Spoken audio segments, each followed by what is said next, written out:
12 Years a Slave, Solomon Northup. About Northup. Solomon Northup was a free-born African-American from New York, the son of a freed slave. A farmer and violinist, he owned a property in Hebron. In 1841 he was kidnapped by slave traders, having been enticed with a job offer as a violinist. When he accompanied his supposed employers to Washington, D.C., they drugged him and sold him as a slave. He was shipped to New Orleans, where he was sold to a plantation owner in Louisiana. He was held in the Red River region of Louisiana by several different owners for 12 years, during which time his friends and family had no word of him. He made repeated attempts to escape and get messages out of the plantation. Eventually he got news to his family, who contacted friends and enlisted the governor of New York, Washington Hunt, to his cause. He regained his freedom in January 1853 and returned to his family in New York. Chapter 1. Having been born a freeman, and for more than 30 years enjoyed the blessings of liberty in a free state, and having at the end of that time been kidnapped and sold into slavery, where I remained, until happily rescued in the month of January, 1853, after a bondage of 12 years. It has been suggested that an account of my life and fortunes would not be uninteresting to the public. Since my return to liberty, I have not failed to perceive the increasing interest throughout the northern states in regard to the subject of slavery. Works of fiction, professing to portray its features in their more pleasing as well as more repugnant aspects, have been circulated to an extent unprecedented, and as I understand, have created a fruitful topic of comment and discussion. I can speak of slavery only so far as it came under my own observation, only so far as I have known and experienced it in my own person. My object is to give a candid and truthful statement of facts, to repeat the story of my life without exaggeration, leaving it for others to determine whether even the pages of fiction present a picture of more cruel wrong or a severer bondage. As far back as I have been able to ascertain, my ancestors on the paternal side were slaves in Rhode Island. They belonged to a family by the name of Northup, one of whom, removing to the state of New York, settled at Hoosick in Rensselaer County. He brought with him Mintus Northup, my father. On the death of this gentleman, which must have occurred some 50 years ago, my father became free, having been emancipated by a direction in his will. Henry B. Northup, Esq., of Sandy Hill, a distinguished counselor at law, and the man to whom, under Providence, I am indebted for my present liberty, and my return to the society of my wife and children, is a relative of the family in which my forefathers were thus held to service, and from which they took the name I bear. To this fact may be attributed the persevering interest he has taken in my behalf. Sometime after my father's liberation, he removed to the town of Minerva, Essex County, NY, where I was born, in the month of July, 1808. How long he remained in the latter place, I have not the means of definitely ascertaining. From thence he removed to Granville, Washington County, near a place known as Slyboro, where, for some years, he labored on the farm of Clark Northup, also a relative of his old master. From thence he removed to the Alden farm at Moss Street, a short distance north of the village of Sandy Hill, and from thence to the farm now owned by Russell Pratt, situated on the road leading from Fort Edward to Argyle, where he continued to reside until his death, which took place on the 22d day of November 1829. He left a widow and 2 children, myself and Joseph, an elder brother. The latter is still living in the county of Oswego, near the city of that name. My mother died during the period of my captivity. Though born a slave, and laboring under the disadvantages to which my unfortunate race is subjected, my father was a man respected for his industry and integrity, as many now living, who well remember him, are ready to testify. His whole life was passed in the peaceful pursuits of agriculture, never seeking employment in those more menial positions, which seem to be especially allotted to the children of Africa. Besides giving us an education surpassing that ordinarily bestowed upon children in our condition, he acquired by his diligence and economy a sufficient property qualification to entitle him to the right of suffrage. He was accustomed to speak to us of his early life, and although at all times cherishing the warmest emotions of kindness, and even of affection towards the family, in whose house he had been a bondsman, he nevertheless comprehended the system of slavery, and dwelt with sorrow on the degradation of his race. He endeavored to imbue our minds with sentiments of morality, and to teach us to place our trust and confidence in him who regards the humblest as well as the highest of his creatures. How often since that time has the recollection of his paternal counsels occurred to me, while lying in a slave hut in the distant and sickly regions of Louisiana, smarting with the undeserved wounds which an inhuman master had inflicted, and longing only for the grave which had covered him, to shield me also from the lash of the oppressor.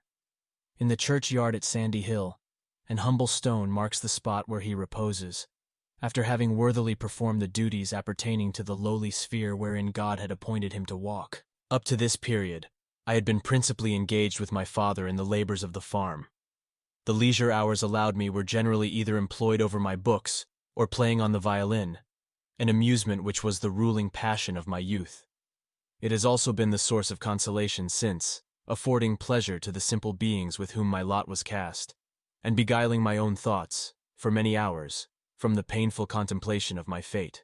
On Christmas Day, 1829, I was married to Anne Hampton, a colored girl then living in the vicinity of our residence. The ceremony was performed at Fort Edward by Timothy Eddy Esq., a magistrate of that town, and still a prominent citizen of the place. She had resided a long time at Sandy Hill, with Mr. Baird, proprietor of the Eagle Tavern, and also in the family of Reverend Alexander Proudfit of Salem. This gentleman for many years had presided over the Presbyterian Society at the latter place, and was widely distinguished for his learning and piety. Anne still holds in grateful remembrance the exceeding kindness and the excellent counsels of that good man.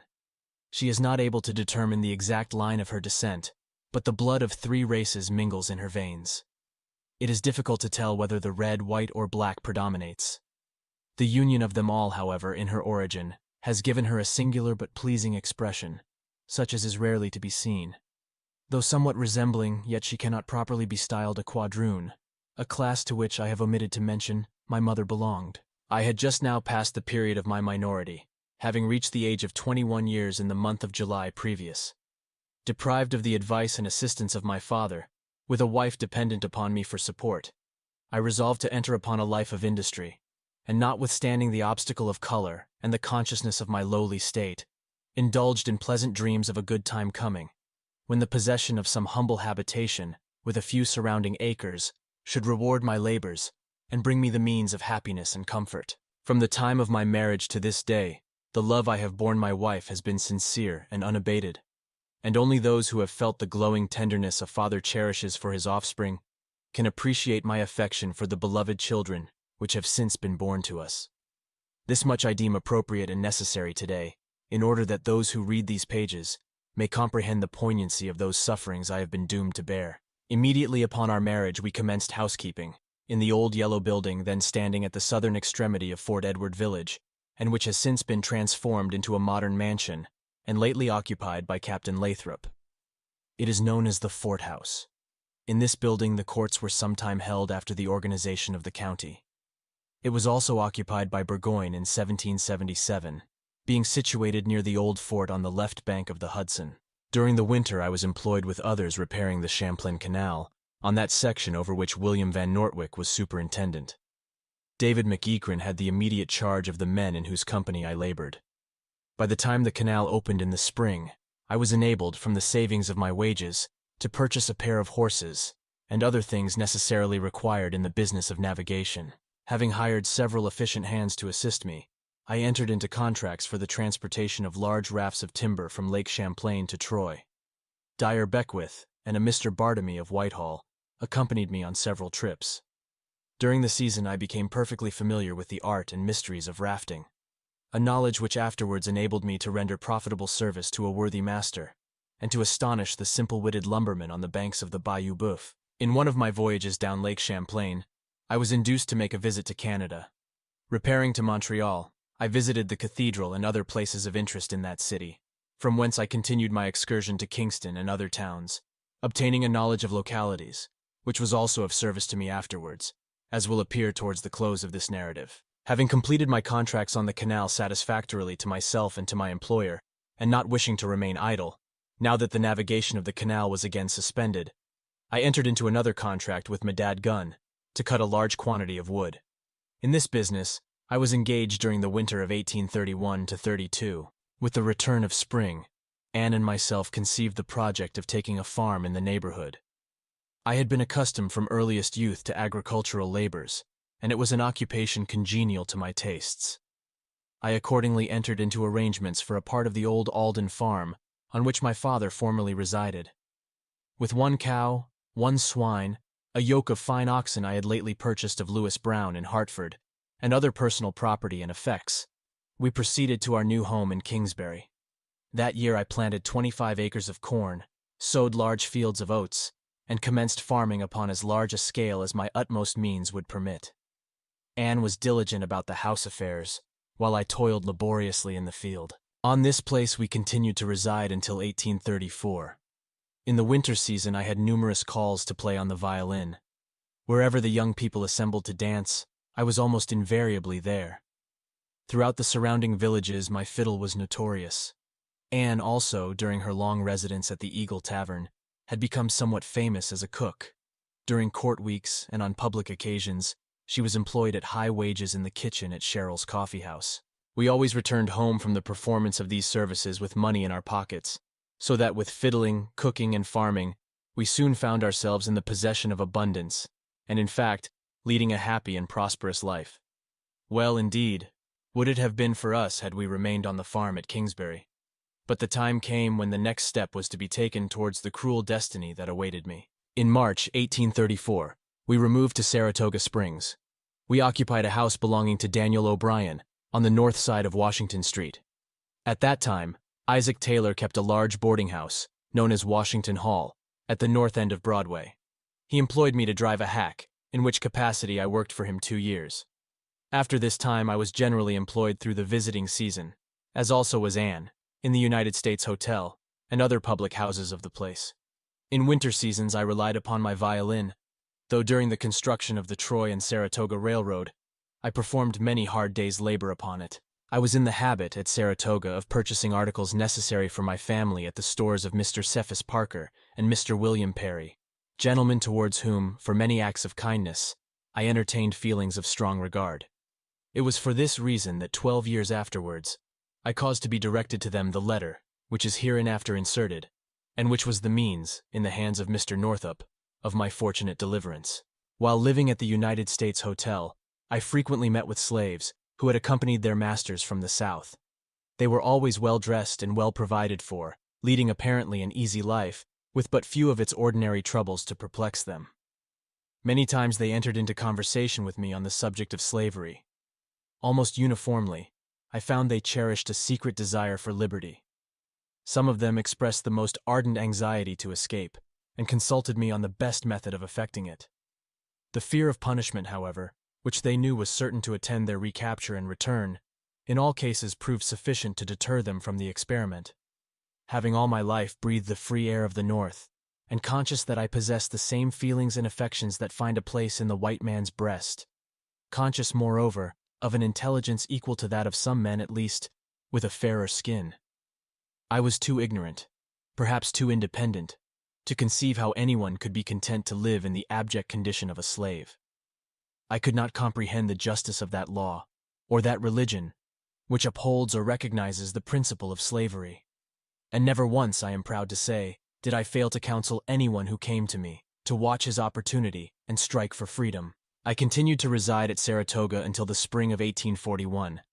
The flattering anticipations which, 7 years before, had seduced us from the quiet farmhouse, on the east side of the Hudson, had not been realized. Though always in comfortable circumstances, we had not prospered. The society and associations at that world-renowned watering place were not calculated to preserve the simple habits of industry and economy to which I had been accustomed, but on the contrary, to substitute others in their stead, tending to shiftlessness and extravagance. At this time we were the parents of 3 children, Elizabeth, Margaret, and Alonzo. Elizabeth, the eldest, was in her 10th year. Margaret was 2 years younger, and little Alonzo had just passed his 5th birthday. They filled our house with gladness. Their young voices were music in our ears. Many an airy castle did their mother and myself build for the little innocents. When not at labor, I was always walking with them, clad in their best attire, through the streets and groves of Saratoga. Their presence was my delight, and I clasped them to my bosom with as warm and tender love as if their clouded skins had been as white as snow. Thus far the history of my life presents nothing whatever unusual, nothing but the common hopes and loves and labors of an obscure colored man, making his humble progress in the world. But now I had reached a turning point in my existence, reached the threshold of unutterable wrong and sorrow and despair. Now had I approached within the shadow of the cloud, into the thick darkness whereof I was soon to disappear, thenceforward to be hidden from the eyes of all my kindred, and shut out from the sweet light of liberty, for many a weary year. Chapter 2. One morning, towards the latter part of the month of March, 1841, having at that time no particular business to engage my attention, I was walking about the village of Saratoga Springs, thinking to myself where I might obtain some present employment until the busy season should arrive. Anne, as was her usual custom, had gone over to Sandy Hill, a distance of some 20 miles, to take charge of the culinary department at Cheryl's Coffee House during the session of the court. Elizabeth, I think, had accompanied her. Margaret and Alonzo were with their aunt at Saratoga. On the corner of Congress Street and Broadway near the tavern, then, and for aught I know to the contrary, still kept by Mr. Moon, I was met by two gentlemen of respectable appearance, both of whom were entirely unknown to me. I have the impression that they were introduced to me by someone of my acquaintances, but who, I have in vain endeavored to recall, with the remark that I was an expert player on the violin. At any rate, they immediately entered into conversation on that subject, making numerous inquiries touching my proficiency in that respect. My responses being to all appearances satisfactory, they proposed to engage my services for a short period, stating at the same time I was just such a person as their business required. Their names, as they afterwards gave them to me, were Merrill Brown and Abram Hamilton, though whether these were their true appellations, I have strong reasons to doubt. The former was a man apparently 40 years of age, somewhat short and thick-set, with a countenance indicating shrewdness and intelligence. He wore a black frock coat and black hat, and said he resided either at Rochester or at Syracuse. The latter was a young man of fair complexion and light eyes, and I should judge, had not passed the age of 25. He was tall and slender, dressed in a snuff-colored coat, with glossy hat, and vest of elegant pattern. His whole apparel was in the extreme of fashion. His appearance was somewhat effeminate but prepossessing, and there was about him an easy air that showed he had mingled with the world. They were connected, as they informed me, with a circus company, then in the city of Washington, that they were on their way thither to rejoin it, having left it for a short time to make an excursion northward, for the purpose of seeing the country, and were paying their expenses by an occasional exhibition. They also remarked that they had found much difficulty in procuring music for their entertainments, and that if I would accompany them as far as New York, they would give me $1 for each day's services, and $3 in addition for every night I played at their performances, besides sufficient to pay the expenses of my return from New York to Saratoga. I at once accepted the tempting offer, both for the reward it promised, and from a desire to visit the metropolis. They were anxious to leave immediately. Thinking my absence would be brief, I did not deem it necessary to write to Anne whither I had gone, in fact supposing that my return perhaps would be as soon as hers. So taking a change of linen and my violin, I was ready to depart. The carriage was brought round, a covered one, drawn by a pair of noble bays, altogether forming an elegant establishment. Their baggage, consisting of 3 large trunks, was fastened on the rack, and mounting to the driver's seat, while they took their places in the rear, I drove away from Saratoga on the road to Albany, elated with my new position, and happy as I had ever been, on any day in all my life. We passed through Ballston, and striking the Ridge Road, as it is called, if my memory correctly serves me, followed it direct to Albany. We reached that city before dark, and stopped at a hotel southward from the museum. This night I had an opportunity of witnessing one of their performances, the only one during the whole period I was with them. Hamilton was stationed at the door. I formed the orchestra, while Brown provided the entertainment. It consisted in throwing balls, dancing on the rope, frying pancakes in a hat, causing invisible pigs to squeal, and other like feats of ventriloquism and legerdemain. The audience was extraordinarily sparse, and not of the selectest character at that, and Hamilton's report of the proceeds but a beggarly account of empty boxes. Early next morning we renewed our journey. The burden of their conversation now was the expression of an anxiety to reach the circus without delay.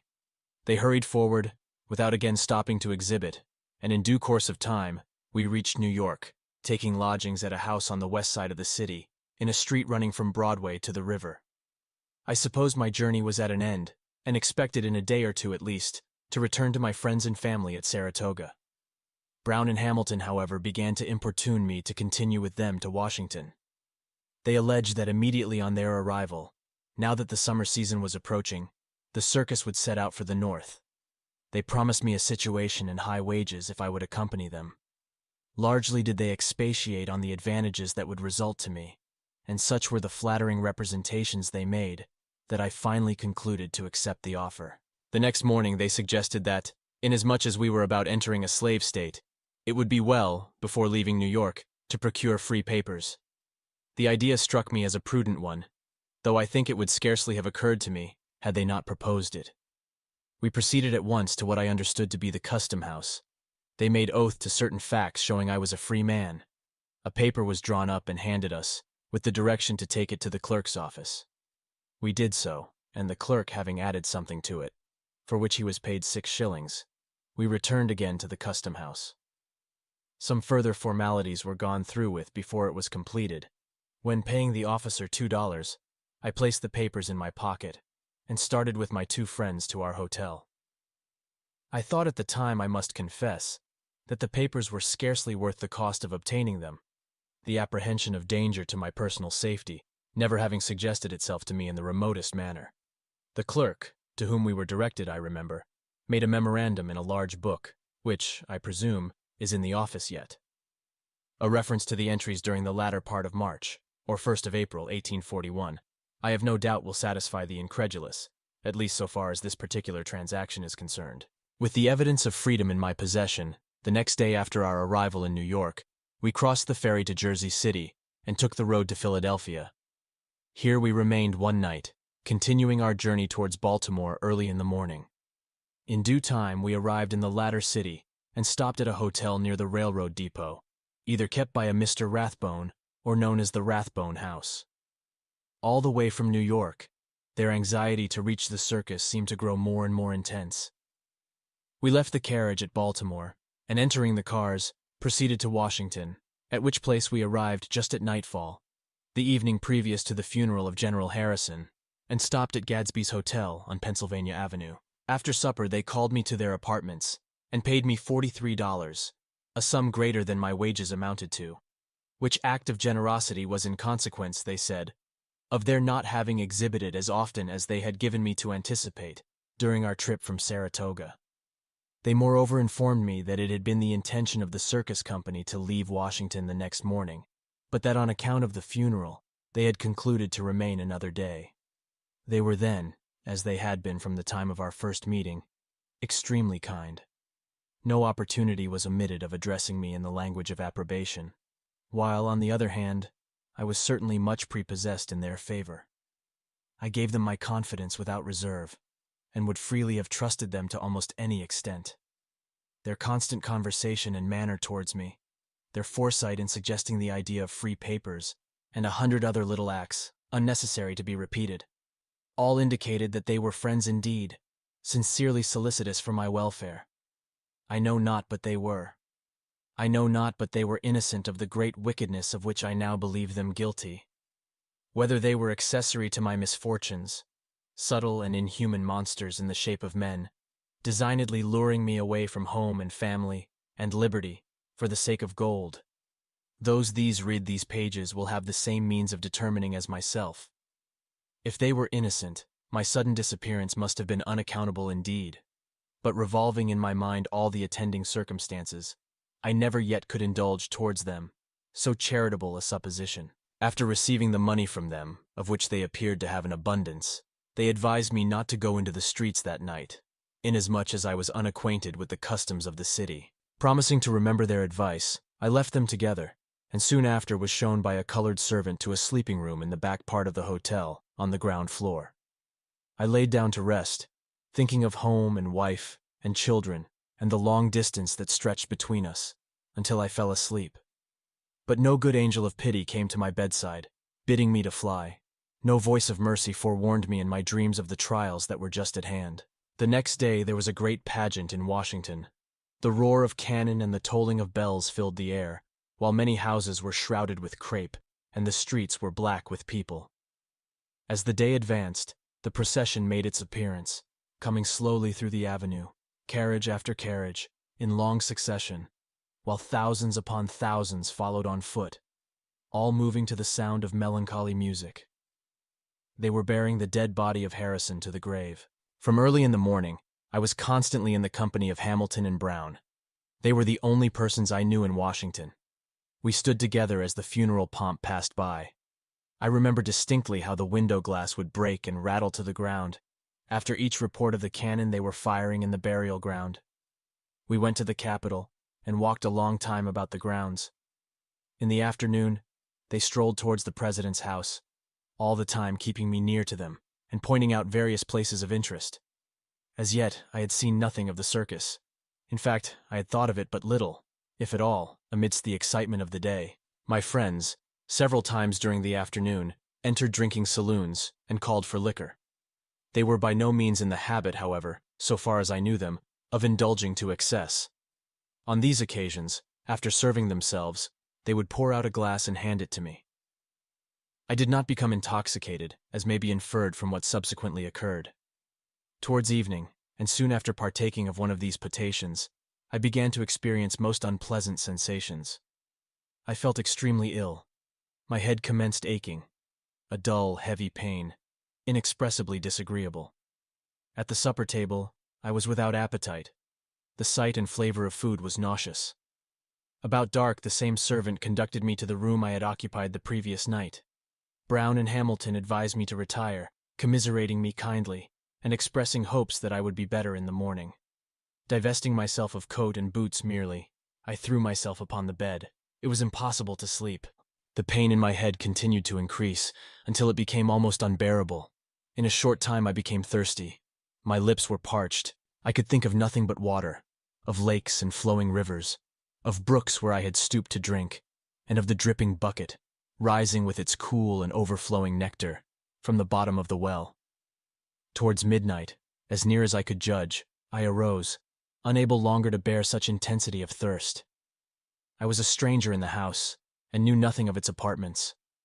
There was no one up, as I could observe. Groping about at random, I knew not where, I found the way at last to a kitchen in the basement. 2 or 3 colored servants were moving through it, one of whom, a woman, gave me 2 glasses of water. It afforded momentary relief, but by the time I had reached my room again, the same burning desire of drink, the same tormenting thirst, had again returned. It was even more torturing than before, as was also the wild pain in my head, if such a thing could be. I was in sore distress, in most excruciating agony. I seemed to stand on the brink of madness. The memory of that night of horrible suffering will follow me to the grave. In the course of an hour or more after my return from the kitchen, I was conscious of someone entering my room. There seemed to be several, a mingling of various voices, but how many, or who they were, I cannot tell. Whether Brown and Hamilton were among them is a mere matter of conjecture. I only remember with any degree of distinctness that I was told it was necessary to go to a physician and procure medicine, and that pulling on my boots, without coat or hat, I followed them through a long passageway, or alley, into the open street. It ran out at right angles from Pennsylvania Avenue. On the opposite side there was a light burning in a window. My impression is there were then 3 persons with me, but it is altogether indefinite and vague, and like the memory of a painful dream. Going towards the light, which I imagined proceeded from a physician's office, and which seemed to recede as I advanced, is the last glimmering recollection I can now recall. From that moment I was insensible. How long I remained in that condition, whether only that night, or many days and nights, I do not know. But when consciousness returned, I found myself alone, in utter darkness, and in chains. The pain in my head had subsided in a measure, but I was very faint and weak. I was sitting upon a low bench, made of rough boards, and without coat or hat. I was handcuffed. Around my ankles also were a pair of heavy fetters. One end of a chain was fastened to a large ring in the floor, the other to the fetters on my ankles. I tried in vain to stand upon my feet. Waking from such a painful trance, it was some time before I could collect my thoughts. Where was I? What was the meaning of these chains? Where were Brown and Hamilton? What had I done to deserve imprisonment in such a dungeon? I could not comprehend. There was a blank of some indefinite period preceding my awakening in that lonely place, the events of which the utmost stretch of memory was unable to recall. I listened intently for some sign or sound of life, but nothing broke the oppressive silence, save the clinking of my chains whenever I chanced to move. I spoke aloud, but the sound of my voice startled me. I felt of my pockets, so far as the fetters would allow, far enough indeed to ascertain that I had not only been robbed of liberty, but that my money and free papers were also gone. Then did the idea begin to break upon my mind, at first dim and confused, that I had been kidnapped, but that I thought was incredible. There must have been some misapprehension, some unfortunate mistake. It could not be that a free citizen of New York, who had wronged no man, nor violated any law, should be dealt with thus inhumanly. The more I contemplated my situation, however, the more I became confirmed in my suspicions. It was a desolate thought indeed. I felt there was no trust or mercy in unfeeling man, and commending myself to the God of the oppressed, bowed my head upon my fettered hands, and wept most bitterly. Chapter 3. Some 3 hours elapsed, during which time I remained seated on the low bench, absorbed in painful meditations. At length I heard the crowing of a cock, and soon a distant rumbling sound, as of carriages hurrying through the streets, came to my ears, and I knew that it was day. No ray of light, however, penetrated my prison. Finally, I heard footsteps immediately overhead, as of someone walking to and fro. It occurred to me then that I must be in an underground apartment, and the damp, moldy odors of the place confirmed the supposition. The noise above continued for at least an hour, when, at last, I heard footsteps approaching from without. A key rattled in the lock. A strong door swung back upon its hinges, admitting a flood of light, and 2 men entered and stood before me. One of them was a large, powerful man, 40 years of age perhaps, with dark chestnut-colored hair, slightly interspersed with gray. His face was full, his complexion flush, his features grossly coarse, expressive of nothing but cruelty and cunning. He was about 5 feet 10 inches high, of full habit, and without prejudice, I must be allowed to say, was a man whose whole appearance was sinister and repugnant. His name was James H. Birch, as I learned afterwards, a well-known slave dealer in Washington, and then, or lately connected in business, as a partner, with Theophilus Freeman of New Orleans. The person who accompanied him was a simple lackey, named Ebenezer Radburn, who acted merely in the capacity of turnkey. Both of these men still live in Washington, or did, at the time of my return through that city from slavery in January last. The light admitted through the open door enabled me to observe the room in which I was confined. It was about 12 feet square, the walls of solid masonry. The floor was of heavy plank. There was one small window, crossed with great iron bars, with an outside shutter, securely fastened. An iron-bound door led into an adjoining cell, or vault, wholly destitute of windows, or any means of admitting light. The furniture of the room in which I was consisted of the wooden bench on which I sat, an old-fashioned, dirty box stove, and besides these, in either cell, there was neither bed nor blanket, nor any other thing whatever. The door, through which Birch and Radburn entered, led through a small passage, up a flight of steps into a yard, surrounded by a brick wall, 10 or 12 feet high, immediately in rear of a building of the same width as itself. The yard extended rearward from the house about 30 feet. In one part of the wall, there was a strongly ironed door, opening into a narrow covered passage, leading along one side of the house into the street. The doom of the colored man, upon whom the door leading out of that narrow passage closed, was sealed. The top of the wall supported one end of a roof, which ascended inwards, forming a kind of open shed. Underneath the roof there was a crazy loft all round, where slaves, if so disposed, might sleep at night, or in inclement weather seek shelter from the storm. It was like a farmer's barnyard in most respects, save it was so constructed that the outside world could never see the human cattle that were herded there. The building to which the yard was attached was 2 stories high, fronting on one of the public streets of Washington. Its outside presented only the appearance of a quiet private residence. A stranger looking at it would never have dreamed of its execrable uses. Strange as it may seem, within plain sight of this same house, looking down from its commanding height upon it, was the Capitol. The voices of patriotic representatives boasting of freedom and equality, and the rattling of the poor slaves' chains, almost commingled.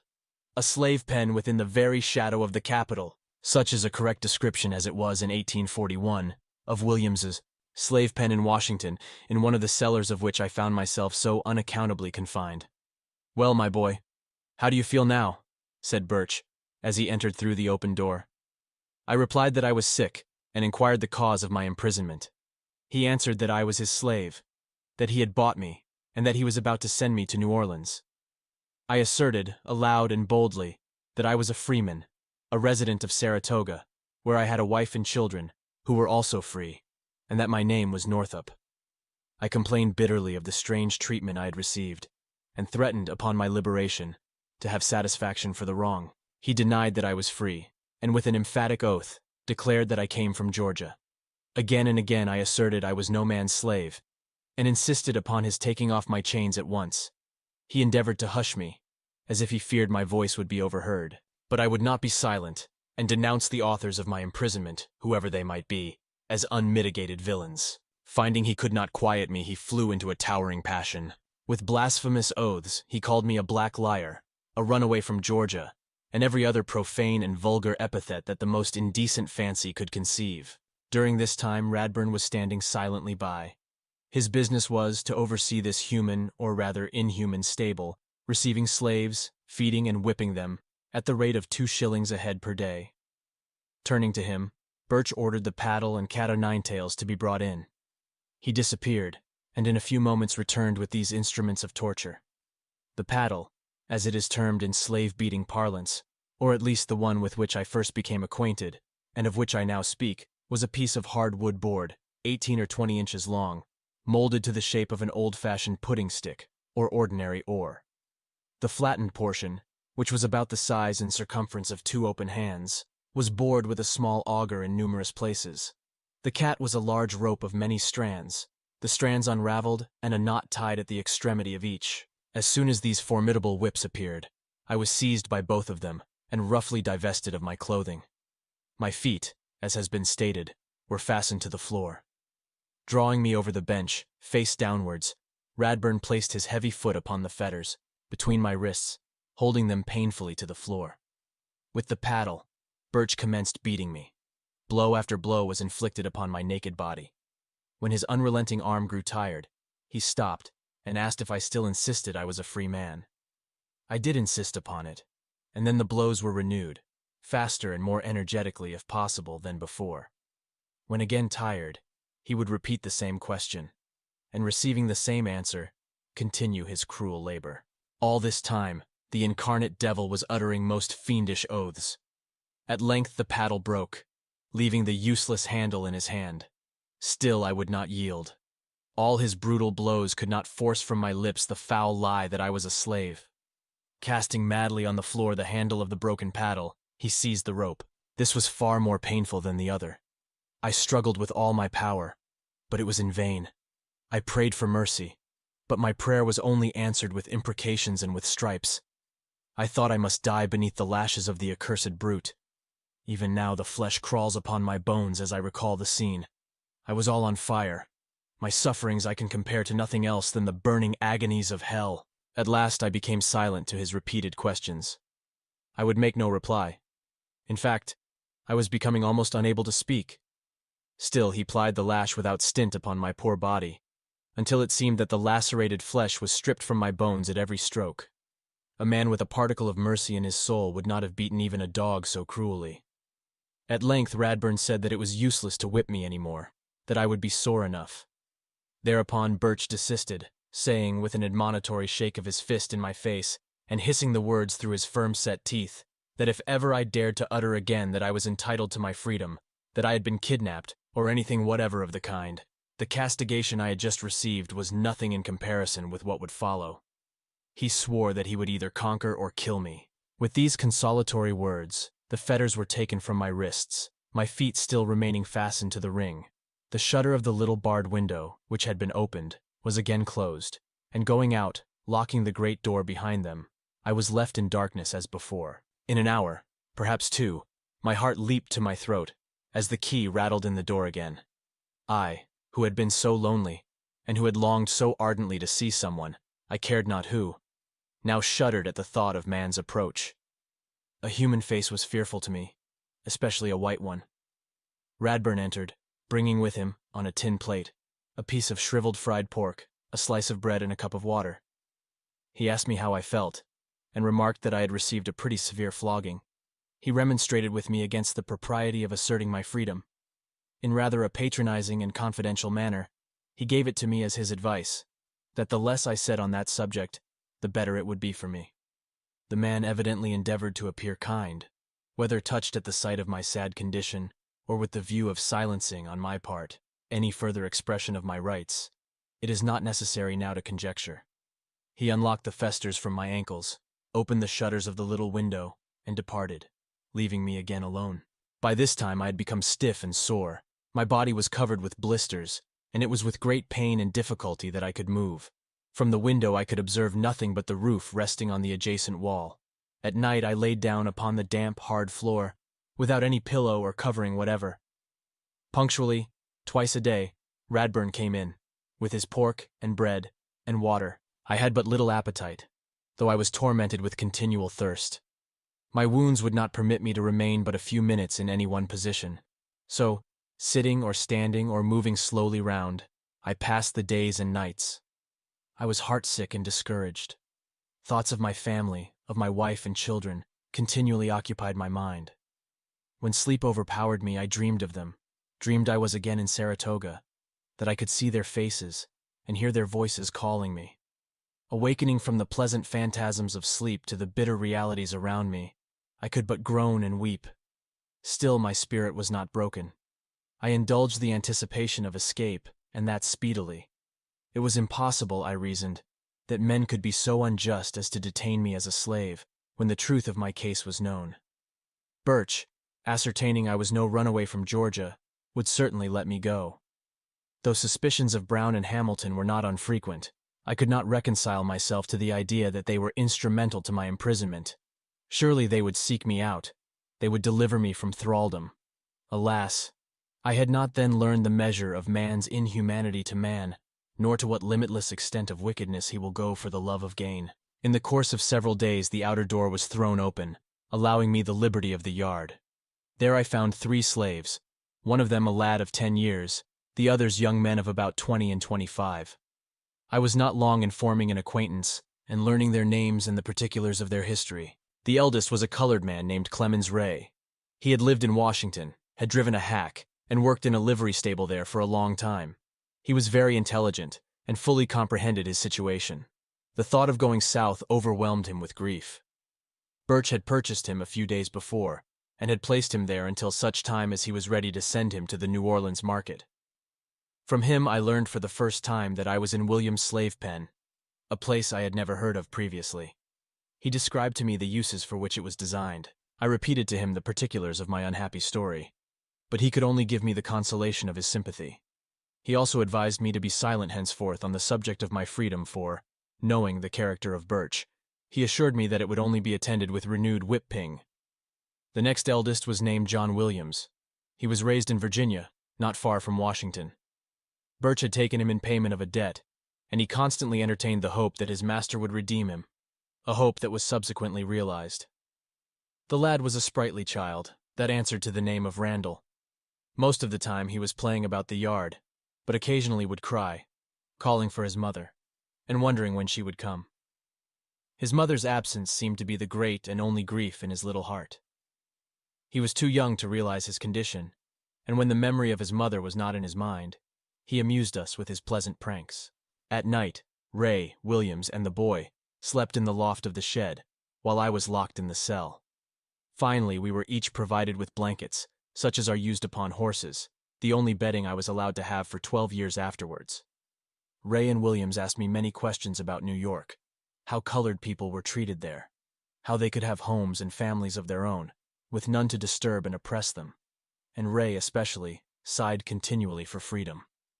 Such conversations, however, were not in the hearing of Birch or the keeper Radburn. Aspirations such as these would have brought down the lash upon our backs. It is necessary in this narrative, in order to present a full and truthful statement of all the principal events in the history of my life, and to portray the institution of slavery as I have seen and known it, to speak of well-known places, and of many persons who are yet living. I am, and always was, an entire stranger in Washington and its vicinity, aside from Birch and Radburn, knowing no man there, except as I have heard of them through my enslaved companions. What I am about to say, if false, can be easily contradicted. I remained in William's slave pen about 2 weeks. The night previous to my departure, a woman was brought in, weeping bitterly, and leading by the hand a little child. They were Randall's mother and half-sister. On meeting them, he was overjoyed, clinging to her dress, kissing the child, and exhibiting every demonstration of delight. The mother also clasped him in her arms, embraced him tenderly, and gazed at him fondly through her tears, calling him by many an endearing name. Emily, the child, was 7 or 8 years old, of light complexion, and with a face of admirable beauty. Her hair fell in curls around her neck, while the style and richness of her dress, and the neatness of her whole appearance, indicated she had been brought up in the midst of wealth. She was a sweet child indeed. The woman also was arrayed in silk, with rings upon her fingers, and golden ornaments suspended from her ears.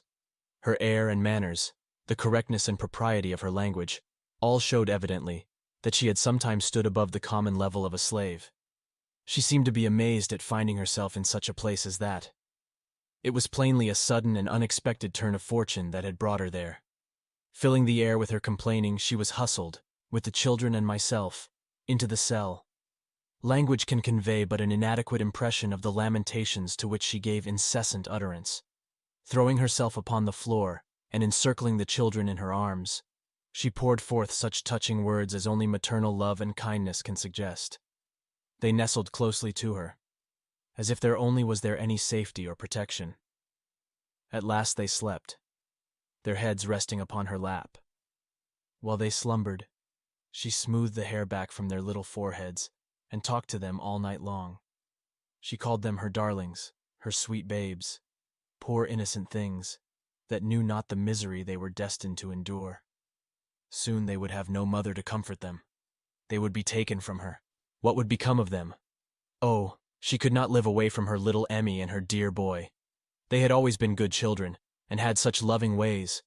It would break her heart, God knew, she said, if they were taken from her, and yet she knew they meant to sell them, and maybe they would be separated, and could never see each other any more.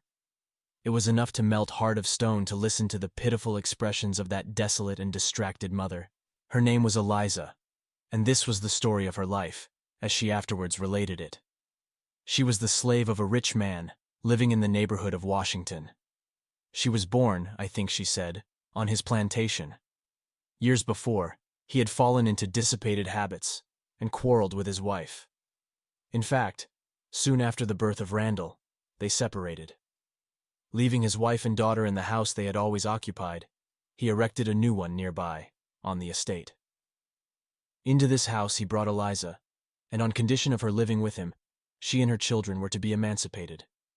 She resided with him there 9 years, with servants to attend upon her, and provided with every comfort and luxury of life. Emily was his child.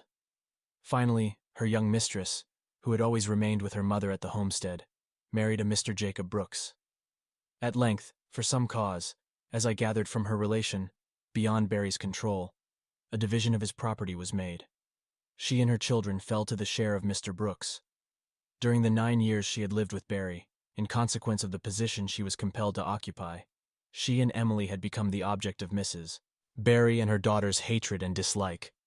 Barry himself she represented as a man of naturally a kind heart, who always promised her that she should have her freedom, and who, she had no doubt, would grant it to her then, if it were only in his power. As soon as they thus came into the possession and control of the daughter, it became very manifest they would not live long together. The sight of Eliza seemed to be odious to Mrs. Brooks. Neither could she bear to look upon the child, half-sister, and beautiful as she was. The day she was led into the pen, Brooks had brought her from the estate into the city, under pretense that the time had come when her free papers were to be executed, in fulfillment of her master's promise. Elated at the prospect of immediate liberty, she decked herself and little Emmy in their best apparel, and accompanied him with a joyful heart. On their arrival in the city, instead of being baptized into the family of freemen, she was delivered to the trader Birch. The paper that was executed was a bill of sale. The hope of years was blasted in a moment. From the height of most exulting happiness to the utmost depths of wretchedness, she had that day descended. No wonder that she wept, and filled the pen with wailings and expressions of heart-rending woe. Eliza is now dead. Far up the Red River, where it pours its waters sluggishly through the unhealthy lowlands of Louisiana, she rests in the grave at last, the only resting place of the poor slave. How all her fears were realized. How she mourned day and night, and never would be comforted. How, as she predicted, her heart did indeed break, with the burden of maternal sorrow, will be seen as the narrative proceeds. Chapter 4. At intervals during the first night of Eliza's incarceration in the pen, she complained bitterly of Jacob Brooks, her young mistress's husband. She declared that had she been aware of the deception he intended to practice upon her, he never would have brought her there alive. They had chosen the opportunity of getting her away when Master Barry was absent from the plantation. He had always been kind to her. She wished that she could see him, but she knew that even he was unable now to rescue her. Then would she commence weeping again, kissing the sleeping children, talking first to one, then to the other, as they lay in their unconscious slumbers, with their heads upon her lap. So wore the long night away, and when the morning dawned and night had come again, still she kept mourning on, and would not be consoled. About midnight following, the cell door opened, and Birch and Radburn entered, with lanterns in their hands. Birch, with an oath, ordered us to roll up our blankets without delay, and get ready to go on board Tile Boat. He swore we would be left unless we hurried fast. He aroused the children from their slumbers with a rough shake, and said they were d.d. sleepy, it appeared. Going out into the yard, he called Clem Ray, ordering him to leave the loft and come into the cell, and bring his blanket with him. When Clem appeared, he placed us side by side, and fastened us together with handcuffs, my left hand to his right. John Williams had been taken out a day or two before, his master having redeemed him, greatly to his delight. Clem and I were ordered to march, Eliza and the children following. We were conducted into the yard, from thence into the covered passage, and up a flight of steps through a side door into the upper room, where I had heard the walking to and fro. Its furniture was a stove, a few old chairs, and a long table, covered with papers. It was a whitewashed room, without any carpet on the floor, and seemed a sort of office. By one of the windows, I remember, hung a rusty sword, which attracted my attention. Birch's trunk was there. In obedience to his orders, I took hold of one of its handles with my unfettered hand. While he taking hold of the other, we proceeded out of the front door into the street in the same order as we had left the cell. It was a dark night. All was quiet. I could see lights, or the reflection of them, over towards Pennsylvania Avenue. But there was no one, not even a straggler, to be seen. I was almost resolved to attempt to break away. Had I not been handcuffed, the attempt would certainly have been made, whatever consequence might have followed. Radburn was in the rear, carrying a large stick, and hurrying up the children as fast as the little ones could walk. So we passed, handcuffed and in silence, through the streets of Washington, through the capital of a nation, whose theory of government, we are told, rests on the foundation of man's inalienable right to life, liberty, and the pursuit of happiness. Hail, Columbia, happy land indeed. Reaching the steamboat, we were quickly hustled into the hold, among barrels and boxes of freight. A colored servant brought a light, the bell rung, and soon the vessel started down the Potomac, carrying us we knew not where. The bell tolled as we passed the tomb of Washington. Birch, no doubt with uncovered head, bowed reverently before the sacred ashes of the man who devoted his illustrious life to the liberty of his country. None of us slept that night but Randall and little Emmy. For the first time, Clem Ray was wholly overcome. To him, the idea of going south was terrible in the extreme. He was leaving the friends and associations of his youth, everything that was dear and precious to his heart, in all probability never to return.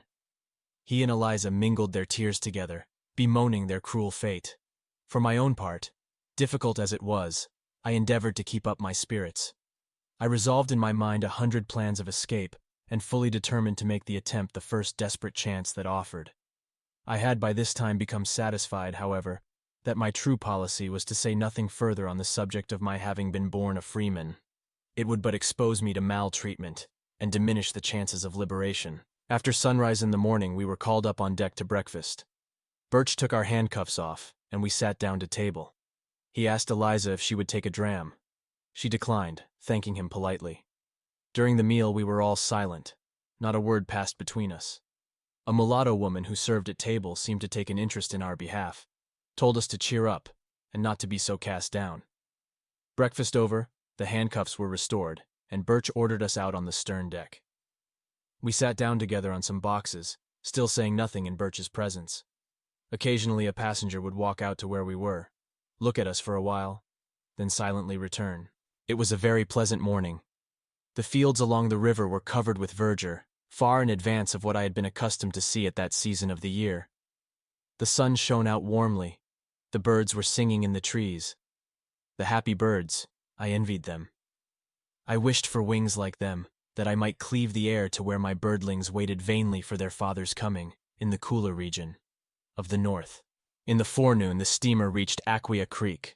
There the passengers took stages, Birch and his 5 slaves occupying one exclusively.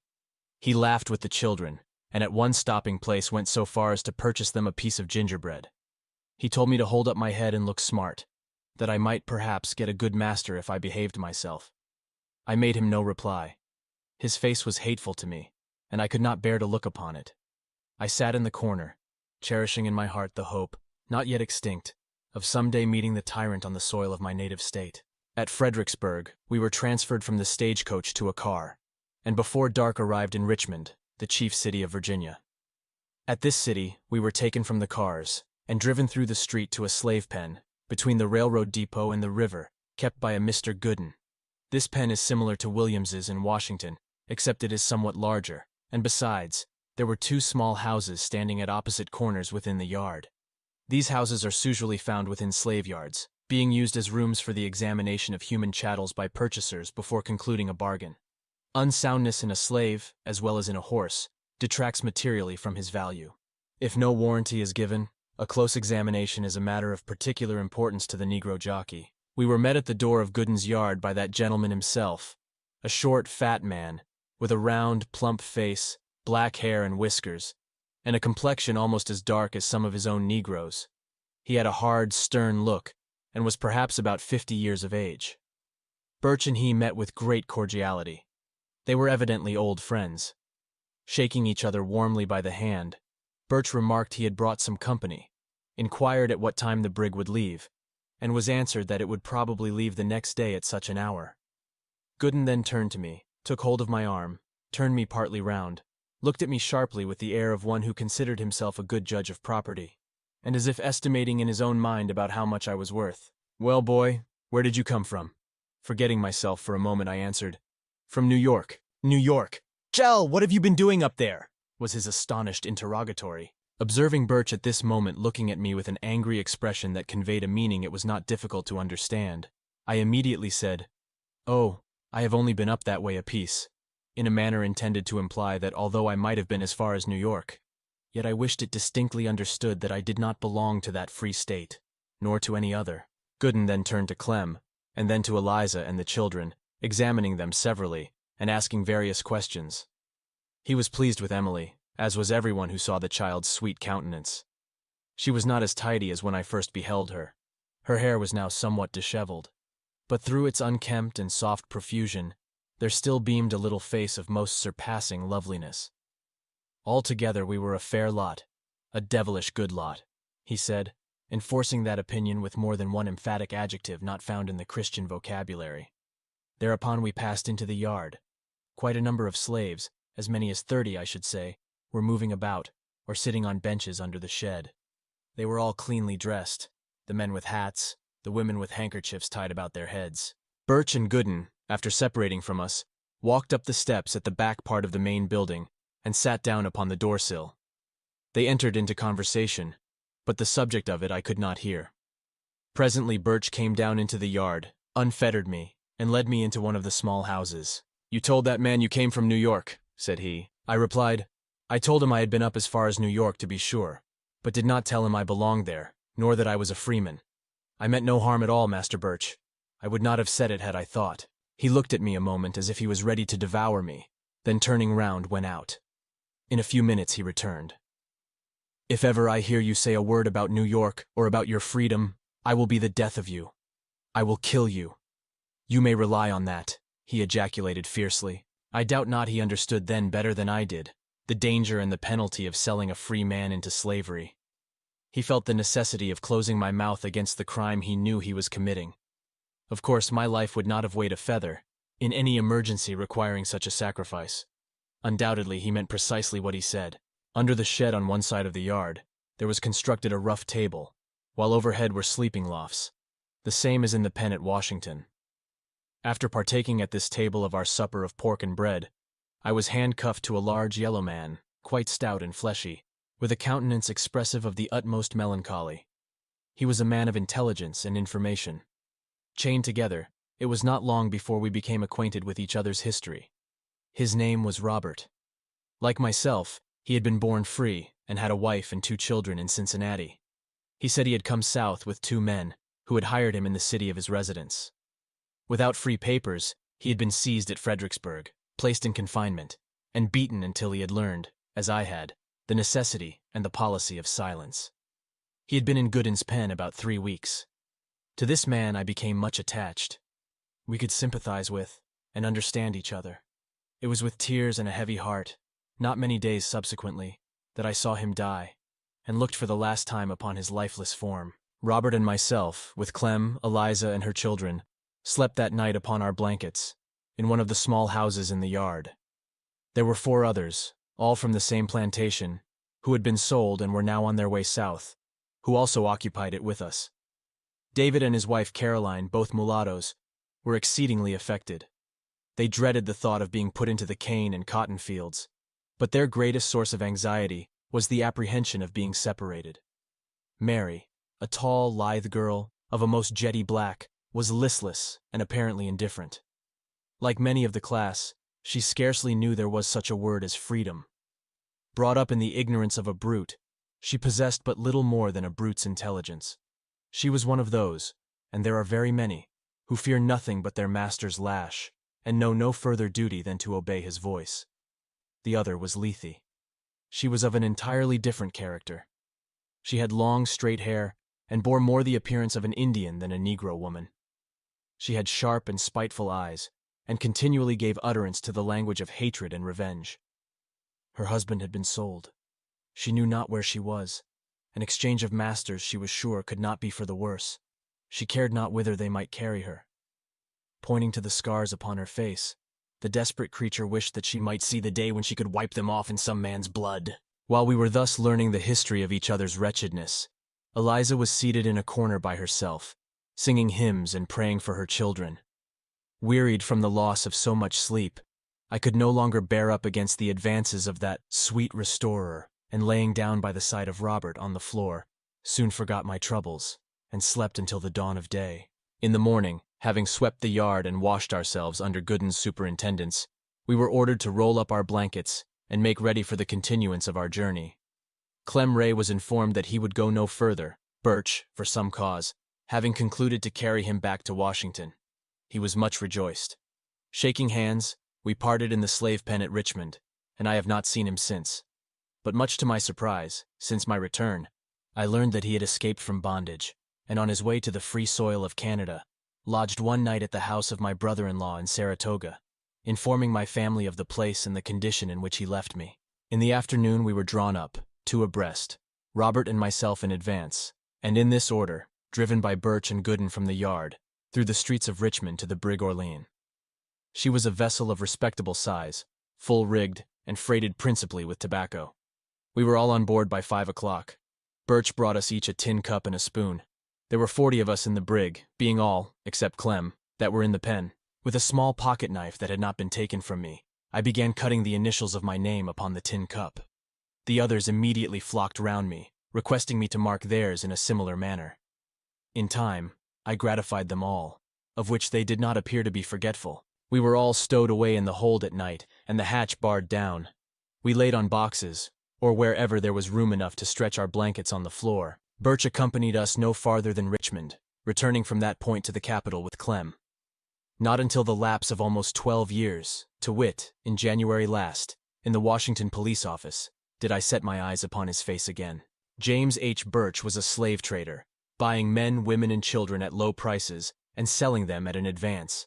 He was a speculator in human flesh, a disreputable calling, and so considered at the South. For the present he disappears from the scenes recorded in this narrative, but he will appear again before its close, not in the character of a man-whipping tyrant, but as an arrested, cringing criminal in a court of law that failed to do him justice. Chapter 5.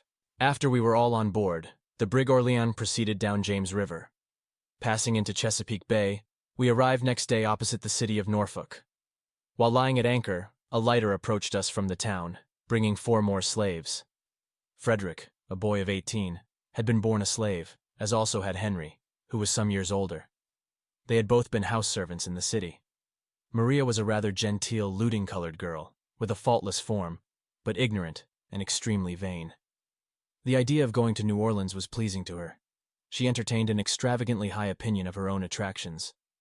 Assuming a haughty mien, she declared to her companions that immediately on our arrival in New Orleans, she had no doubt some wealthy single gentleman of good taste would purchase her at once. But the most prominent of the 4 was as a man named Arthur. As the lighter approached, he struggled stoutly with his keepers. It was with main force that he was dragged aboard the brig. He protested in a loud voice against the treatment he was receiving, and demanded to be released. His face was swollen and covered with wounds and bruises, and indeed, one side of it was a complete raw sore. He was forced, with all haste, down the hatchway into the hold. I caught an outline of his story as he was borne struggling along, of which he afterwards gave me a more full relation, and it was as follows. He had long resided in the city of Norfolk, and was a free man. He had a family living there, and was a mason by trade. Having been unusually detained, he was returning late one night to his house in the suburbs of the city, when he was attacked by a gang of persons in an unfrequented street. He fought until his strength failed him. Overpowered at last, he was gagged and bound with ropes, and beaten until he became insensible. For several days they secreted him in the slave pen at Norfolk, a very common establishment, it appears, in the cities of the South. The night before, he had been taken out and put on board the lighter, which, pushing out from shore, had awaited our arrival. For some time he continued his protestations, and was altogether irreconcilable. At length, however, he became silent. He sank into a gloomy and thoughtful mood, and appeared to be counseling with himself. There was in the man's determined face something that suggested the thought of desperation. After leaving Norfolk, the handcuffs were taken off, and during the day we were allowed to remain on deck. The captain selected Robert as his waiter, and I was appointed to superintend the cooking department and the distribution of food and water. I had 3 assistants, Jim, Cuffy, and Jenny. Jenny's business was to prepare the coffee, which consisted of cornmeal scorched in a kettle, boiled and sweetened with molasses. Jim and Cuffy baked the hoe cake and boiled the bacon. Standing by a table, formed of a wide board resting on the heads of the barrels, I cut and handed to each a slice of meat and a dodger of the bread, and from Jenny's kettle also dipped out for each a cup of the coffee. The use of plates was dispensed with, and their sable fingers took the place of knives and forks. Jim and Cuffy were very demure and attentive to business, somewhat inflated with their situation as second cooks, and without doubt feeling that there was a great responsibility resting on them. I was called steward, a name given me by the captain. The slaves were fed twice a day, at 10 and 5 o'clock, always receiving the same kind and quantity of fare, and in the same manner as above described. At night we were driven into the hold, and securely fastened down. Scarcely were we out of sight of land before we were overtaken by a violent storm. The brig rolled and plunged until we feared she would go down. Some were seasick, others on their knees praying, while some were fast holding to each other, paralyzed with fear. The seasickness rendered the place of our confinement loathsome and disgusting. It would have been a happy thing for most of us. It would have saved the agony of many hundred lashes, and miserable deaths at last, had the compassionate sea snatched us that day from the clutches of remorseless men. The thought of Randall and little Emmy sinking down among the monsters of the deep is a more pleasant contemplation than to think of them as they are now, perhaps dragging out lives of unrequited toil. When in sight of the Bahama banks, at a place called Old Point Compass, or the Hole in the Wall, we were becalmed 3 days. There was scarcely a breath of air. The waters of the Gulf presented a singularly white appearance, like lime water. In the order of events, I come now to the relation of an occurrence, which I never call to mind, but with sensations of regret. I thank God, who has since permitted me to escape from the thraldom of slavery, that through his merciful interposition I was prevented from imbruing my hands in the blood of his creatures. Let not those who have never been placed in like circumstances judge me harshly, until they have been chained and beaten, until they find themselves in the situation I was, borne away from home and family towards a land of bondage. Let them refrain from saying what they would not do for liberty. How far I should have been justified in the sight of God and man, it is unnecessary now to speculate upon. It is enough to say that I am able to congratulate myself upon the harmless termination of an affair which threatened, for a time, to be attended with serious results. Towards evening, on the first day of the calm, Arthur and myself were in the bow of the vessel, seated on the windlass. We were conversing together of the probable destiny that awaited us, and mourning together over our misfortunes. Arthur said, and I agreed with him, that death was far less terrible than the living prospect that was before us. For a long time we talked of our children, our past lives, and of the probabilities of escape. Obtaining possession of the brig was suggested by one of us. We discussed the possibility of our being able, in such an event, to make our way to the harbor of New York. I knew little of the compass, but the idea of risking the experiment was eagerly entertained. The chances, for and against us, in an encounter with the crew, was canvassed. Who could be relied upon, and who could not? The proper time and manner of the attack were all talked over and over again. From the moment the plot suggested itself, I began to hope. I revolved it constantly in my mind. As difficulty after difficulty arose, some ready conceit was at hand, demonstrating how it could be overcome. While others slept, Arthur and I were maturing our plans. At length, with much caution, Robert was gradually made acquainted with our intentions. He approved of them at once, and entered into the conspiracy with a zealous spirit. There was not another slave we dared to trust. Brought up in fear and ignorance as they are, it can scarcely be conceived how servilely they will cringe before a white man's look. It was not safe to deposit so bold a secret with any of them, and finally we three resolved to take upon ourselves alone the fearful responsibility of the attempt. At night, as has been said, we were driven into the hold, and the hatch barred down. How to reach the deck was the first difficulty that presented itself. On the bow of the brig, however, I had observed the small boat lying bottom upwards. It occurred to me that by secreting ourselves underneath it, we would not be missed from the crowd, as they were hurried down into the hold at night. I was selected to make the experiment, in order to satisfy ourselves of its feasibility. The next evening, accordingly, after supper, watching my opportunity, I hastily concealed myself beneath it. Lying close upon the deck, I could see what was going on around me. While wholly unperceived myself in the morning, as they came up, I slipped from my hiding place without being observed. The result was entirely satisfactory. The captain and mate slept in the cabin of the former. From Robert, who had frequent occasion, in his capacity of waiter, to make observations in that quarter, we ascertained the exact position of their respective berths. He further informed us that there were always 2 pistols and a cutlass lying on the table. The crew's cook slept in the cook galley on deck, a sort of vehicle on wheels, that could be moved about as convenience required, while the sailors, numbering only 6, either slept in the forecastle or in hammocks swung among the rigging. Finally, our arrangements were all completed. Arthur and I were to steal silently to the captain's cabin, seize the pistols and cutlass, and as quickly as possible dispatch him and the mate. Robert, with a club, was to stand by the door leading from the deck down into the cabin, and, in case of necessity, beat back the sailors until we could hurry to his assistance. We were to proceed then, as circumstances might require. Should the attack be so sudden and successful as to prevent resistance, the hatch was to remain barred down. Otherwise the slaves were to be called up, and in the crowd, and hurry, and confusion of the time, we resolved to regain our liberty or lose our lives. I was then to assume the unaccustomed place of pilot, and steering northward, we trusted that some lucky wind might bear us to the soil of freedom. The mate's name was Biddy, the captain's I cannot now recall, though I rarely ever forget a name once heard. The captain was a small, genteel man, erect and prompt, with a proud bearing, and looked the personification of courage. If he is still living, and these pages should chance to meet his eye, he will learn a fact connected with the voyage of the brig, from Richmond to New Orleans, in 1841, not entered on his logbook. We were all prepared, and impatiently waiting an opportunity of putting our designs into execution, when they were frustrated by a sad and unforeseen event. Robert was taken ill. It was soon announced that he had the smallpox. He continued to grow worse, and 4 days previous to our arrival in New Orleans, he died. One of the sailors sewed him in his blanket, with a large stone from the ballast at his feet, and then laying him on a hatchway, and elevating it with tackles above the railing, the inanimate body of poor Robert was consigned to the white waters of the Gulf. We were all panic-stricken by the appearance of the smallpox. The captain ordered lime to be scattered through the hold, and other prudent precautions to be taken.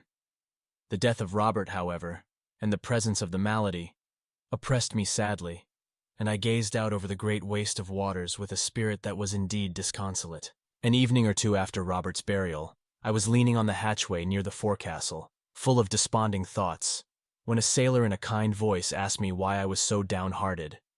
The tone and manner of the man assured me, and I answered, because I was a freeman and had been kidnapped. He remarked that it was enough to make anyone downhearted, and continued to interrogate me until he learned the particulars of my whole history. He was evidently much interested in my behalf, and, in the blunt speech of a sailor, swore he would aid me all he could if it split his timbers. I requested him to furnish me pen, ink, and paper, in order that I might write to some of my friends. He promised to obtain them, but how I could use them undiscovered was a difficulty. If I could only get into the forecastle while his watch was off, and the other sailors asleep, the thing could be accomplished. The small boat instantly occurred to me. He thought we were not far from the Belize, at the mouth of the Mississippi, and it was necessary that the letter be written soon, or the opportunity would be lost. Accordingly, by arrangement, I managed the next night to secret myself again under the longboat. His watch was off at 12. I saw him pass into the forecastle, and in about an hour followed him. He was nodding over a table, half asleep, on which a sickly light was flickering, and on which also was a pen and sheet of paper. As I entered, he aroused, beckoned me to a seat beside him, and pointed to the paper.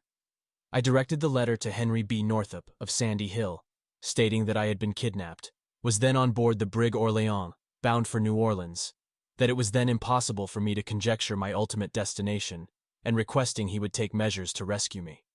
The letter was sealed and directed, and Manning, having read it, promised to deposit it in the New Orleans post office.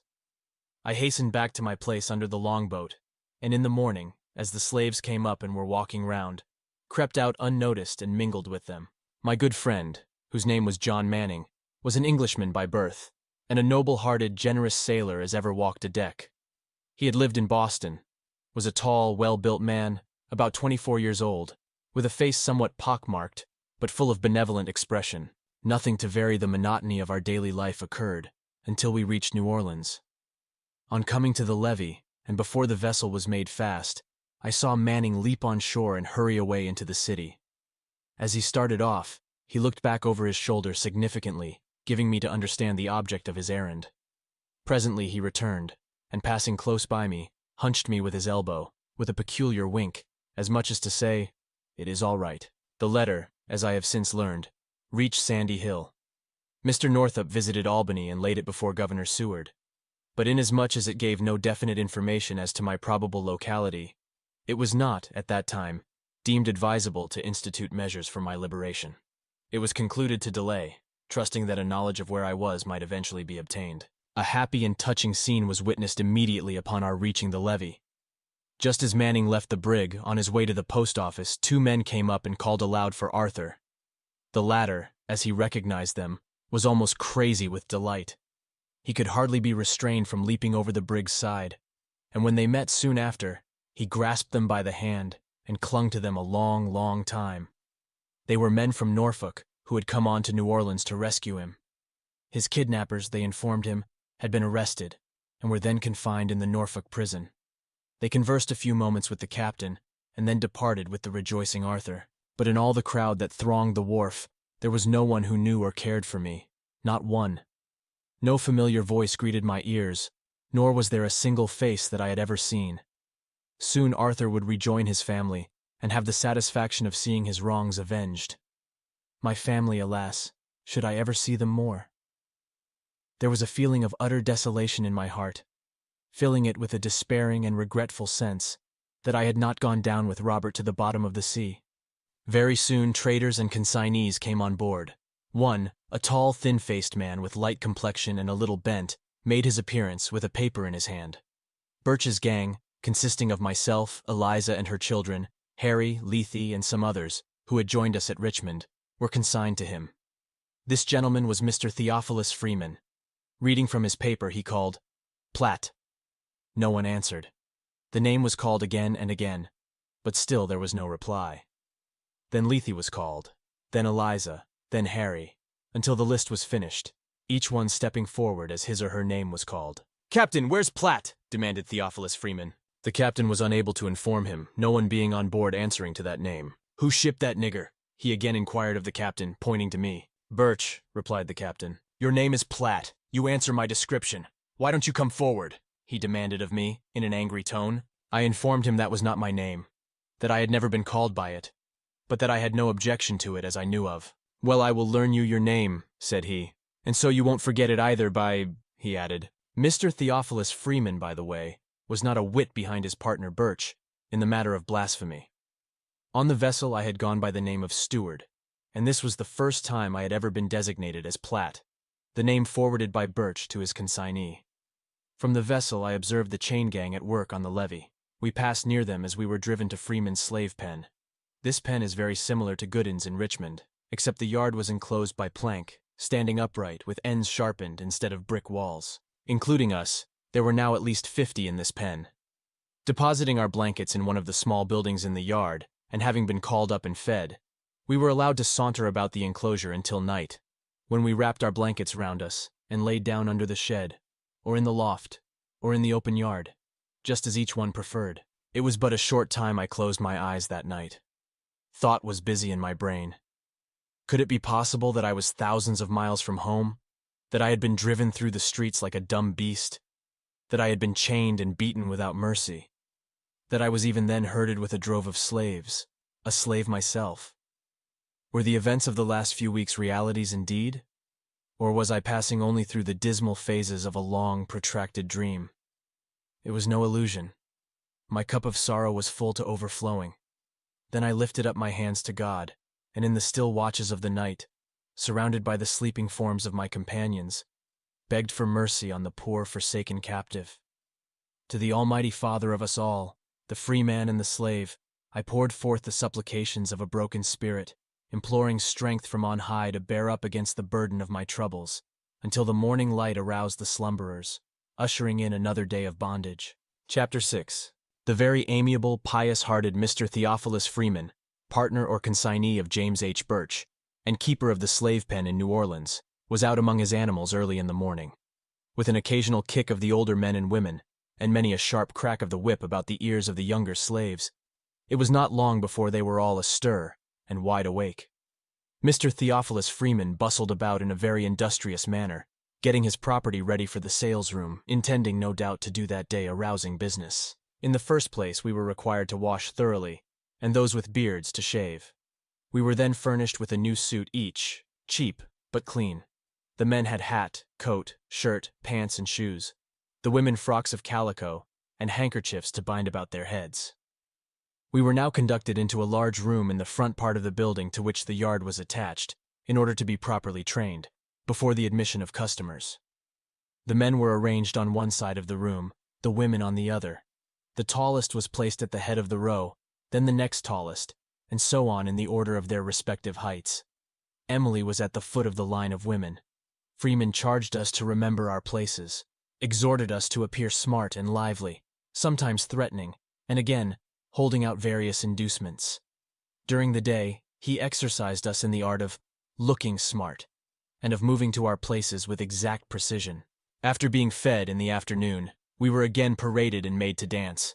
Bob, a colored boy, who had some time belonged to Freeman, played on the violin.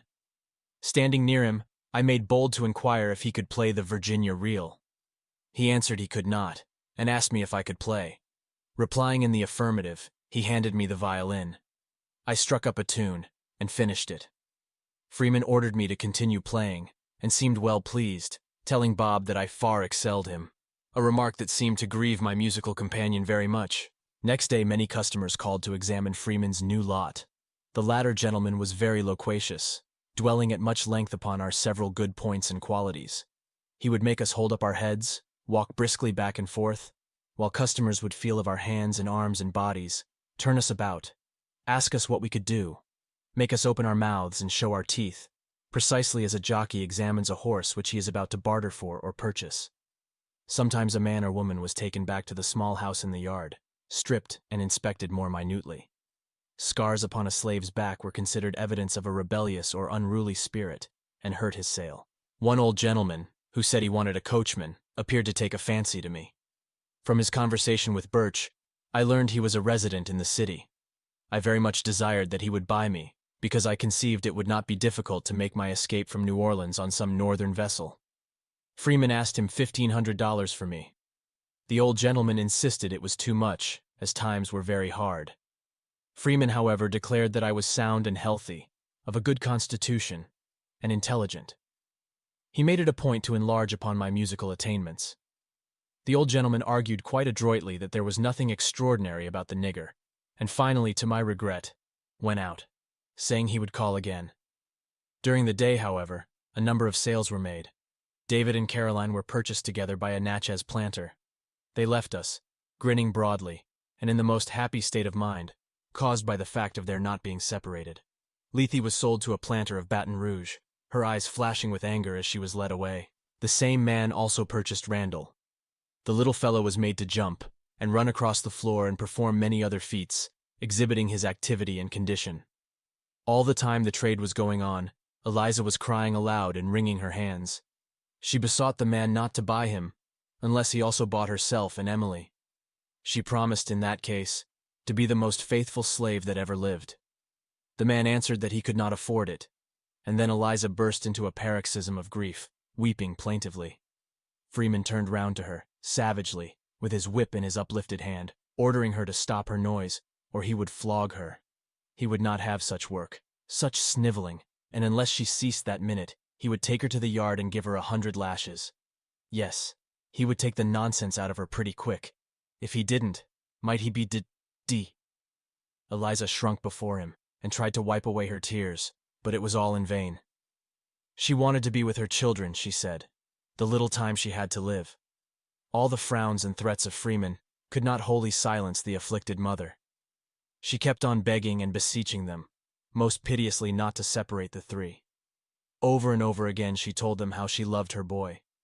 A great many times she repeated her former promises, how very faithful and obedient she would be, how hard she would labor day and night, to the last moment of her life, if he would only buy them altogether. But it was of no avail. The man could not afford it. The bargain was agreed upon, and Randall must go alone. Then Eliza ran to him, embraced him passionately, kissed him again and again, told him to remember her, all the while her tears falling in the boy's face like rain. Freeman damned her, calling her a blubbering, bawling wench, and ordered her to go to her place and behave herself, and be somebody. He swore he wouldn't stand such stuff but a little longer. He would soon give her something to cry about if she was not mighty careful, and that she might depend upon. The planter from Baton Rouge with his new purchases was ready to depart. "Don't cry, Mama. I will be a good boy." "Don't cry," said Randall, looking back as they passed out of the door. "What has become of the lad, God knows. It was a mournful scene indeed. I would have cried myself if I had dared." That night, nearly all who came in on the brig Orleans were taken ill. They complained of violent pain in the head and back. Little Emily, a thing unusual with her, cried constantly. In the morning, a physician was called in, but was unable to determine the nature of our complaint. While examining me and asking questions touching my symptoms, I gave it as my opinion that it was an attack of smallpox, mentioning the fact of Robert's death as the reason of my belief. It might be so indeed, he thought, and he would send for the head physician of the hospital. Shortly the head physician came, a small, light-haired man, whom they called Dr. Carr. He pronounced it smallpox, whereupon there was much alarm throughout the yard. Soon after Dr. Carr left, Eliza, Emmy, Harry, and myself were put into a hack and driven to the hospital, a large white marble building, standing on the outskirts of the city. Harry and I were placed in a room in one of the upper stories. I became very sick. For 3 days I was entirely blind. While lying in this state one day, Bob came in saying to Dr. Carr that Freeman had sent him over to inquire how we were getting on. "Tell him," said the doctor, "that Platt is very bad, but that if he survives until 9 o'clock, he may recover." I expected to die. Though there was little in the prospect before me worth living for, the near approach of death appalled me. I thought I could have been resigned to yield up my life in the bosom of my family, but to expire in the midst of strangers under such circumstances was a bitter reflection. There were a great number in the hospital, of both sexes, and of all ages. In the rear of the building, coffins were manufactured. When one died, the bell tolled, a signal to the undertaker to come and bear away the body to the potter's field. Many times, each day and night, the tolling bell sent forth its melancholy voice, announcing another death. But my time had not yet come. The crisis having passed, I began to revive, and at the end of 2 weeks and 2 days, returned with Harry to the pen, bearing upon my face the effects of the malady, which to this day continues to disfigure it. Eliza and Emily were also brought back next day in a hack, and again were we paraded in the salesroom, for the inspection and examination of purchasers. I still indulged the hope that the old gentleman in search of a coachman would call again, as he had promised, and purchase me. In that event, I felt an abiding confidence that I would soon regain my liberty. Customer after customer entered, but the old gentleman never made his appearance. At length, one day, while we were in the yard, Freeman came out and ordered us to our places in the great room. A gentleman was waiting for us as we entered, and inasmuch as he will be often mentioned in the progress of this narrative, a description of his personal appearance and my estimation of his character at first sight may not be out of place. He was a man above the ordinary height, somewhat bent and stooping forward. He was a good-looking man, and appeared to have reached about the middle age of life. There was nothing repulsive in his presence, but on the other hand, there was something cheerful and attractive in his face, and in his tone of voice. The finer elements were all kindly mingled in his breast, as anyone could see. He moved about among us, asking many questions as to what we could do and what labor we had been accustomed to, if we thought we would like to live with him, and would be good boys if he would buy us, and other interrogatories of like character. After some further inspection and conversation touching prices, he finally offered Freeman $1,000 for me, $900 for Harry, and $700 for Eliza.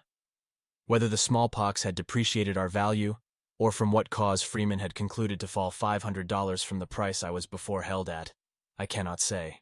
At any rate, after a little shrewd reflection, he announced his acceptance of the offer. As soon as Eliza heard it, she was in an agony again. By this time she had become haggard and hollow-eyed with sickness and with sorrow. It would be a relief if I could consistently pass over in silence the scene that now ensued. It recalls memories more mournful and affecting than any language can portray. I have seen mothers kissing for the last time the faces of their dead offspring. I have seen them looking down into the grave, as the earth fell with a dull sound upon their coffins, hiding them from their eyes forever. But never have I seen such an exhibition of intense, unmeasured, and unbounded grief as when Eliza was parted from her child. She broke from her place in the line of women, and rushing down where Emily was standing, caught her in her arms. The child, sensible of some impending danger, instinctively fastened her hands around her mother's neck and nestled her little head upon her bosom. Freeman sternly ordered her to be quiet, but she did not heed him. He caught her by the arm and pulled her rudely, but she only clung the closer to the child. Then, with a volley of great oaths, he struck her such a heartless blow that she staggered backward and was like to fall. Oh, how piteously then did she beseech and beg and pray that they might not be separated. Why could they not be purchased together? Why not let her have one of her dear children? "Mercy, mercy, master," she cried, falling on her knees. "Please, master, buy Emily. I can never work any if she is taken from me. I will die." Freeman interfered again, but disregarding him, she still pleaded most earnestly, telling how Randall had been taken from her, how she never him see him again, and now it was too bad. Oh God, it was too bad, too cruel, to take her away from Emily, her pride, her only darling that could not live, it was so young without its mother. Finally, after much more of supplication, the purchaser of Eliza stepped forward, evidently affected, and said to Freeman he would buy Emily, and asked him what her price was. "What is her price? Buy her?" was the responsive interrogatory of Theophilus Freeman, and instantly answering his own inquiry, he added, "I won't sell her. She's not for sale." The man remarked he was not in need of one so young, that it would be of no profit to him, but since the mother was so fond of her, rather than see them separated, he would pay a reasonable price. But to this humane proposal, Freeman was entirely deaf. He would not sell her then on any account whatever. There were heaps and piles of money to be made of her, he said, when she was a few years older. There were men enough in New Orleans who would give $5,000 for such an extra handsome, fancy piece as Emily would be, rather than not get her. No, he would not sell her then. She was a beauty, a picture, a doll, one of the regular bloods.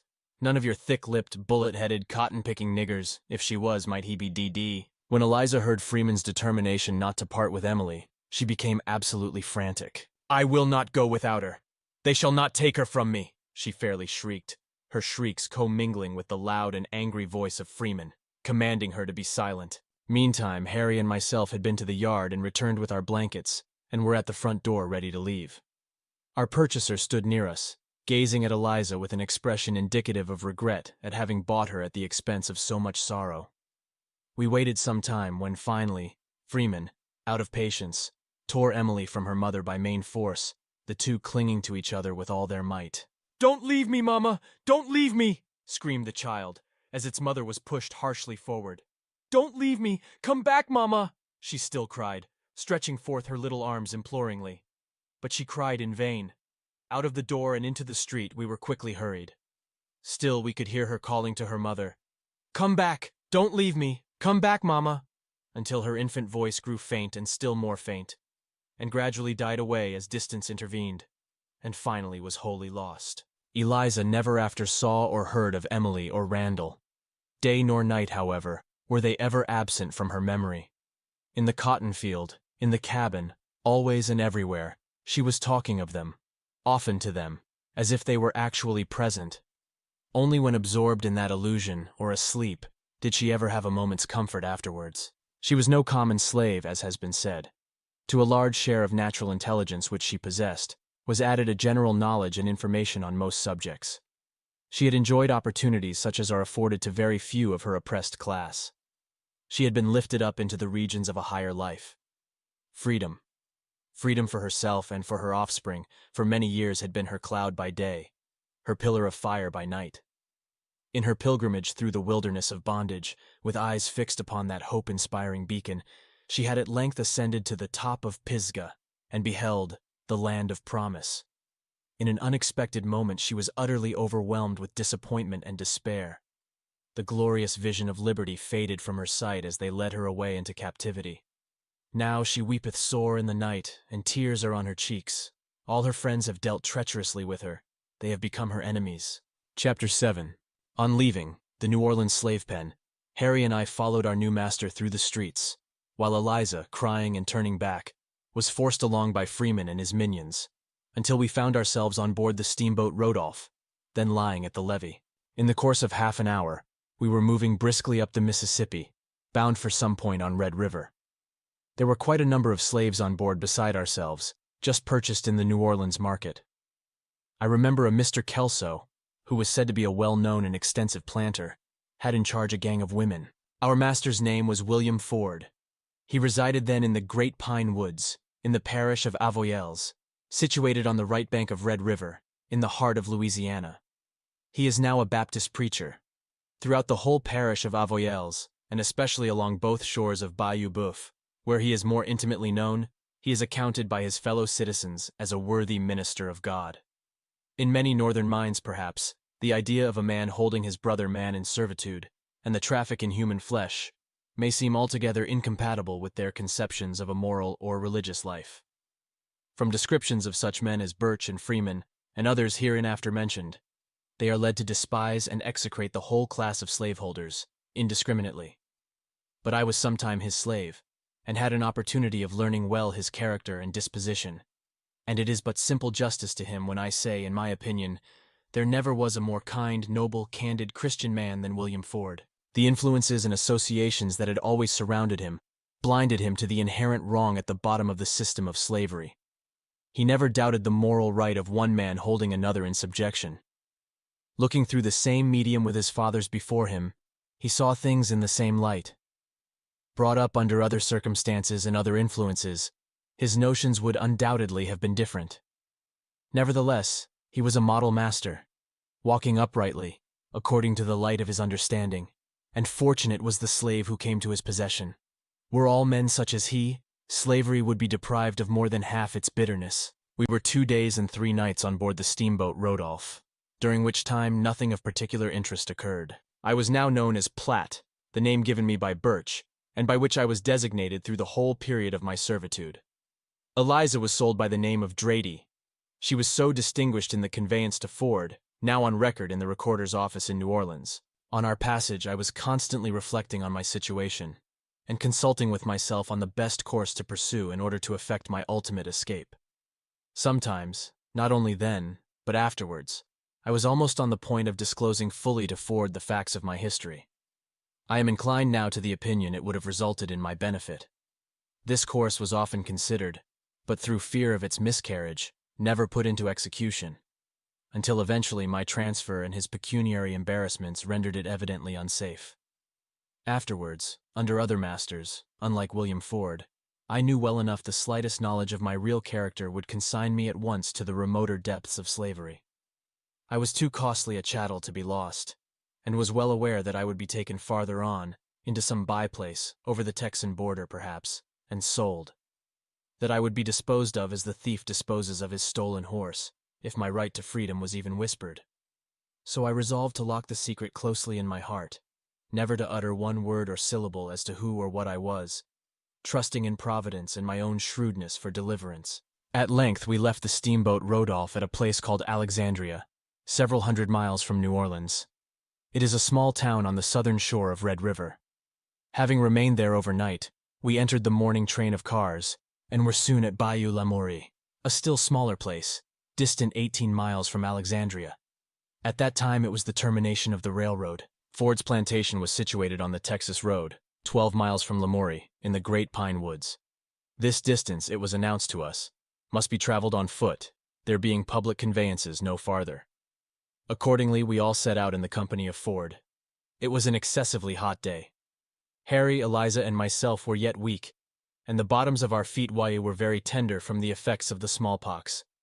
We proceeded slowly, Ford telling us to take our time and sit down and rest whenever we desired, a privilege that was taken advantage of quite frequently. After leaving Lamourie and crossing 2 plantations, one belonging to Mr. Carnell, the other to a Mr. Flint, we reached the Pine Woods, a wilderness that stretches to the Sabine River. The whole country about Red River is low and marshy. The Pine Woods, as they are called, is comparatively upland, with frequent small intervals, however, running through them.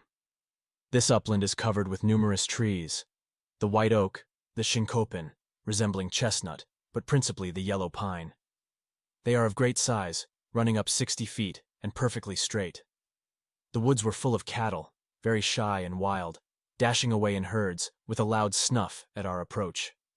Some of them were marked or branded, the rest appeared to be in their wild and untamed state. They are much smaller than northern breeds, and the peculiarity about them that most attracted my attention was their horns. They stand out from the sides of the head precisely straight like 2 iron spikes. At noon, we reached a cleared piece of ground containing 3 or 4 acres.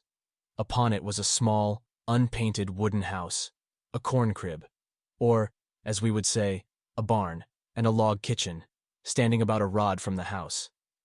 It was the summer residence of Mr. Martin. Rich planters, having large establishments on Bayou Boeuf, are accustomed to spend the warmer season in these woods. Here they find clear water and delightful shades. In fact, these retreats are to the planters of that section of the country what Newport and Saratoga are to the wealthier inhabitants of northern cities. We were sent around into the kitchen and supplied with sweet potatoes, cornbread, and bacon, while Master Ford dined with Martin in the house. There were several slaves about the premises. Martin came out and took a look at us, asking Ford the price of each, if we were green hands and so forth, and making inquiries in relation to the slave market generally. After a long rest we set forth again, following the Texas road, which had the appearance of being very rarely traveled. For 5 miles we passed through continuous woods without observing a single habitation. At length, just as the sun was sinking in the west, we entered another opening, containing some 12 or 15 acres. In this opening stood a house much larger than Mr. Martin's. It was 2 stories high, with a piazza in front. In the rear of it was also a log kitchen, poultry house, corn cribs, and several Negro cabins. Near the house was a peach orchard, and gardens of orange and pomegranate trees. The space was entirely surrounded by woods, and covered with a carpet of rich, rank verdure. It was a quiet, lonely, pleasant place. Literally a green spot in the wilderness. It was the residence of my master, William Ford. As we approached, a yellow girl, her name was Rose, was standing on the piazza. Going to the door, she called her mistress, who presently came running out to meet her lord. She kissed him, and laughingly demanded if he had bought those niggers. Ford said he had, and told us to go round to Sally's cabin and rest ourselves. Turning the corner of the house, we discovered Sally washing, her 2 baby children near her, rolling on the grass. They jumped up and toddled towards us, looked at us a moment like a brace of rabbits, then ran back to their mother as if afraid of us.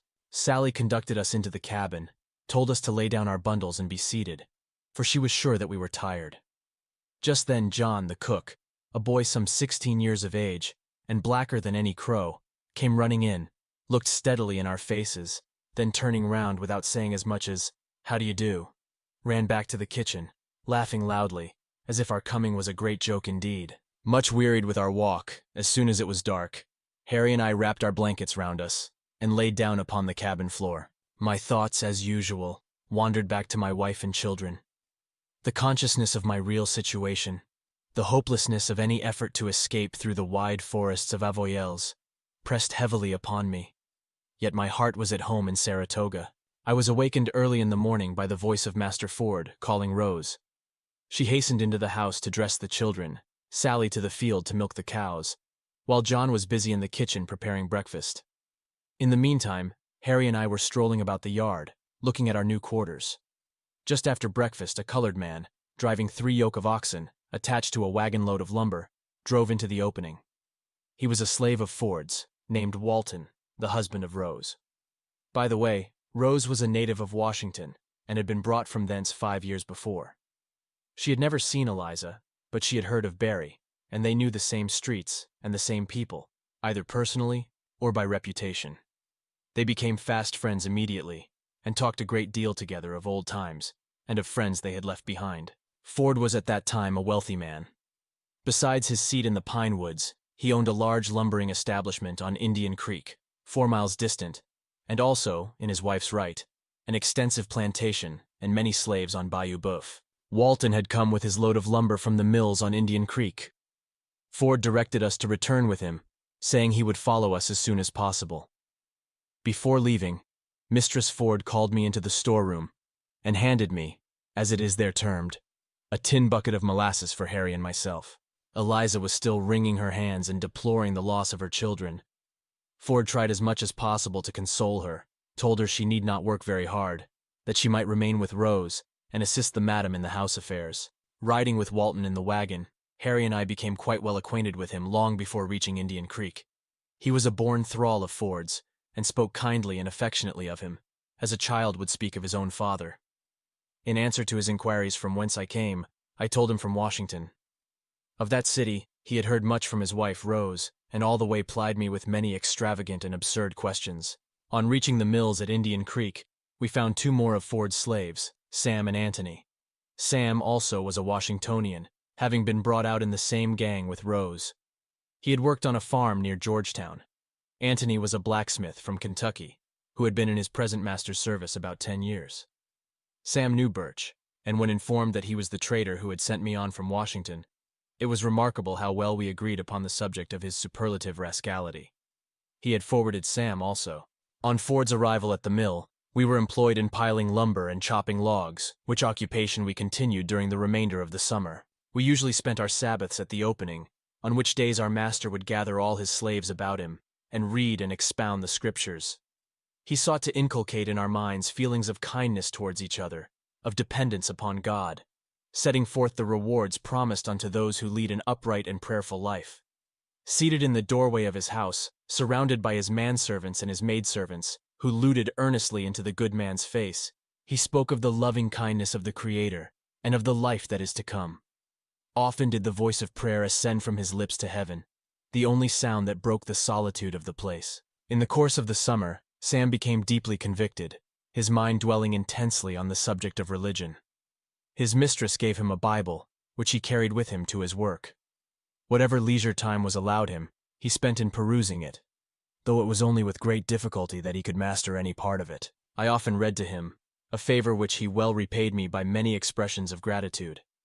Sam's piety was frequently observed by white men who came to the mill, and the remark it most generally provoked was that a man like Ford, who allowed his slaves to have Bibles, was not fit to own a nigger.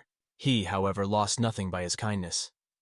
It is a fact I have more than once observed, that those who treated their slaves most leniently were rewarded by the greatest amount of labor. I know it from my own experience. It was a source of pleasure to surprise Master Ford with a greater day's work than was required, while under subsequent masters there was no prompter to extra effort but the overseer's lash. It was the desire of Ford's approving voice that suggested to me an idea that resulted to his profit. The lumber we were manufacturing was contracted to be delivered at Lamourie. It had hitherto been transported by land, and was an important item of expense. Indian Creek, upon which the mills were situated, was a narrow but deep stream emptying into Bayou Boeuf. In some places it was not more than 12 feet wide, and much obstructed with trunks of trees. Bayou Boeuf was connected with Bayou Lamourie. I ascertained the distance from the mills to the point on the latter bayou, where our lumber was to be delivered, was but a few miles less by land than by water. Provided the creek could be made navigable for rafts, it occurred to me that the expense of transportation would be materially diminished. Adam Tatum, a little white man who had been a soldier in Florida and had strolled into that distant region, was foreman and superintendent of the mills. He scouted the idea, but Ford, when I laid it before him, received it favorably and permitted me to try the experiment. Having removed the obstructions, I made up a narrow raft, consisting of 12 cribs. At this business I think I was quite skillful, not having forgotten my experience years before on the Champlain Canal. I labored hard, being extremely anxious to succeed, both from a desire to please my master and to show Adam Tatum that my scheme was not such a visionary one as he incessantly pronounced it. One hand could manage 3 cribs. I took charge of the forward 3 and commenced poling down the creek. In due time we entered the first bayou, and finally reached our destination in a shorter period of time than I had anticipated. The arrival of the raft at Lamourie created a sensation, while Mr. Ford loaded me with commendation. On all sides I heard Ford's Platte pronounced the smartest nigger in the pine woods. In fact, I was the Fulton of Indian Creek. I was not insensible to the praise bestowed upon me, and enjoyed especially my triumph over Tatum, whose half-malicious ridicule had stung my pride. From this time the entire control of bringing the lumber to Lamourie was placed in my hands until the contract was fulfilled. Indian Creek, in its whole length, flows through a magnificent forest. There dwells on its shore a tribe of Indians, a remnant of the Chickasaws or Chickapees, if I remember rightly. They live in simple huts, 10 or 12 feet square, constructed of pine poles and covered with bark. They subsist principally on the flesh of the deer, the coon, and opossum, all of which are plenty in these woods. Sometimes they exchange venison for a little corn and whiskey with the planters on the bayous. Their usual dress is buckskin breeches and calico hunting shirts of fantastic colors, buttoned from belt to chin. They wear brass rings on their wrists and in their ears and noses. The dress of the squaws is very similar. They are fond of dogs and horses, owning many of the latter, of a small, tough breed, and are skillful riders. Their bridles, girths, and saddles were made of raw skins of animals, their stirrups of a certain kind of wood. Mounted astride their ponies, men and women, I have seen them dash out into the woods at the utmost of their speed, following narrow winding paths and dodging trees in a manner that eclipsed the most miraculous feats of civilized equestrianism. Circling away in various directions, the forest echoing and re-echoing with their whoops, they would presently return at the same dashing, headlong speed with which they started. Their village was on Indian Creek, known as Indian Castle, but their range extended to the Sabine River. Occasionally a tribe from Texas would come over on a visit, and then there was indeed a carnival in the great pine woods.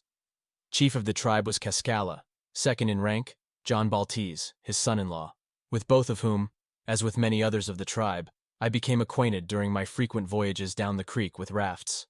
Sam and myself would often visit them when the day's task was done.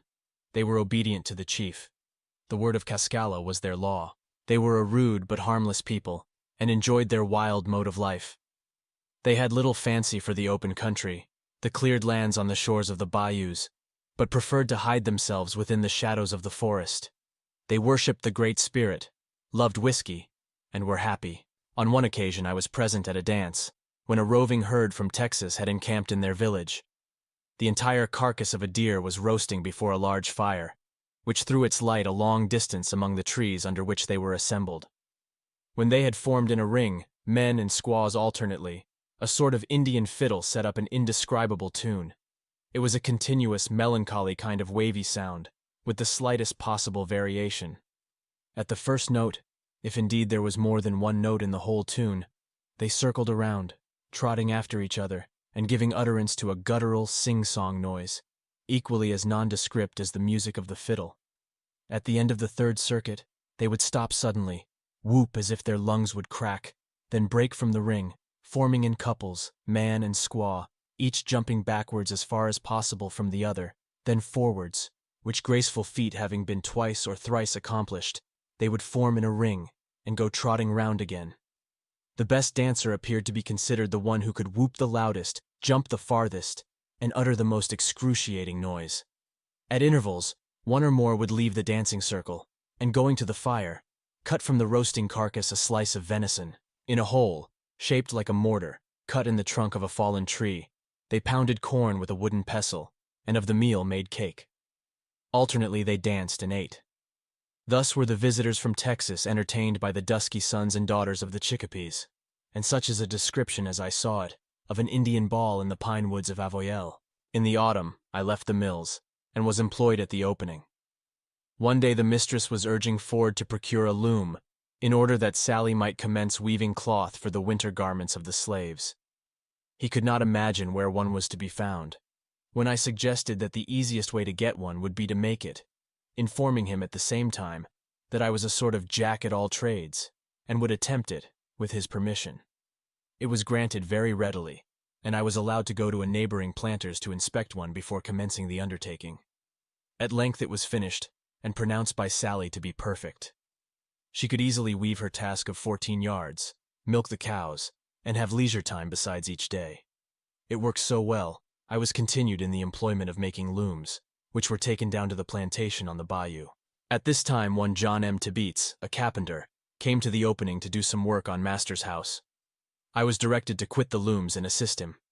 For 2 weeks I was in his company, planning and matching boards for ceiling, a plastered room being a rare thing in the parish of Avoyelles. John M. Tibeats was the opposite of Ford in all respects. He was a small, crabbed, quick-tempered, spiteful man. He had no fixed residence that I ever heard of, but passed from one plantation to another, wherever he could find employment. He was without standing in the community, not esteemed by white men, nor even respected by slaves. He was ignorant, withal, and of a revengeful disposition. He left the parish long before I did, and I know not whether he is at present alive or dead. Certain it is, it was a most unlucky day for me that brought us together. During my residence with Master Ford, I had seen only the bright side of slavery. His was no heavy hand crushing us to the earth. He pointed upwards, and with benign and cheering words addressed us as his fellow mortals, accountable, like himself, to the Maker of us all. I think of him with affection, and had my family been with me, could have borne his gentle servitude, without murmuring, all my days. But clouds were gathering in the horizon, forerunners of a pitiless storm that was soon to break over me. I was doomed to endure such bitter trials as the poor slave only knows, and to lead no more the comparatively happy life which I had led in the great pine woods. Chapter 8. William Ford unfortunately became embarrassed in his pecuniary affairs. A heavy judgment was rendered against him in consequence of his having become security for his brother, Franklin Ford, residing on Red River, above Alexandria, and who had failed to meet his liabilities. He was also indebted to John M. Tibeats to a considerable amount in consideration of his services in building the mills on Indian Creek, and also a weaving house corn mill and other erections on the plantation at Bayou Boeuf, not yet completed. It was therefore necessary, in order to meet these demands, to dispose of 18 slaves, myself among the number. 17 of them, including Sam and Harry, were purchased by Peter Compton, a planter also residing on Red River. I was sold to Tibeats, in consequence, undoubtedly, of my slight skill as a carpenter. This was in the winter of 1842. The deed of myself from Freeman to Ford, as I ascertained from the public records in New Orleans on my return, was dated June 23 D. 1841. At the time of my sale to Tibeats, the price agreed to be given for me being more than the debt. Ford took a chattel mortgage of $400.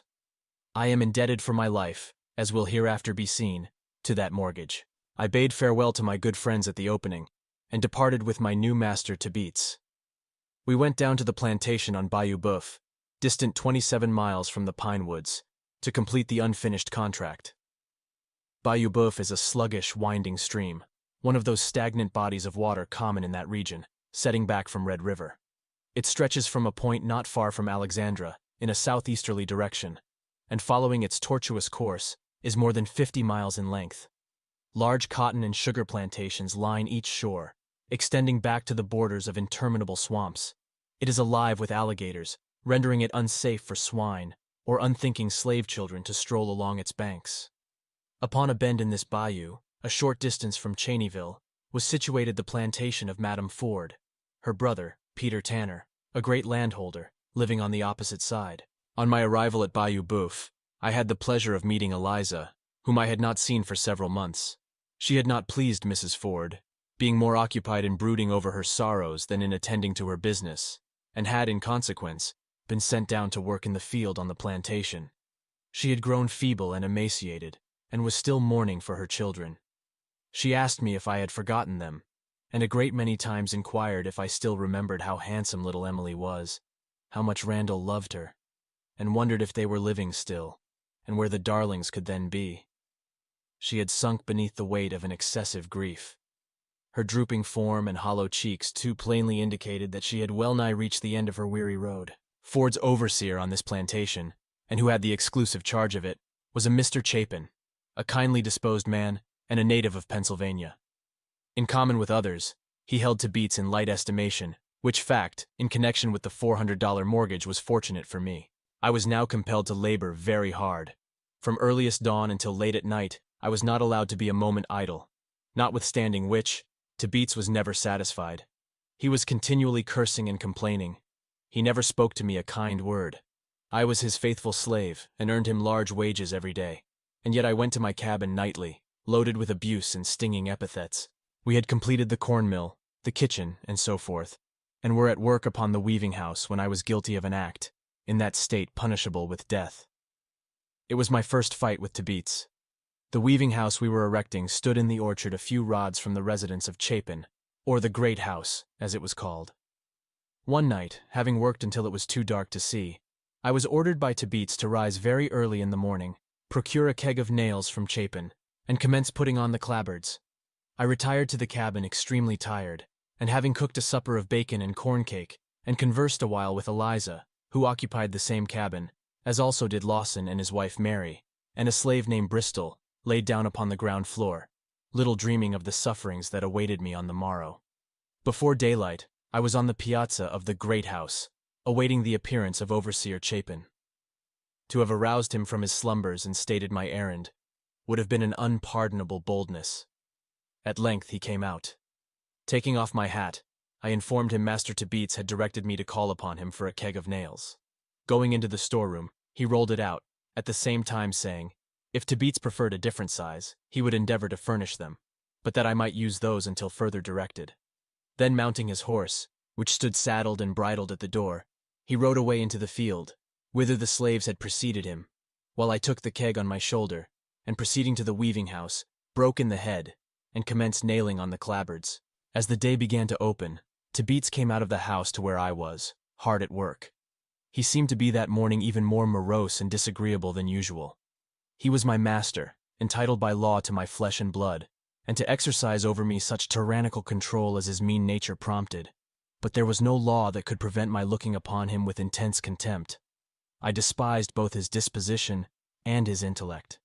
I had just come round to the keg for a further supply of nails, as he reached the weaving house. I thought I told you to commence putting on weatherboards this morning, he remarked. Yes, master, and I am about it, I replied. Where? He demanded. On the other side, was my answer. He walked round to the other side, examined my work for a while, muttering to himself in a fault-finding tone. Didn't I tell you last night to get a keg of nails of Chapin? He broke forth again. Yes, master, and so I did. An overseer said he would get another size for you, if you wanted them, when he came back from the field. Beats walked to the keg, looked a moment at the contents, then kicked it violently. Coming towards me in a great passion, he exclaimed, "G-d-d in you! I thought you knowed something!" I made answer, "I tried to do as you told me, master. I didn't mean anything wrong. Overseer said, but he interrupted me with such a flood of curses that I was unable to finish the sentence. At length he ran towards the house, and going to the piazza, took down one of the overseer's whips. The whip had a short wooden stock, braided over with leather, and was loaded at the butt. The lash was 3 feet long or thereabouts, and made of rawhide strands. At first I was somewhat frightened, and my impulse was to run. There was no one about except Rachel, the cook, and Chapin's wife, and neither of them were to be seen. The rest were in the field. I knew he intended to whip me, and it was the first time anyone had attempted it since my arrival at Avoyelles. I felt, moreover, that I had been faithful, that I was guilty of no wrong whatever, and deserved commendation rather than punishment.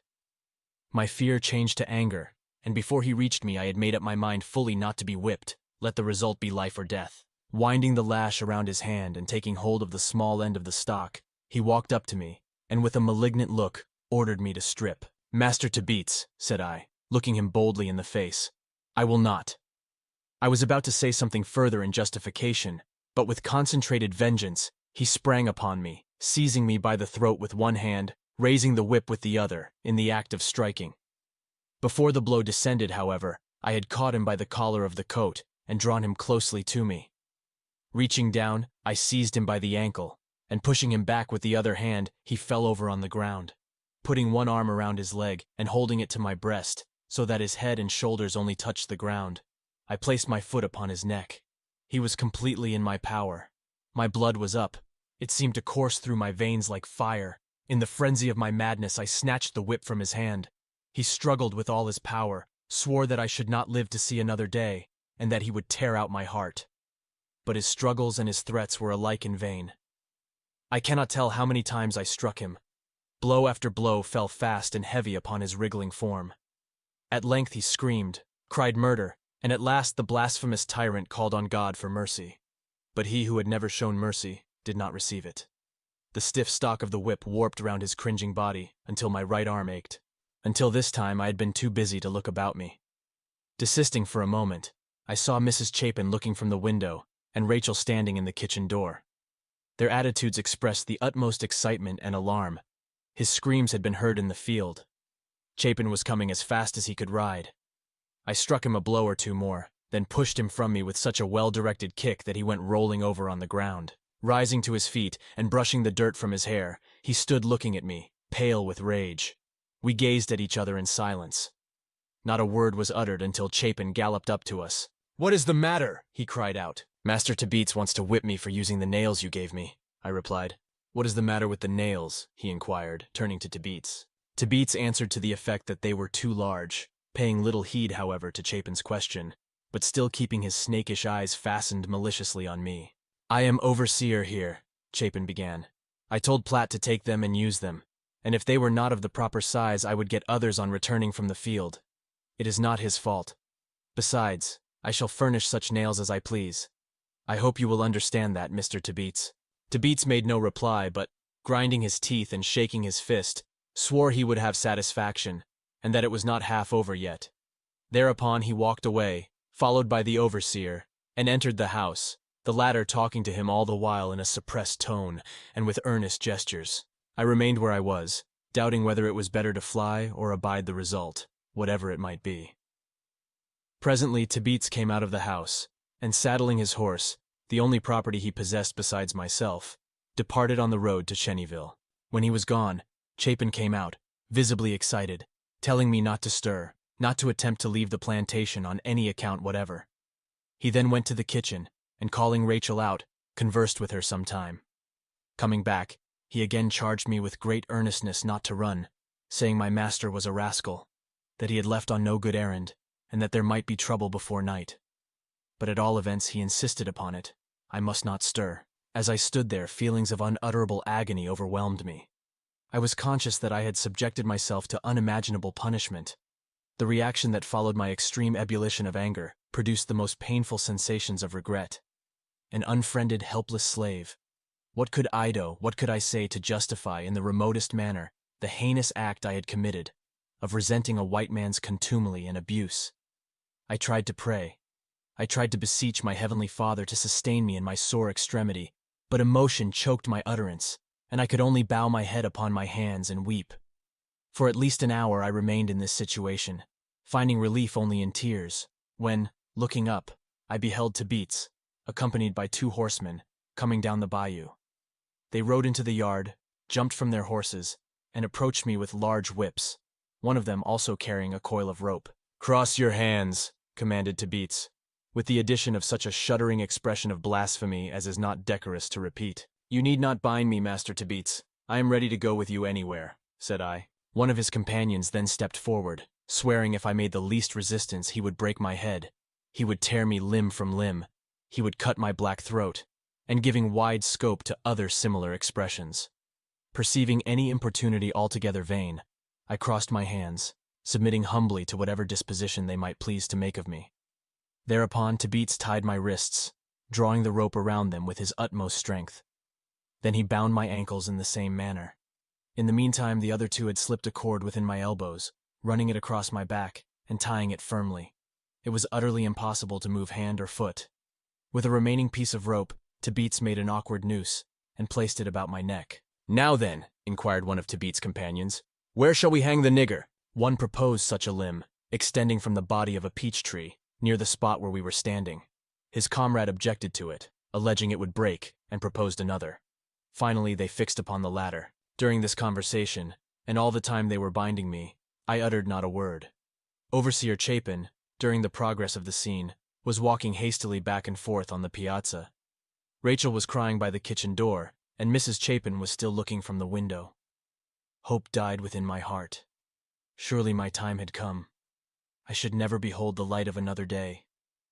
Never behold the faces of my children. The sweet anticipation I had cherished with such fondness. I should that hour struggle through the fearful agonies of death. None would mourn for me, none revenge me. Soon my form would be moldering in that distant soil, or perhaps be cast to the slimy reptiles that filled the stagnant waters of the bayou. Tears flowed down my cheeks, but they only afforded a subject of insulting comment for my executioners. At length, as they were dragging me towards the tree, Chapin, who had momentarily disappeared from the piazza, came out of the house and walked towards us. He had a pistol in each hand, and as near as I can now recall to mind, spoke in a firm, determined manner as follows.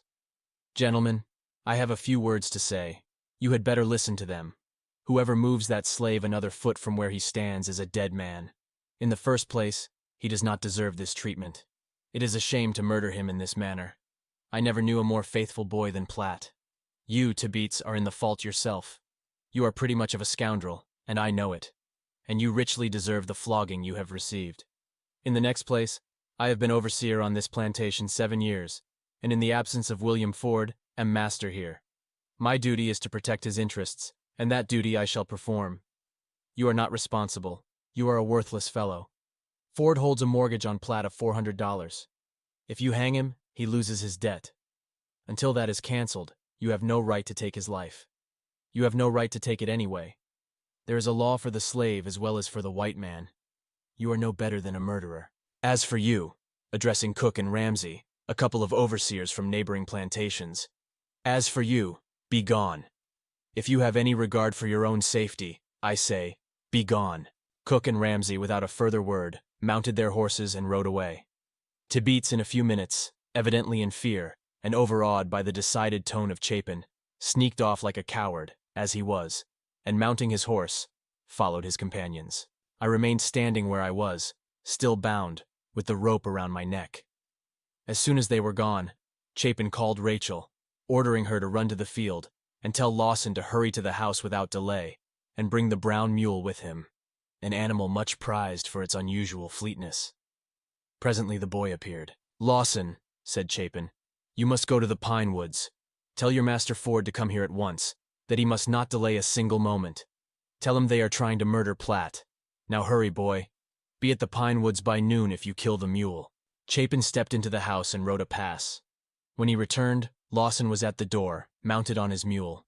Receiving the pass, he plied the whip right smartly to the beast, dashed out of the yard, and turning up the bayou on a hard gallop, in less time than it has taken me to describe the scene, was out of sight. Chapter 9. As the sun approached the meridian that day, it became insufferably warm. Its hot rays scorched the ground. The earth almost blistered the foot that stood upon it. I was without coat or hat, standing bareheaded, exposed to its burning blaze. Great drops of perspiration rolled down my face, drenching the scanty apparel wherewith I was clothed. Over the fence, a very little way off, the peach trees cast their cool, delicious shadows on the grass. I would gladly have given a long year of service to have been enabled to exchange the heated oven, as it were, wherein I stood, for a seat beneath their branches. But I was yet bound, the rope still dangling from my neck, and standing in the same tracks where Tabitz and his comrades left me. I could not move an inch, so firmly had I been bound. To have been enabled to lean against the weaving house would have been a luxury indeed. But it was far beyond my reach, though distant less than 20 feet. I wanted to lie down, but knew I could not rise again. The ground was so parched and boiling hot, I was aware it would but add to the discomfort of my situation. If I could have only moved my position, however slightly, it would have been relief unspeakable. But the hot rays of a southern sun, beating all the long summer day on my bare head, produced not half the suffering I experienced from my aching limbs. My wrists and ankles, and the cords of my legs and arms began to swell, burying the rope that bound them into the swollen flesh. All day Chapin walked back and forth upon the stoop, but not once approached me. He appeared to be in a state of great uneasiness, looking first towards me, and then up the road, as if expecting some arrival every moment. He did not go to the field, as was his custom. It was evident from his manner that he supposed Tabitz would return with more and better armed assistance, perhaps, to renew the quarrel, and it was equally evident he had prepared his mind to defend my life at whatever hazard.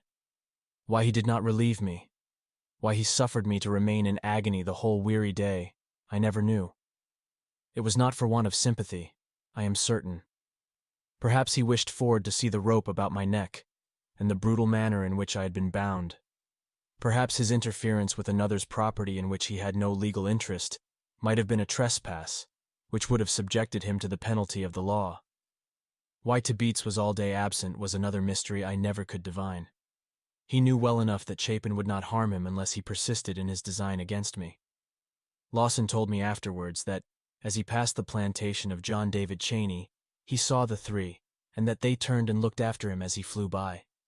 I think his supposition was that Lawson had been sent out by Overseer Chapin to arouse the neighboring planters and to call on them to come to his assistance. He therefore undoubtedly acted on the principle that discretion is the better part of valor, and kept away. But whatever motive may have governed the cowardly and malignant tyrant, it is of no importance. There I still stood in the noontide sun, groaning with pain. From long before daylight I had not eaten a morsel. I was growing faint from pain, and thirst, and hunger. Once only, in the very hottest portion of the day, Rachel, half fearful she was acting contrary to the overseer's wishes, ventured to me, and held a cup of water to my lips. The humble creature never knew, nor could she comprehend if she had heard them, the blessings I invoked upon her, for that balmy draught. She could only say, "Oh, Platt, how I do pity you," and then hastened back to her labors in the kitchen. Never did the sun move so slowly through the heavens. Never did it shower down such fervent and fiery rays as it did that day. At least, so it appeared to me. What my meditations were, the innumerable thoughts that thronged through my distracted brain, I will not attempt to give expression to. Suffice it to say, during the whole long day I came not to the conclusion, even once, that the southern slave, fed, clothed, whipped, and protected by his master, is happier than the free-colored citizen of the North. To that conclusion, I have never since arrived. There are many, however, even in the northern states, benevolent and well-disposed men, who will pronounce my opinion erroneous, and gravely proceed to substantiate the assertion with an argument. Alas, they have never drank, as I have, from the bitter cup of slavery. Just at sunset, my heart leaped with unbounded joy, as Ford came riding into the yard, his horse covered with foam. Chapin met him at the door, and after conversing a short time, he walked directly to me. "Poor Platt, you are in a bad state," was the only expression that escaped his lips. "Thank God," said I, "thank God, Master Ford, that you have come at last." Drawing a knife from his pocket, he indignantly cut the cord from my wrists, arms, and ankles, and slipped the noose from my neck. I attempted to walk, but staggered like a drunken man, and fell partially to the ground. Ford returned immediately to the house, leaving me alone again. As he reached the piazza, Tabitz and his two friends rode up. A long dialogue followed. I could hear the sound of their voices, the mild tones of Ford mingling with the angry accents of Tabitz, but was unable to distinguish what was said. Finally, the three departed again, apparently not well pleased. I endeavored to raise the hammer, thinking to show Ford how willing I was to work, by proceeding with my labors on the weaving house, but it fell from my nerveless hand. At dark, I crawled into the cabin and laid down. I was in great misery, all sore and swollen, the slightest movement producing excruciating suffering. Soon the hands came in from the field. Rachel, when she went after Lawson, had told them what had happened. Eliza and Mary broiled me a piece of bacon, but my appetite was gone. Then they scorched some cornmeal and made coffee. It was all that I could take. Eliza consoled me and was very kind. It was not long before the cabin was full of slaves. They gathered round me, asking many questions about the difficulty with Tabitz in the morning and the particulars of all the occurrences of the day. Then Rachel came in, and in her simple language repeated it over again, dwelling emphatically on the kick that sent Tabitz rolling over on the ground, whereupon there was a general titter throughout the crowd. Then she described how Chapin walked out with his pistols and rescued me, and how Master Ford cut the ropes with his knife, just as if he was mad. By this time Lawson had returned.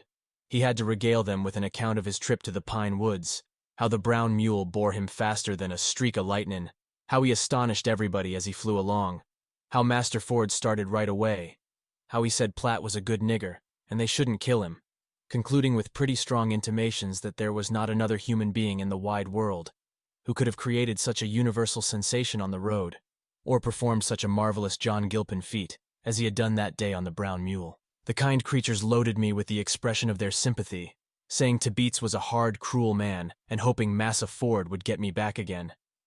In this manner they passed the time, discussing, chatting, talking over and over again the exciting affair, until suddenly Chapin presented himself at the cabin door and called me. "Platt," said he, "you will sleep on the floor in the great house tonight. Bring your blanket with you." I arose as quickly as I was able, took my blanket in my hand, and followed him.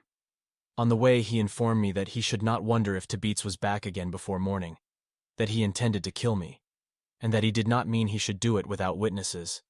Had he stabbed me to the heart in the presence of 100 slaves, not one of them, by the laws of Louisiana, could have given evidence against him. I laid down on the floor in the great house, the first and the last time such a sumptuous resting place was granted me during my 12 years of bondage, and tried to sleep. Near midnight the dog began to bark. Chapin arose, looked from the window, but could discover nothing. At length the dog was quiet. As he returned to his room he said, "I believe, Platt, that scoundrel is skulking about the premises somewhere. If the dog barks again, and I am sleeping, wake me." I promised to do so. After the lapse of an hour or more, the dog recommenced his clamor, running towards the gate, then back again, all the while barking furiously. Chapin was out of bed without waiting to be called. On this occasion, he stepped forth upon the piazza and remained standing there a considerable length of time. Nothing, however, was to be seen, and the dog returned to his kennel. We were not disturbed again during the night. The excessive pain that I suffered, and the dread of some impending danger, prevented any rest whatever. Whether or not Tabitz did actually return to the plantation that night, seeking an opportunity to wreak his vengeance upon me, is a secret known only to himself, perhaps. I thought then, however, and have the strong impression still, that he was there. At all events, he had the disposition of an assassin, cowering before a brave man's words but ready to strike his helpless or unsuspecting victim in the back, as I had reason afterwards to know. At daylight in the morning I arose, sore and weary, having rested little. Nevertheless, after partaking breakfast, which Mary and Eliza had prepared for me in the cabin, I proceeded to the weaving house, and commenced the labors of another day. It was Chapin's practice, as it is the practice of overseers generally, immediately on arising, to bestride his horse, always saddled and bridled and ready for him, the particular business of some slave, and ride into the field. This morning, on the contrary, he came to the weaving house, asking if I had seen anything of Tabitz yet. Replying in the negative, he remarked there was something not right about the fellow. There was bad blood in him, that I must keep a sharp watch of him, or he would do me wrong some day when I least expected it. While he was yet speaking, Tabitz rode in, hitched his horse, and entered the house. I had little fear of him while Ford and Chapin were at hand. But they could not be near me always. Oh, how heavily the weight of slavery pressed upon me then! I must toil day after day, endure abuse and taunts and scoffs, sleep on the hard ground, live on the coarsest fare, and not only this, but live the slave of a blood-seeking wretch, of whom I must stand henceforth in continued fear and dread.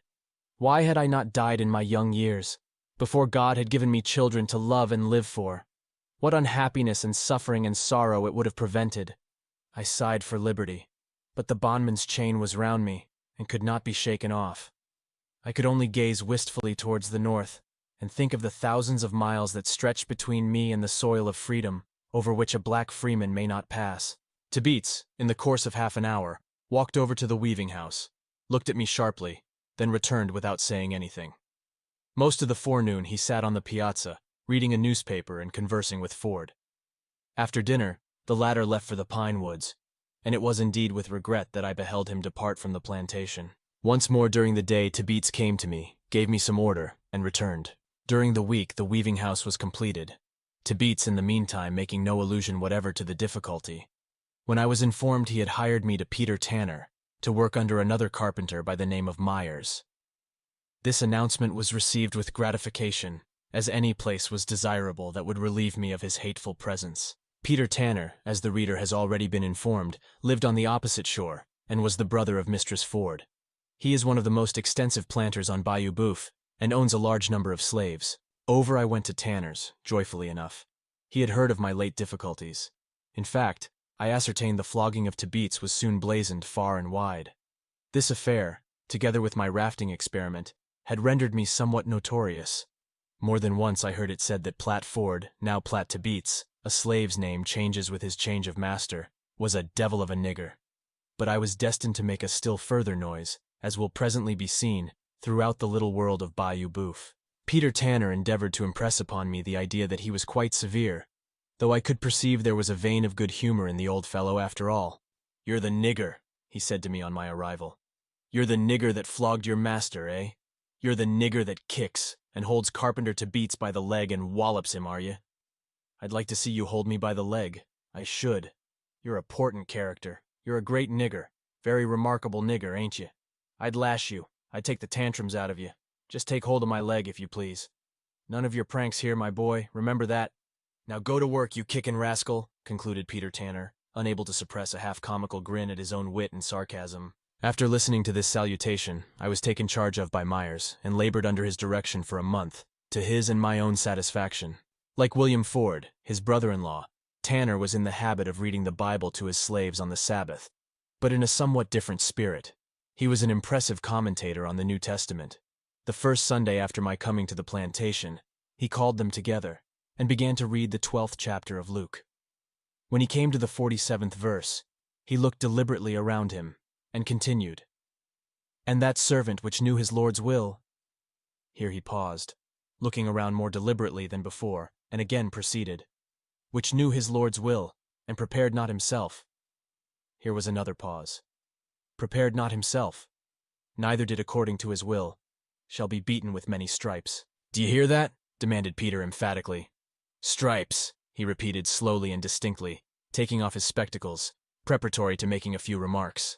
"That nigger that don't take care, that don't obey his Lord, that's his master, do you see? That air nigger shall be beaten with many stripes. Now, many signifies a great many. 40, 100, 150 lashes. That's scripter." And so Peter continued to elucidate the subject for a great length of time, much to the edification of his sable audience.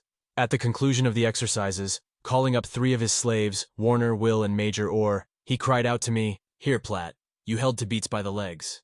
Now I'll see if you can hold these rascals in the same way, till I get back from meetin'." Thereupon he ordered them to the stocks, a common thing on plantations in the Red River country. The stocks are formed of 2 planks, the lower one made fast at the ends to 2 short posts, driven firmly into the ground. At regular distances, half circles are cut in the upper edge. The other plank is fastened to one of the posts by a hinge, so that it can be opened or shut down, in the same manner as the blade of a pocket knife is shut or opened. In the lower edge of the upper plank, corresponding half circles are also cut, so that when they close, a row of holes is formed large enough to admit a Negro's leg above the ankle, but not large enough to enable him to draw out his foot. The other end of the upper plank, opposite the hinge, is fastened to its post by lock and key. The slave is made to sit upon the ground. When the uppermost prank is elevated, his legs, just above the ankles, placed in the sub-half circles, and shutting it down again, and locking it, he is held secure and fast. Very often the neck instead of the ankle is enclosed. In this manner they are held during the operation of whipping.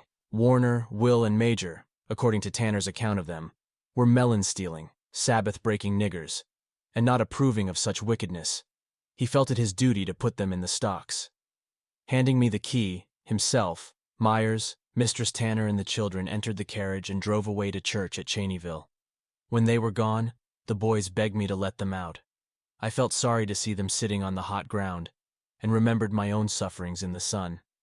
Upon their promise to return to the stocks at any moment they were required to do so, I consented to release them.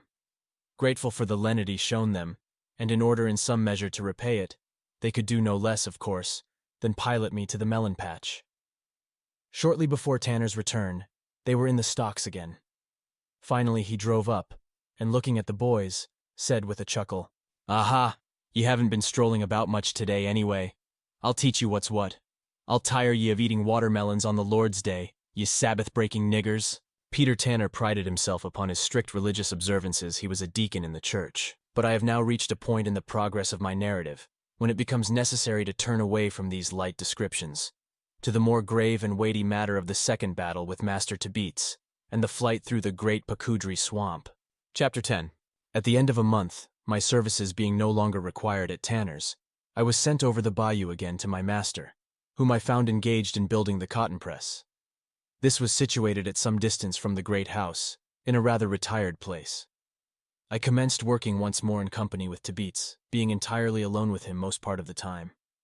I remembered the words of Chapin, his precautions, his advice to beware, lest in some unsuspecting moment he might injure me.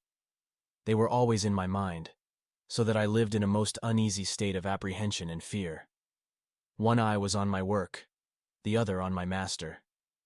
I determined to give him no cause of offense, to work still more diligently, if possible, than I had done, to bear whatever abuse he might heap upon me, save bodily injury, humbly and patiently, hoping thereby to soften in some degree his manner towards me, until the blessed time might come when I should be delivered from his clutches. The third morning after my return, Chapin left the plantation for Cheneyville, to be absent until night. Tabitz, on that morning, was attacked with one of those periodical fits of spleen and ill humor to which he was frequently subject, rendering him still more disagreeable and venomous than usual. It was about 9 o'clock in the forenoon, when I was busily employed with the jack-plane on one of the sweeps. Tabitz was standing by the workbench, fitting a handle into the chisel, with which he had been engaged previously in cutting the thread of the screw. "You are not planning that down enough," said he. "It is just even with the line," I replied. "You're a D.D. liar," he exclaimed passionately. "Oh well, master," I said mildly. "I will plane it down more if you say so," at the same time proceeding to do as I supposed he desired. Before one shaving had been removed, however, he cried out, saying I had now planed it too deep. It was too small. I had spoiled the sweep entirely. Then followed curses and imprecations. I had endeavored to do exactly as he directed, but nothing would satisfy the unreasonable man. In silence and in dread, I stood by the sweep, holding the jack-plane in my hand, not knowing what to do, and not daring to be idle. His anger grew more and more violent, until finally, with an oath, such a bitter, frightful oath as only Tabitz could utter, he seized a hatchet from the workbench and darted towards me, swearing he would cut my head open. It was a moment of life or death. The sharp, bright blade of the hatchet glittered in the sun. In another instant, it would be buried in my brain. And yet in that instant, so quick will a man's thoughts come to him in such a fearful strait, I reasoned with myself. If I stood still, my doom was certain. If I fled, 10 chances to 1, the hatchet, flying from his hand with a too deadly and unerring aim, would strike me in the back. There was but one course to take, springing towards him with all my power and meeting him full halfway. Before he could bring down the blow, with one hand I caught his uplifted arm, with the other seized him by the throat. We stood looking each other in the eyes. In his I could see murder. I felt as if I had a serpent by the neck, watching the slightest relaxation of my gripe to coil itself round my body, crushing and stinging it to death. I thought to scream aloud, trusting that some ear might catch the sound. But Chapin was away. The hands were in the field. There was no living soul in sight or hearing. The good genius, which thus far through life has saved me from the hands of violence, at that moment suggested a lucky thought. With a vigorous and sudden kick that brought him on one knee, with a groan, I released my hold upon his throat, snatched the hatchet, and cast it beyond reach. Frantic with rage, maddened beyond control, he seized a white oak stick, 5 feet long perhaps, and as large in circumference as his hand could grasp, which was lying on the ground. Again he rushed towards me, and again I met him, seized him about the waist, and being the stronger of the two, bore him to the earth. While in that position I obtained possession of the stick, and rising, cast it from me also. He likewise arose and ran for the broad axe on the workbench. Fortunately there was a heavy plank lying upon its broad blade, in such a manner that he could not extricate it, before I had sprung upon his back. Pressing him down closely and heavily on the plank, so that the axe was held more firmly to its place, I endeavored, but in vain, to break his grasp upon the handle. In that position we remained some minutes.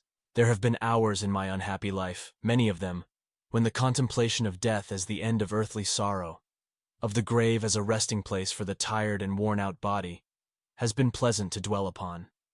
But such contemplations vanish in the hour of peril. No man, in his full strength, can stand undismayed in the presence of the King of Terrors. Life is dear to every living thing. The worm that crawls upon the ground will struggle for it. At that moment it was dear to me, enslaved and treated as I was. Not able to unloose his hand, once more I seized him by the throat, and this time, with a vice-like gripe that soon relaxed his hold. He became pliant and unstrung. His face, that had been white with passion, was now black from suffocation. Those small serpent eyes that spat such venom were now full of horror, 2 great white orbs starting from their sockets. There was a lurking devil in my heart that prompted me to kill the human bloodhound on the spot, to retain the gripe on his accursed throat till the breath of life was gone. I dared not murder him, and I dared not let him live. If I killed him, my life must pay the forfeit. If he lived, my life only would satisfy his vengeance. A voice within whispered me to fly. To be a wanderer among the swamps, a fugitive and a vagabond on the face of the earth, was preferable to the life that I was leading. My resolution was soon formed, and swinging him from the workbench to the ground, I leaped a fence nearby and hurried across the plantation, passing the slaves at work in the cotton field. At the end of a quarter of a mile I reached the wood pasture, and it was a short time indeed that I had been running it. Climbing onto a high fence, I could see the cotton press, the great house, and the space between. It was a conspicuous position, from whence the whole plantation was in view. I saw Beats cross the field towards the house and enter it. Then he came out, carrying his saddle, and presently mounted his horse and galloped away. I was desolate, but thankful. Thankful that my life was spared. Desolate and discouraged with the prospect before me. What would become of me? Who would befriend me? Whither should I fly? O God, Thou who gavest me life, and implanted in my bosom the love of life, who filled it with emotions such as other men, Thy creatures, have, do not forsake me. Have pity on the poor slave, let me not perish. If Thou canst not protect me, I am lost, lost. Such supplications, silently and unuttered, ascended from my inmost heart to heaven. But there was no answering voice, no sweet, low tone, coming down from on high, whispering to my soul, "It is I, be not afraid." I was the forsaken of God, it seemed, the despised and hated of men. In about 3/4 of an hour, several of the slaves shouted and made signs for me to run. Presently, looking up the bayou, I saw Beats and 2 others on horseback, coming at a fast gait, followed by a troop of dogs. There were as many as 8 or 10. Distant as I was, I knew them. They belonged on the adjoining plantation. The dogs used on Bayou Boeuf for hunting slaves are a kind of bloodhound, but a far more savage breed than is found in the northern states. They will attack a Negro, at their master's bidding, and cling to him as the common bulldog will cling to a 4-footed animal. Frequently their loud bay is heard in the swamps, and then there is speculation as to what point the runaway will be overhauled. The same as a New York hunter stops to listen to the hounds coursing along the hillsides, and suggests to his companion that the fox will be taken at such a place. I never knew a slave escaping with his life from Bayou Boeuf. One reason is, they are not allowed to learn the art of swimming, and are incapable of crossing the most inconsiderable stream. In their flight, they can go in no direction but a little way without coming to a bayou, when the inevitable alternative is presented of being drowned or overtaken by the dogs. In youth, I had practiced in the clear streams that flow through my native district, until I had become an expert swimmer and felt at home in the watery element. I stood upon the fence until the dogs had reached the cotton press. In an instant more, their long, savage yells announced they were on my track. Leaping down from my position, I ran towards the swamp. Fear gave me strength, and I exerted it to the utmost. Every few moments I could hear the yelpings of the dogs. They were gaining upon me. Every howl was nearer and nearer. Each moment I expected they would spring upon my back, expected to feel their long teeth sinking into my flesh. There were so many of them, I knew they would tear me to pieces, that they would worry me, at once, to death. I gasped for breath, gasped forth a half-uttered, choking prayer to the Almighty to save me, to give me strength to reach some wide, deep bayou where I could throw them off the track or sink into its waters. Presently I reached a thick palmetto bottom. As I fled through them, they made a loud rustling noise, not loud enough, however, to drown the voices of the dogs. Continuing my course due south, as nearly as I can judge, I came at length to water just over Shoe. The hounds at that moment could not have been 5 rods behind me. I could hear them crashing and plunging through the palmettos, their loud, eager yells making the whole swamp clamorous with the sound. Hope revived a little as I reached the water. If it were only deeper, they might loose the scent, and thus disconcerted, afford me the opportunity of evading them. Luckily it grew deeper the farther I proceeded, now over my ankles, now halfway to my knees, now sinking a moment to my waist, and then emerging presently into more shallow places. The dogs had not gained upon me since I struck the water. Evidently they were confused. Now their savage intonations grew more and more distant, assuring me that I was leaving them. Finally I stopped to listen, but the long howl came booming on the air again, telling me I was not yet safe. From bog to bog, where I had stepped, they could still keep upon the track, though impeded by the water. At length, to my great joy, I came to a wide bayou, and plunging in, had soon stemmed its sluggish current to the other side. There, certainly, the dogs would be confounded, the current carrying down the stream all traces of that slight, mysterious scent, which enables the quick-smelling hound to follow in the track of the fugitive. After crossing this bayou, the water became so deep I could not run. I was now in what I afterwards learned was the great Pacudri swamp. It was filled with immense trees, the sycamore, the gum, the cottonwood and cypress, and extends, I am informed, to the shore of the Calcasieu River. For 30 or 40 miles it is without inhabitants, save wild beasts, the bear, the wildcat, the tiger, and great slimy reptiles that are crawling through it everywhere. Long before I reached the bayou, in fact, from the time I struck the water until I emerged from the swamp on my return, these reptiles surrounded me. I saw hundreds of moccasin snakes.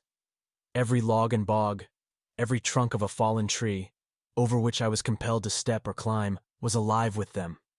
They crawled away at my approach, but sometimes in my haste, I almost placed my hand or foot upon them. They are poisonous serpents, their bite more fatal than the rattlesnakes. Besides, I had lost one shoe, the sole having come entirely off, leaving the upper only dangling to my ankle. I saw also many alligators, great and small, lying in the water or on pieces of floodwood. The noise I made usually startled them, when they moved off and plunged into the deepest places. Sometimes, however, I would come directly upon a monster before observing it. In such cases, I would start back, run a short way round, and in that manner shun them. Straightforward, they will run a short distance rapidly, but do not possess the power of turning. In a crooked race, there is no difficulty in evading them. About 2 o'clock in the afternoon, I heard the last of the hounds. Probably they did not cross the bayou. Wet and weary, but relieved from the sense of instant peril, I continued on, more cautious and afraid, however, of the snakes and alligators than I had been in the earlier portion of my flight. Now, before stepping into a muddy pool, I would strike the water with a stick. If the waters moved, I would go around it, if not, would venture through. At length the sun went down, and gradually night's trailing mantle shrouded the great swamp in darkness. Still I staggered on, fearing every instant I should feel the dreadful sting of the moccasin, or be crushed within the jaws of some disturbed alligator. The dread of them now almost equaled the fear of the pursuing hounds. The moon arose after a time, its mild light creeping through the overspreading branches, loaded with long, pendant moss. I kept traveling forwards until after midnight, hoping all the while that I would soon emerge into some less desolate and dangerous region. But the water grew deeper, and the walking more difficult than ever. I perceived it would be impossible to proceed much farther, and knew not, moreover, what hands I might fall into, should I succeed in reaching a human habitation. Not provided with a pass, any white man would be at liberty to arrest me, and place me in prison until such time as my master should prove property, pay charges, and take me away. I was an estray, and if so unfortunate as to meet a law-abiding citizen of Louisiana, he would deem it his duty to his neighbor, perhaps, to put me forthwith in the pound. Really, it was difficult to determine which I had most reason to fear, dogs, alligators, or men. After midnight, however, I came to a halt. Imagination cannot picture the dreariness of the scene. The swamp was resonant with the quacking of innumerable ducks. Since the foundation of the earth, in all probability, a human footstep had never before so far penetrated the recesses of the swamp. It was not silent now, silent to a degree that rendered it oppressive, as it was when the sun was shining in the heavens. My midnight intrusion had awakened the feathered tribes, which seemed to throng the morass in hundreds of thousands, and their garrulous throats poured forth such multitudinous sounds. There was such a fluttering of wings, such sullen plunges in the water all around me, that I was affrighted and appalled. All the fowls of the air, and all the creeping things of the earth appeared to have assembled together in that particular place, for the purpose of filling it with clamor and confusion. Not by human dwellings, not in crowded cities alone, are the sights and sounds of life. The wildest places of the earth are full of them. Even in the heart of that dismal swamp, God had provided a refuge and a dwelling place for millions of living things. The moon had now risen above the trees, when I resolved upon a new project. Thus far I had endeavored to travel as nearly south as possible. Turning about, I proceeded in a northwest direction, my object being to strike the pine woods in the vicinity of Master Ford's. Once within the shadow of his protection, I felt I would be comparatively safe. My clothes were in tatters, my hands, face, and body covered with scratches, received from the sharp knots of fallen trees, and in climbing over piles of brush and floodwood. My bare foot was full of thorns. I was besmeared with muck and mud, and the green slime that had collected on the surface of the dead water, in which I had been immersed to the neck many times during the day and night. Hour after hour, and tiresome indeed had they become, I continued to plod along on my northwest course. The water began to grow less deep, and the ground more firm under my feet. At last I reached the Pacudri, the same wide bayou I had swam while outward bound. I swam it again, and shortly after thought I heard a cock crow, but the sound was faint, and it might have been a mockery of the ear. The water receded from my advancing footsteps. Now I had left the bogs behind me. Now I was on dry land that gradually ascended to the plain, and I knew I was somewhere in the great pine woods. Just at daybreak I came to an opening, a sort of small plantation, but one I had never seen before. In the edge of the woods I came upon two men, a slave and his young master, engaged in catching wild hogs. The white man I knew would demand my pass, and not able to give him one, would take me into possession. I was too wearied to run again, and too desperate to be taken, and therefore adopted a ruse that proved entirely successful. Assuming a fierce expression, I walked directly towards him, looking him steadily in the face. As I approached, he moved backwards with an air of alarm. It was plain he was much affrighted, that he looked upon me as some infernal goblin, just arisen from the bowels of the swamp. "Where does William Ford live?" I demanded in no gentle tone. "He lives 7 miles from here," was the reply. "Which is the way to his place?" I again demanded, trying to look more fiercely than ever. "Do you see those pine trees yonder?" he asked, pointing to 2, a mile distant, that rose far above their fellows, like a couple of tall sentinels, overlooking the broad expanse of forest. "I see them," was the answer. "At the feet of those pine trees," he continued, "runs the Texas road. Turn to the left, and it will lead you to William Ford's." Without further parley, I hastened forward, happy as he was, no doubt, to place the widest possible distance between us. Striking the Texas road, I turned to the left hand as directed, and soon passed a great fire, where a pile of logs were burning. I went to it, thinking I would dry my clothes, but the gray light of the morning was fast breaking away. Some passing white man might observe me. Besides, the heat overpowered me with the desire of sleep. So, lingering no longer, I continued my travels, and finally, about 8 o'clock, reached the house of Master Ford. The slaves were all absent from the quarters, at their work. Stepping onto the piazza, I knocked at the door, which was soon opened by Mistress Ford. My appearance was so changed, I was in such a woebegone and forlorn condition, she did not know me. Inquiring if Master Ford was at home, that good man made his appearance, before the question could be answered. I told him of my flight, and all the particulars connected with it. He listened attentively, and when I had concluded, spoke to me kindly and sympathetically, and taking me to the kitchen, called John, and ordered him to prepare me food. I had tasted nothing since daylight the previous morning. When John had set the meal before me, the madam came out with a bowl of milk and many little delicious dainties, such as rarely pleased the palate of a slave. I was hungry, and I was weary, but neither food nor rest afforded half the pleasure, as did the blessed voices speaking kindness and consolation. It was the oil and the wine which the Good Samaritan in the great pine woods was ready to pour into the wounded spirit of the slave, who came to him, stripped of his raiment and half dead. They left me in the cabin, that I might rest. Blessed be sleep. It visiteth all alike, descending as the dews of heaven on the bond and free.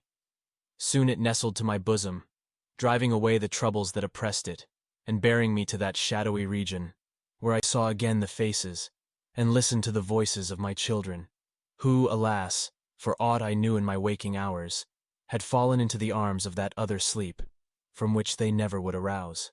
Chapter 11. After a long sleep, sometime in the afternoon, I awoke, refreshed, but very sore and stiff. Sally came in and talked with me, while John cooked me some dinner. Sally was in great trouble, as well as myself, one of her children being ill, and she feared it could not survive.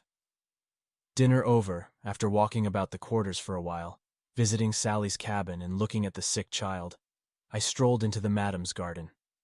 Though it was a season of the year when the voices of the birds are silent, and the trees are stripped of their summer glories in more frigid climes, yet the whole variety of roses were then blooming there, and the long luxuriant vines creeping over the frames. The crimson and golden fruit hung half-hidden amidst the younger and older blossoms of the peach, the orange, the plum, and the pomegranate. For in that region of almost perpetual warmth, the leaves are falling and the buds bursting into bloom the whole year long. I indulged the most grateful feelings towards Master and Mistress Ford, and wishing in some manner to repay their kindness, commenced trimming the vines, and afterwards weeding out the grass from among the orange and pomegranate trees. The latter grows 8 or 10 feet high, and its fruit, though larger, is similar in appearance to the jelly-flower. It has the luscious flavor of the strawberry. Oranges, peaches, plums, and most other fruits are indigenous to the rich, warm soil of Avoyelles. But the apple, the most common of them all in colder latitudes, is rarely to be seen. Mistress Ford came out presently, saying it was praiseworthy in me, but I was not in a condition to labor, and might rest myself at the quarters until Master should go down to Bayou Boeuf, which would not be that day, and it might not be the next. I said to her, to be sure I felt bad, and was stiff, and that my foot pained me, the stubs and thorns having so torn it, but thought such exercise would not hurt me, and that it was a great pleasure to work for so good a mistress. Thereupon she returned to the great house, and for 3 days I was diligent in the garden, cleaning the walks, weeding the flower beds, and pulling up the rank grass beneath the jessamine vines, which the gentle and generous hand of my protectress had taught to clamber along the walls. The 4th morning, having become recruited and refreshed, Master Ford ordered me to make ready to accompany him to the bayou. There was but one saddle horse at the opening, all the others with the mules having been sent down to the plantation. I said I could walk, and bidding Sally and John goodbye, left the opening, trotting along by the horse's side. That little paradise in the great pine woods was the oasis in the desert, towards which my heart turned lovingly, during many years of bondage. I went forth from it now with regret and sorrow, not so overwhelming, however, as if it had then been given me to know that I should never return to it again. Master Ford urged me to take his place occasionally on the horse, to rest me, but I said no, I was not tired, and it was better for me to walk than him. He said many kind and cheering things to me on the way, riding slowly, in order that I might keep pace with him. The goodness of God was manifest, he declared, in my miraculous escape from the swamp. As Daniel came forth unharmed from the den of lions, and as Jonah had been preserved in the whale's belly, even so had I been delivered from evil by the Almighty. He interrogated me in regard to the various fears and emotions I had experienced during the day and night, and if I had felt, at any time, a desire to pray. I felt forsaken of the whole world, I answered him, and was praying mentally all the while. At such times, said he, the heart of man turns instinctively towards his Maker. In prosperity, and when there is nothing to injure or make him afraid, he remembers him not, and is ready to defy him. But place him in the midst of dangers, cut him off from human aid, let the grave open before him. Then it is, in the time of his tribulation, that the scoffer and unbelieving man turns to God for help, feeling there is no other hope or refuge or safety, save in his protecting arm. So did that benignant man speak to me of this life and of the life hereafter, of the goodness and power of God, and of the vanity of earthly things, as we journeyed along the solitary road towards Bayou Boeuf. When within some 5 miles of the plantation, we discovered a horseman at a distance, galloping towards us. As he came near, I saw that it was Tibeats. He looked at me a moment, but did not address me, and turning about, rode along side by side with Ford. I trotted silently at their horses' heels, listening to their conversation. Ford informed him of my arrival in the pine woods 3 days before, of the sad plight I was in, and of the difficulties and dangers I had encountered. "Well," exclaimed Tibeats, omitting his usual oaths in the presence of Ford, "I never saw such running before. I'll bet him against $100 he'll beat any nigger in Louisiana. I offered John David Cheney $25 to catch him, dead or alive, but he outran his dogs in a fair race. Them Cheney dogs ain't much after all. Dunwoody's hounds would have had him down before he touched the palmettos. Somehow the dogs got off the track, and we had to give up the hunt. We rode the horses as far as we could, and then kept on foot till the water was 3 feet deep. The boys said he was drowned, sure. I allow I wanted a shot at him mightily. Ever since, I have been riding up and down the bayou, but hadn't much hope of catching him. Thought he was dead, sartin. Oh, he's a cuss to run, that nigger is." In this way Tibeats ran on, describing his search in the swamp, the wonderful speed with which I had fled before the hounds. And when he had finished, Master Ford responded by saying, I had always been a willing and faithful boy with him, that he was sorry we had such trouble, that according to Platt's story, he had been inhumanly treated, and that he, Tibeats, was himself in fault. Using hatchets and broadaxes upon slaves was shameful and should not be allowed, he remarked. This is no way of dealing with them, when first brought into the country. It will have a pernicious influence, and set them all running away. The swamps will be full of them. A little kindness would be far more effectual in restraining them and rendering them obedient than the use of such deadly weapons. Every planter on the bayou should frown upon such inhumanity. It is for the interest of all to do so. It is evident enough, Mr. Tibeats, that you and Platt cannot live together. You dislike him, and would not hesitate to kill him, and knowing it, he will run from you again through fear of his life. Now, Tibeats, you must sell him, or hire him out at least. Unless you do so, I shall take measures to get him out of your possession. In this spirit Ford addressed him the remainder of the distance. I opened not my mouth. On reaching the plantation they entered the great house, while I repaired to Eliza's cabin. The slaves were astonished to find me there, on returning from the field, supposing I was drowned. That night again, they gathered about the cabin to listen to the story of my adventure. They took it for granted I would be whipped, and that it would be severe, the well-known penalty of running away being 500 lashes. Poor fellow, said Eliza, taking me by the hand. It would have been better for you if you had drowned. You have a cruel master, and he will kill you yet, I am afraid. Lawson suggested that it might be.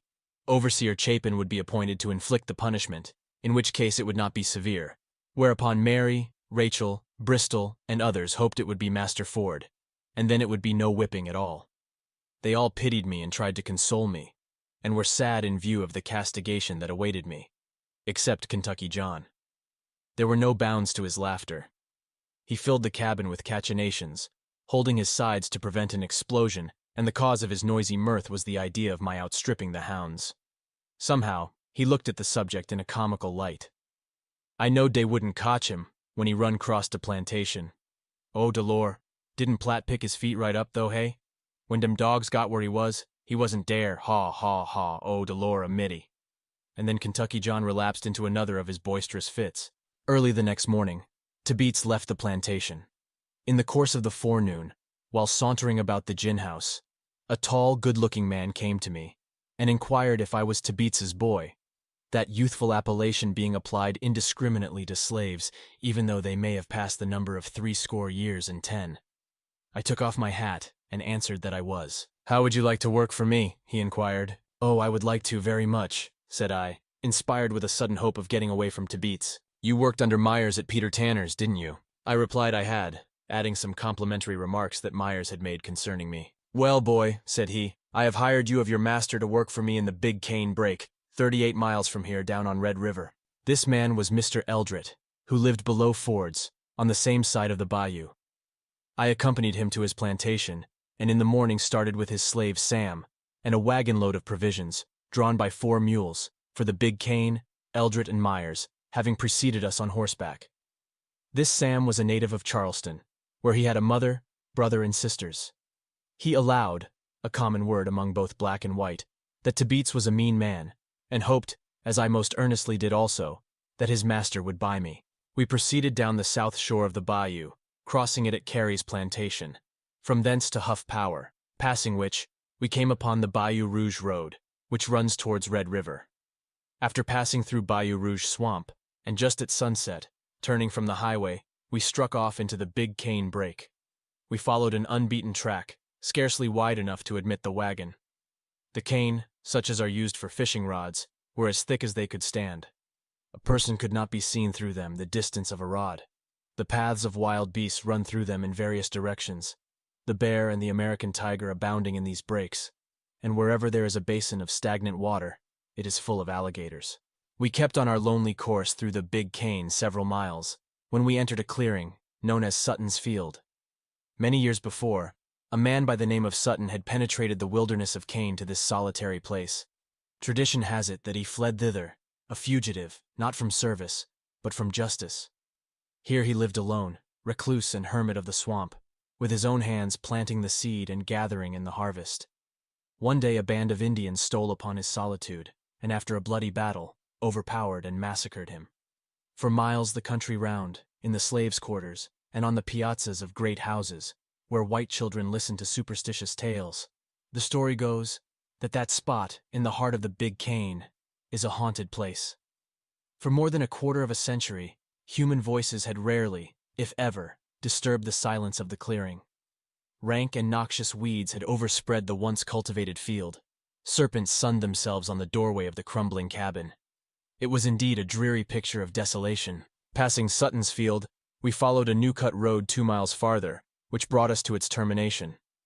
We had now reached the wild lands of Mr. Eldred, where he contemplated clearing up an extensive plantation. We went to work next morning with our cane knives, and cleared a sufficient space to allow the erection of 2 cabins, one for Myers and Eldred, the other for Sam, myself, and the slaves that were to join us. We were now in the midst of trees of enormous growth, whose wide-spreading branches almost shut out the light of the sun, while the space between the trunks was an impervious mass of cane, with here and there an occasional palmetto. The bay and the sycamore, the oak and the cypress, reach a growth unparalleled in those fertile lowlands bordering the Red River. From every tree, moreover, hang long, large masses of moss, presenting to the eye unaccustomed to them a striking and singular appearance. This moss, in large quantities, is sent north, and they're used for manufacturing purposes. We cut down oaks, split them into rails, and with these erected temporary cabins.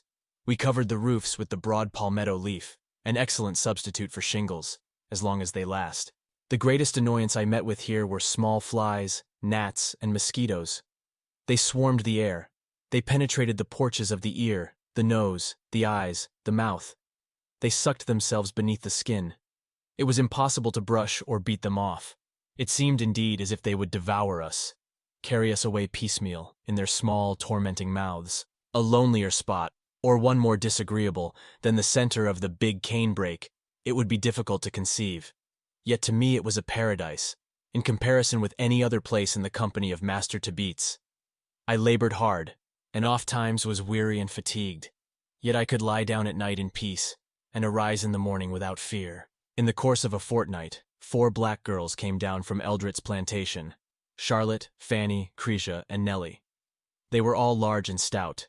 Axes were put into their hands, and they were sent out with Sam and myself to cut trees.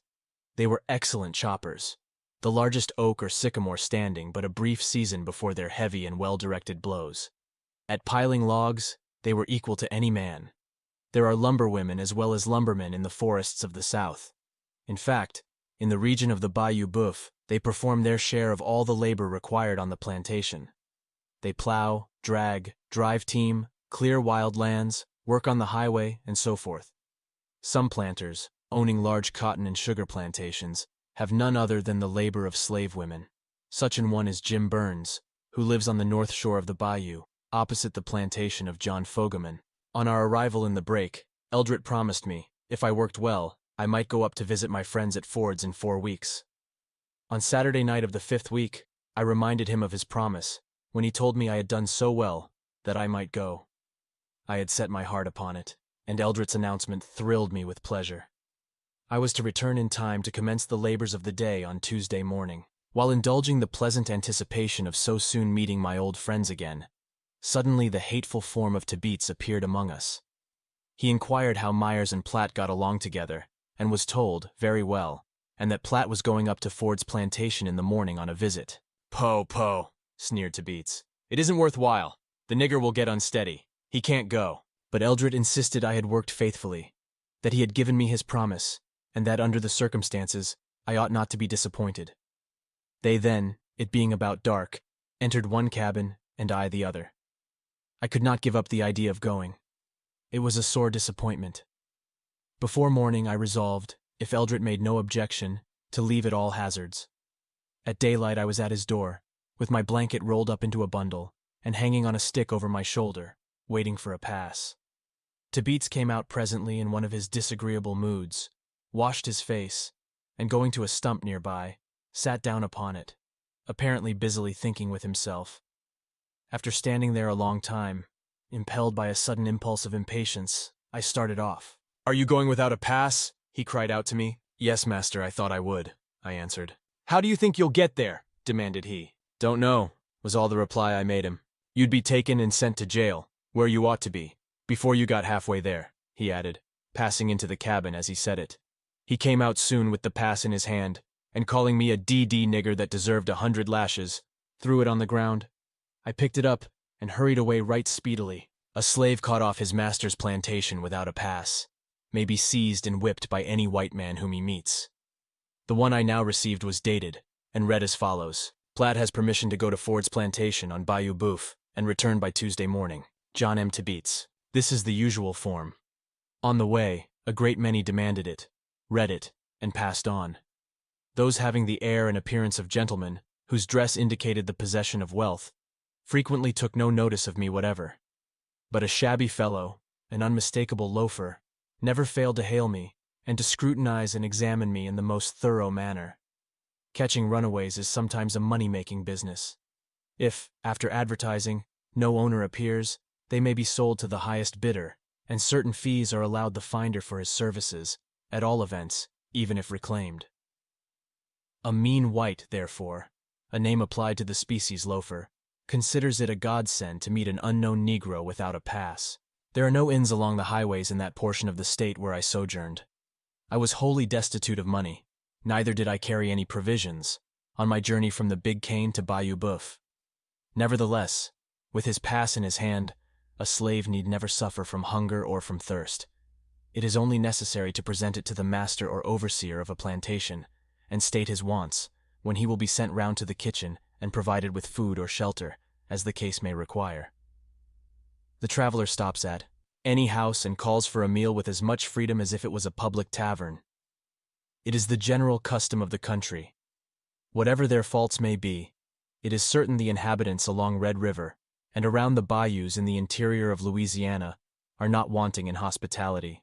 I arrived at Ford's plantation towards the close of the afternoon, passing the evening in Eliza's cabin, with Lawson, Rachel, and others of my acquaintance. When we left Washington, Eliza's form was round and plump. She stood erect, and in her silks and jewels, presented a picture of graceful strength and elegance. Now she was but a thin shadow of her former self. Her face had become ghastly haggard, and the once straight and active form was bowed down, as if bearing the weight of 100 years. Crouching on her cabin floor, and clad in the coarse garments of a slave, old Elisha Berry would not have recognized the mother of his child. I never saw her afterwards. Having become useless in the cotton field, she was bartered for a trifle, to some man residing in the vicinity of Peter Compton's. Grief had gnawed remorselessly at her heart, until her strength was gone, and for that, her last master, it is said, lashed and abused her most unmercifully. But he could not whip back the departed vigor of her youth, nor straighten up that bended body to its full height, such as it was when her children were around her, and the light of freedom was shining on her path. I learned the particulars relative to her departure from this world, from some of Compton's slaves, who had come over Red River to the bayou, to assist young Madame Tanner during the busy season. She became at length, they said, utterly helpless, for several weeks lying on the ground floor in a dilapidated cabin, dependent upon the mercy of her fellow thralls for an occasional drop of water and a morsel of food. Her master did not knock her on the head, as is sometimes done to put a suffering animal out of misery, but left her unprovided for and unprotected to linger through a life of pain and wretchedness to its natural close. When the hands returned from the field one night, they found her dead. During the day, the angel of the Lord, who moveth invisibly over all the earth, gathering in his harvest of departing souls, had silently entered the cabin of the dying woman and taken her from thence. She was free at last. Next day, rolling up my blanket, I started on my return to the Big Cane. After traveling 5 miles, at a place called Huff Power, the ever-present Tibeats met me in the road. He inquired why I was going back so soon, and when informed I was anxious to return by the time I was directed, he said I need go no farther than the next plantation, as he had that day sold me to Edwin Epps. We walked down into the yard, where we met the latter gentleman, who examined me and asked me the usual questions propounded by purchasers. Having been duly delivered over, I was ordered to the quarters, and at the same time directed to make a hoe and axe handle for myself. I was now no longer the property of Tibeats, his dog, his brute, dreading his wrath and cruelty day and night, and whoever or whatever my new master might prove to be, I could not certainly regret the change. So it was good news when the sale was announced, and with a sigh of relief I sat down for the first time in my new abode. Tibeats soon after disappeared from that section of the country. Once afterwards, and only once, I caught a glimpse of him. It was many miles from Bayou Boeuf. He was seated in the doorway of a low groggery. I was passing, in a drove of slaves, through St. Mary's Parish. Chapter 12. Edwin Epps, of whom much will be said during the remainder of this history, is a large, portly, heavy-bodied man with light hair, high cheekbones, and a Roman nose of extraordinary dimensions. He has blue eyes, a fair complexion, and is, as I should say, full 6 feet high. He has the sharp, inquisitive expression of a jockey.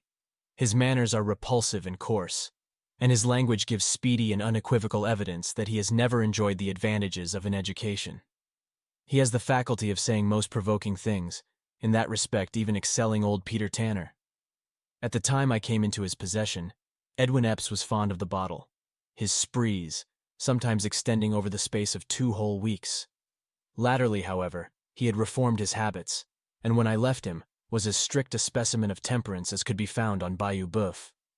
When in his cups, Master Epps was a roistering, blustering, noisy fellow whose chief delight was in dancing with his niggers, or lashing them about the yard with his long whip, just for the pleasure of hearing them screech and scream as the great welts were planted on their backs. When sober, he was silent, reserved and cunning, not beating us indiscriminately, as in his drunken moments, but sending the end of his rawhide to some tender spot of a lagging slave, with a sly dexterity peculiar to himself. He had been a driver and overseer in his younger years, but at this time was in possession of a plantation on Bayou Huff Power, 2.5 miles from Holmesville, 18 from Marksville, and 12 from Cheneyville. It belonged to Joseph B. Roberts, his wife's uncle, and was leased by Epps. His principal business was raising cotton, and inasmuch as some may read this book who have never seen a cotton field, a description of the manner of its culture may not be out of place. The ground is prepared by throwing up beds or ridges, with the plow, back-furrowing it is called. Oxen and mules, the latter almost exclusively, are used in plowing. The women as frequently as the men perform this labor, feeding, currying, and taking care of their teams, and in all respects doing the field and stable work, precisely as do the plowboys of the north. The beds, or ridges, are 6 feet wide, that is from water furrow to water furrow. A plow drawn by one mule is then run along the top of the ridge or center of the bed, making the drill, into which a girl usually drops the seed, which she carries in a bag hung round her neck. Behind her comes a mule and harrow, covering up the seed, so that 2 mules, 3 slaves, a plow and harrow, are employed in planting a row of cotton. This is done in the months of March and April. Corn is planted in February. When there are no cold rains, the cotton usually makes its appearance in a week. In the course of 8 or 10 days afterwards, the first hoeing is commenced. This is performed in part also by the aid of the plow and mule. The plow passes as near as possible to the cotton on both sides, throwing the furrow from it. Slaves follow with their hoes, cutting up the grass and cotton, leaving hills 2.5 feet apart. This is called scraping cotton. In 2 weeks more commences the second hoeing.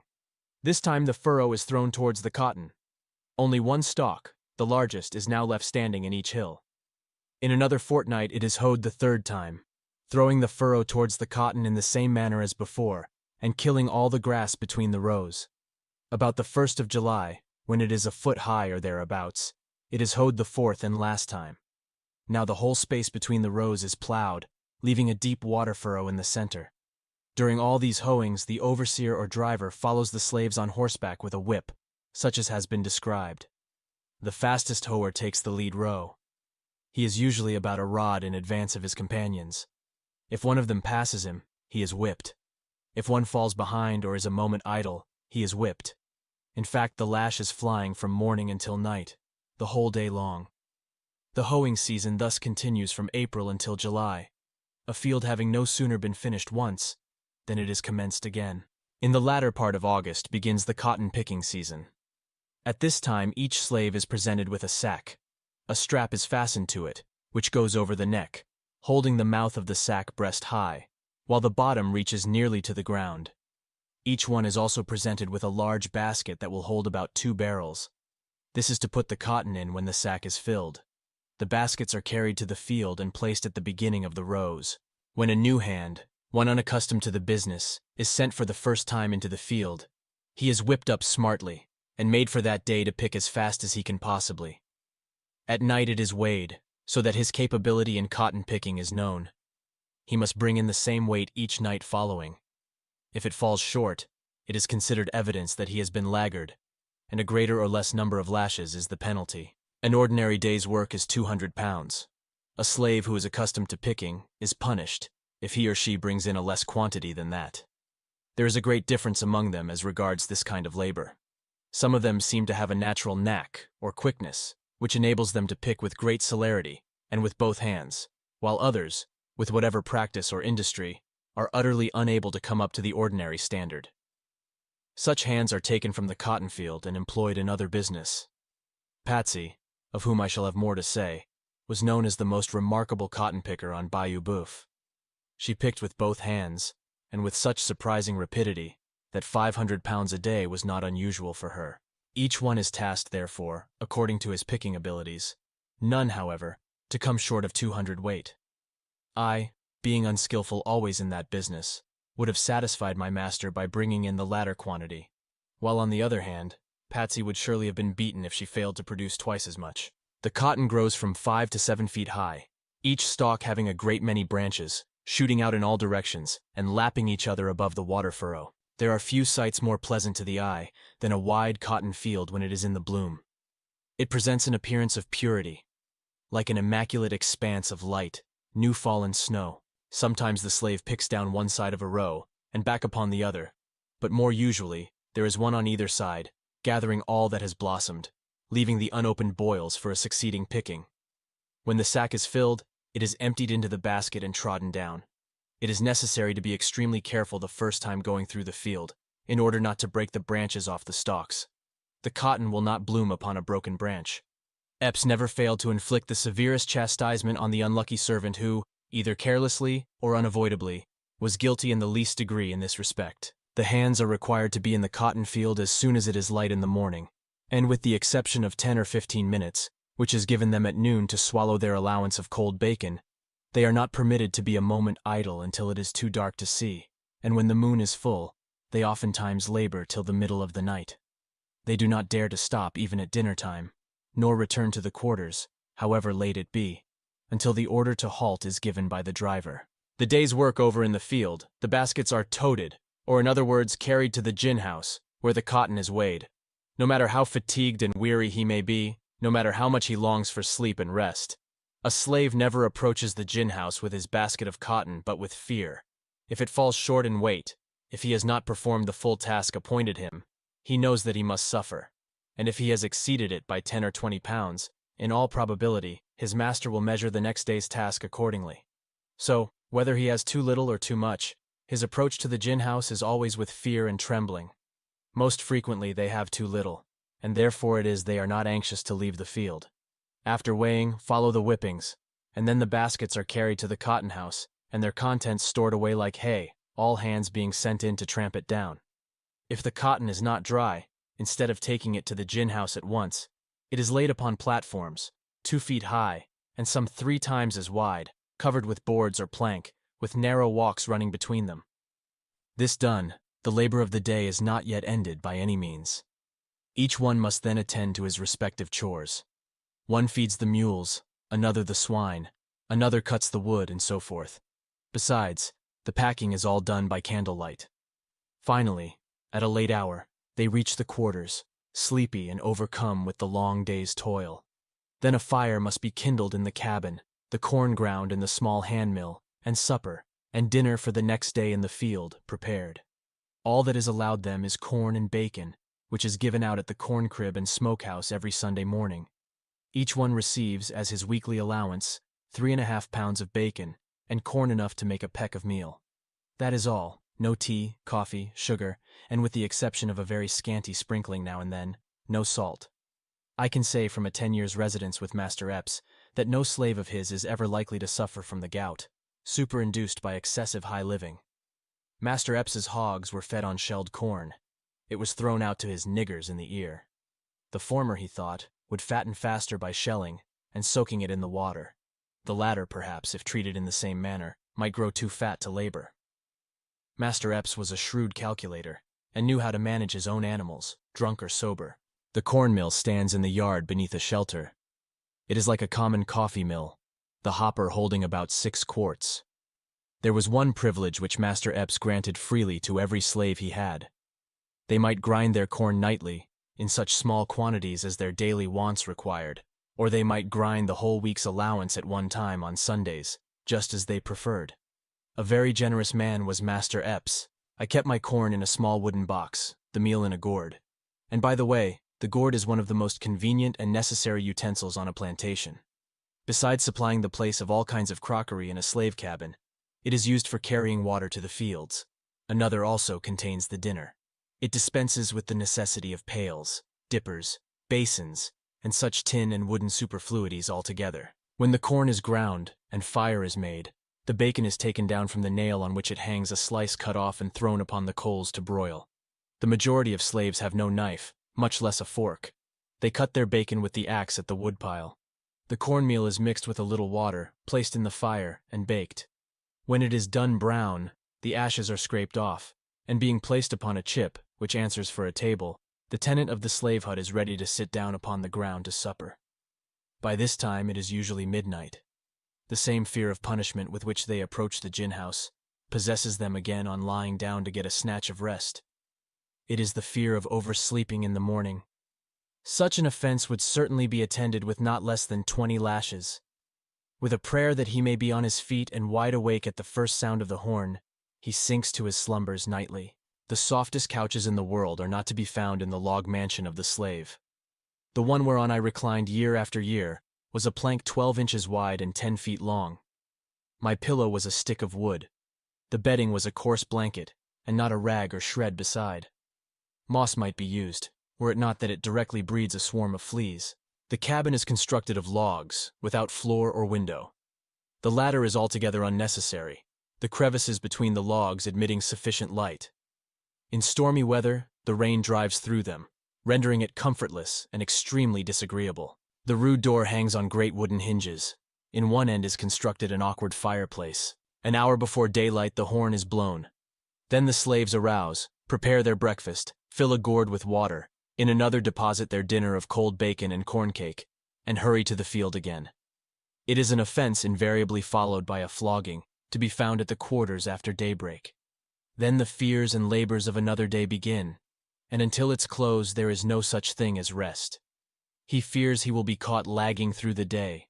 He fears to approach the gin house with his basket load of cotton at night. He fears when he lies down that he will oversleep himself in the morning.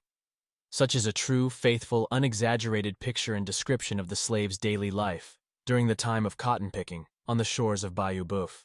In the month of January, generally, the fourth and last picking is completed. Then commences the harvesting of corn. This is considered a secondary crop and receives far less attention than the cotton. It is planted, as already mentioned, in February. Corn is grown in that region for the purpose of fattening hogs and feeding slaves, very little, if any, being sent to market. It is the white variety, the ear of great size, and the stalk growing to the height of 8 and oftentimes 10 feet. In August the leaves are stripped off, dried in the sun, bound in small bundles, and stored away as provender for the mules and oxen. After this the slaves go through the field, turning down the ear, for the purpose of keeping the rains from penetrating to the grain. It is left in this condition until after cotton picking is over, whether earlier or later. Then the ears are separated from the stalks and deposited in the corn crib with the husks on. Otherwise, stripped of the husks, the weevil would destroy it. The stalks are left standing in the field. The Carolina, or sweet potato, is also grown in that region to some extent. They are not fed, however, to hogs or cattle, and are considered but of small importance. They are preserved by placing them upon the surface of the ground, with a slight covering of earth or cornstalks. There is not a cellar on Bayou Boeuf. The ground is so low it would fill with water. Potatoes are worth from 2 to 3 bits, or shillings a barrel. Corn, except when there is an unusual scarcity, can be purchased at the same rate. As soon as the cotton and corn crops are secured, the stalks are pulled up, thrown into piles and burned. The plows are started at the same time, throwing up the beds again, preparatory to another planting. The soil, in the parishes of Rapides and Avoyelles, and throughout the whole country, so far as my observation extended, is of exceeding richness and fertility. It is a kind of marl, of a brown or reddish color. It does not require those invigorating composts necessary to more barren lands, and on the same field the same crop is grown for many successive years. Plowing, planting, picking cotton, gathering the corn, and pulling and burning stalks occupies the whole of the 4 seasons of the year. Drawing and cutting wood, pressing cotton, fattening and killing hogs are but incidental labors. In the month of September or October, the hogs are run out of the swamps by dogs and confined in pens. On a cold morning, generally about New Year's Day, they are slaughtered. Each carcass is cut into 6 parts and piled one above the other in salt, upon large tables in the smokehouse. In this condition it remains a fortnight, when it is hung up, and a fire built, and continued more than half the time during the remainder of the year. This thorough smoking is necessary to prevent the bacon from becoming infested with worms. In so warm a climate it is difficult to preserve it, and very many times myself and my companions have received our weekly allowance of 3 pounds and a half, when it was full of these disgusting vermin. Although the swamps are overrun with cattle, they are never made the source of profit to any considerable extent. The planter cuts his mark upon the ear, or brands his initials upon the side, and turns them into the swamps, to roam unrestricted within their almost limitless confines. They are the Spanish breed, small and spike-horned. I have known of droves being taken from Bayou Boeuf, but it is a very rare occurrence. The value of the best cows is about $5 each. 2 quarts at one milking would be considered an unusual large quantity. They furnish little tallow, and that of a soft, inferior quality. Notwithstanding the great number of cows that throng the swamps, the planters are indebted to the North for their cheese and butter, which is purchased in the New Orleans market. Salted beef is not an article of food either in the great house or in the cabin. Master Epps was accustomed to attend shooting matches for the purpose of obtaining what fresh beef he required. These sports occurred weekly at the neighboring village of Holmesville. Fat beeves are driven thither and shot at, a stipulated price being demanded for the privilege. The lucky marksman divides the flesh among his fellows, and in this manner the attending planters are supplied. The great number of tame and untamed cattle which swarm the woods and swamps of Bayou Boeuf most probably suggested that appellation to the French inasmuch as the term translated signifies the creek or river of the wild ox. Garden products, such as cabbages, turnips, and the like, are cultivated for the use of the master and his family. They have greens and vegetables at all times and seasons of the year. The grass withereth, and the flower fadeth, before the desolating winds of autumn in the chill northern latitudes, but perpetual verdure overspreads the hot lowlands, and flowers bloom in the heart of winter, in the region of Bayou Boeuf. There are no meadows appropriated to the cultivation of the grasses. The leaves of the corn supply a sufficiency of food for the laboring cattle, while the rest provide for themselves all the year in the ever-growing pasture. There are many other peculiarities of climate, habit, custom, and of the manner of living and laboring at the South, but the foregoing, it is supposed, will give the reader an insight and general idea of life on a cotton plantation in Louisiana. The mode of cultivating cane and the process of sugar manufacturing will be mentioned in another place. Chapter 13.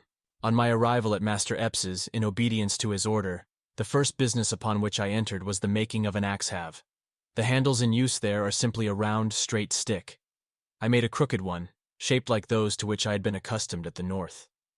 When finished and presented to Epps, he looked at it with astonishment, unable to determine exactly what it was. He had never before seen such a handle, and when I explained its conveniences, he was forcibly struck with the novelty of the idea. He kept it in the house a long time, and when his friends called, was wont to exhibit it as a curiosity. It was now the season of hoeing. I was first sent into the cornfield, and afterwards set to scraping cotton. In this employment I remained until hoeing time was nearly past, when I began to experience the symptoms of approaching illness. I was attacked with chills, which were succeeded by a burning fever. I became weak and emaciated, and frequently so dizzy that it caused me to reel and stagger like a drunken man. Nevertheless, I was compelled to keep up my row.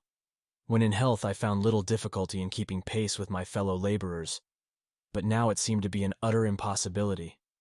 Often I fell behind, when the driver's lash was sure to greet my back, infusing into my sick and drooping body a little temporary energy. I continued to decline until at length the whip became entirely ineffectual. The sharpest sting of the rawhide could not arouse me. Finally, in September, when the busy season of cotton picking was at hand, I was unable to leave my cabin. Up to this time I had received no medicine, nor any attention from my master or mistress.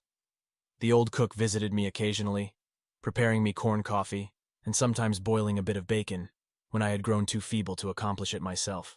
When it was said that I would die, Master Epps, unwilling to bear the loss, which the death of an animal worth $1,000 would bring upon him, concluded to incur the expense of sending to Holmesville for Dr. Wines. He announced to Epps that it was the effect of the climate, and there was a probability of his losing me. He directed me to eat no meat, and to partake of no more food than was absolutely necessary to sustain life. Several weeks elapsed, during which time, under the scanty diet to which I was subjected, I had partially recovered. One morning, long before I was in a proper condition to labor, Epps appeared at the cabin door, and presenting me a sack, ordered me to the cotton field. At this time I had had no experience whatever in cotton picking. It was an awkward business indeed. While others used both hands, snatching the cotton and depositing it in the mouth of the sack, with a precision and dexterity that was incomprehensible to me, I had to seize the bowl with one hand and deliberately draw out the white gushing blossom with the other. Depositing the cotton in the sack, moreover, was a difficulty that demanded the exercise of both hand and eyes. I was compelled to pick it from the ground where it would fall, nearly as often as from the stalk where it had grown. I made havoc also with the branches, loaded with the yet unbroken bowls, the long, cumbersome sack swinging from side to side in a manner not allowable in the cotton field. After a most laborious day, I arrived at the gin house with my load. When the scale determined its weight to be only 95 pounds, not half the quantity required of the poorest picker, Epps threatened the severest flogging, but in consideration of my being a raw hand, concluded to pardon me on that occasion. The following day, and many days succeeding, I returned at night with no better success. I was evidently not designed for that kind of labor. I had not the gift, the dexterous fingers and quick motion of Patsy, who could fly along one side of a row of cotton, stripping it of its undefiled and fleecy whiteness miraculously fast. Practice and whipping were alike unavailing, and Epps, satisfied of it at last, swore I was a disgrace. that I was not fit to associate with a cotton-picking nigger, that I could not pick enough in a day to pay the trouble of weighing it, and that I should go into the cotton field no more. I was now employed in cutting and hauling wood, drawing cotton from the field to the gin house, and performed whatever other service was required. Suffice to say, I was never permitted to be idle. It was rarely that a day passed by without one or more whippings. This occurred at the time the cotton was weighed. The delinquent, whose weight had fallen short, was taken out, stripped, made to lie upon the ground, face downwards, when he received a punishment proportioned to his offense. It is the literal, unvarnished truth that the crack of the lash and the shrieking of the slaves can be heard from dark till bedtime, on Epps's plantation, any day almost during the entire period of the cotton-picking season. The number of lashes is graduated according to the nature of the case. 25 are deemed a mere brush, inflicted, for instance, when a dry leaf or piece of bole is found in the cotton, or when a branch is broken in the field. 50 is the ordinary penalty following all delinquencies of the next higher grade. 100 is called severe. It is the punishment inflicted for the serious offense of standing idle in the field.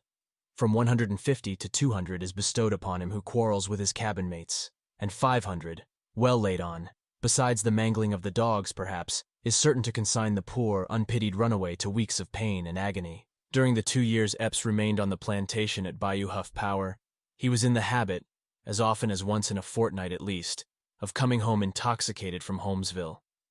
The shooting matches almost invariably concluded with a debauch. At such times he was boisterous and half crazy. Often he would break the dishes, chairs, and whatever furniture he could lay his hands on. When satisfied with his amusement in the house, he would seize the whip and walk forth into the yard. Then it behooved the slaves to be watchful and exceeding wary. The first one who came within reach felt the smart of his lash. Sometimes for hours he would keep them running in all directions, dodging around the corners of the cabins. Occasionally he would come upon one unawares, and if he succeeded in inflicting a fair, round blow, it was a feat that much delighted him. The younger children and the aged, who had become inactive, suffered then. In the midst of the confusion he would slyly take his stand behind a cabin, waiting with raised whip, to dash it into the first black face that peeped cautiously around the corner. At other times he would come home in a less brutal humor. Then there must be a merrymaking. Then all must move to the measure of a tune. Then Master Epps must needs regale his melodious ears with the music of a fiddle. Then did he become buoyant, elastic, gaily tripping the light fantastic toe around the piazza and all thorough the house. Beats, at the time of my sale, had informed him I could play on the violin. He had received his information from Ford. Through the importunities of Mistress Epps, her husband had been induced to purchase me one during a visit to New Orleans. Frequently I was called into the house to play before the family, Mistress being passionately fond of music. All of us would be assembled in the large room of the great house, whenever Epps came home in one of his dancing moods. No matter how worn out and tired we were, there must be a general dance. When properly stationed on the floor, I would strike up a tune. "Dance, you deed niggers, dance!" Epps would shout. Then there must be no halting or delay, no slow or languid movements. All must be brisk and lively and alert. Up and down, heel and toe, and away we go, was the order of the hour. Epps's portly form mingled with those of his dusky slaves, moving rapidly through all the mazes of the dance. Usually his whip was in his hand, ready to fall about the ears of the presumptuous thrall, who dared to rest a moment, or even stop to catch his breath. When he was himself exhausted, there would be a brief cessation, but it would be very brief.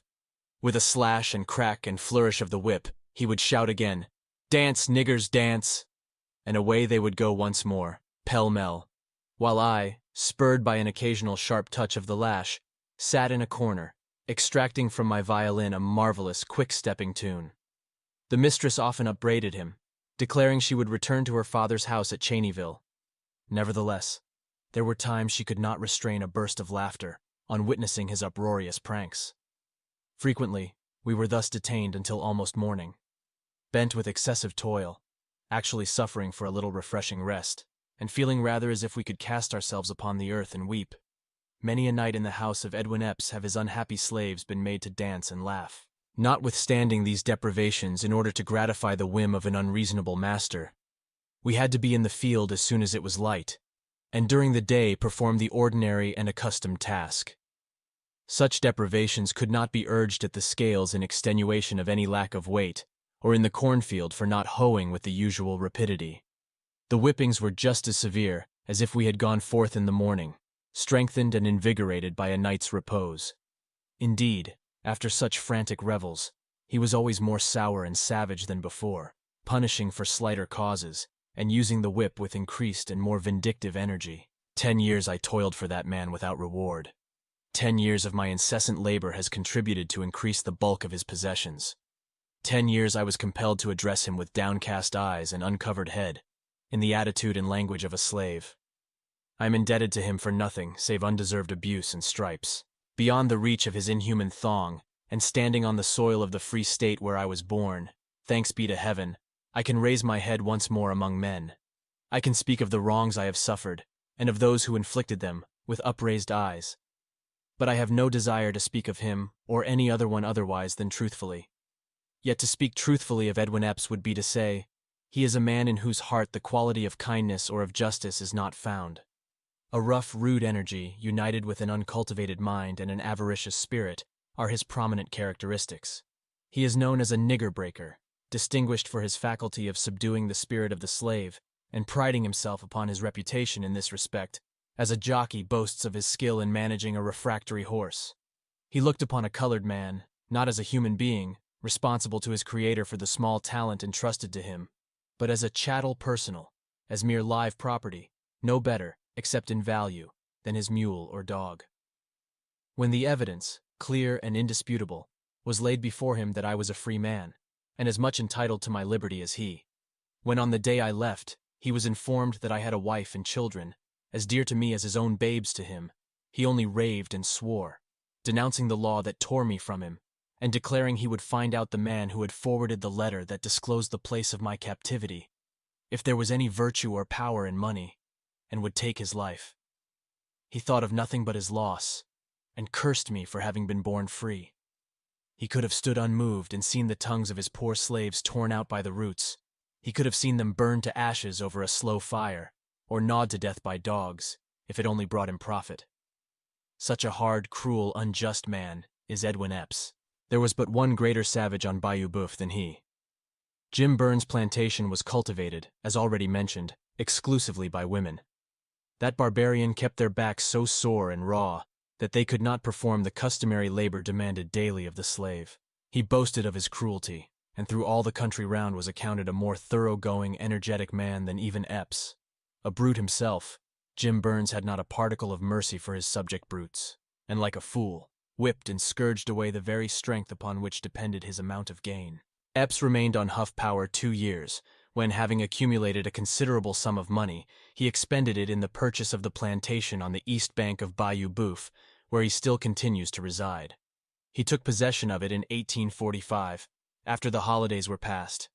He carried thither with him 9 slaves, all of whom, except myself and Susan, who has since died, remain there yet.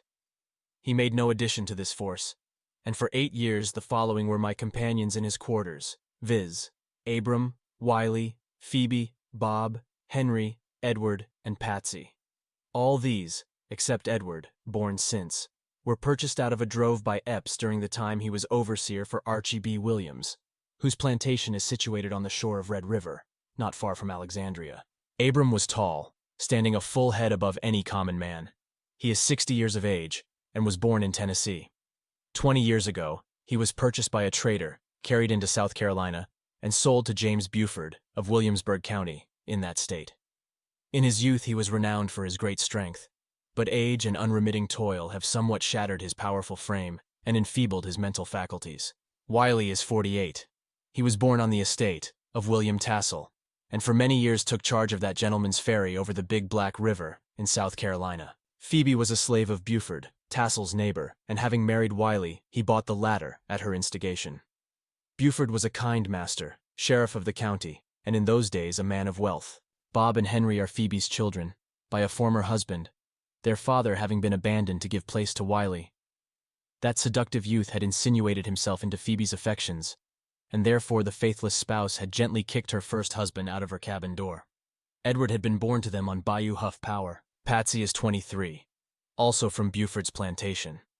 She is in no wise connected with the others, but glories in the fact that she is the offspring of a guinea nigger, brought over to Cuba in a slave ship, and in the course of trade transferred to Buford, who was her mother's owner. This, as I learned from them, is a genealogical account of my master's shaves. For years they had been together.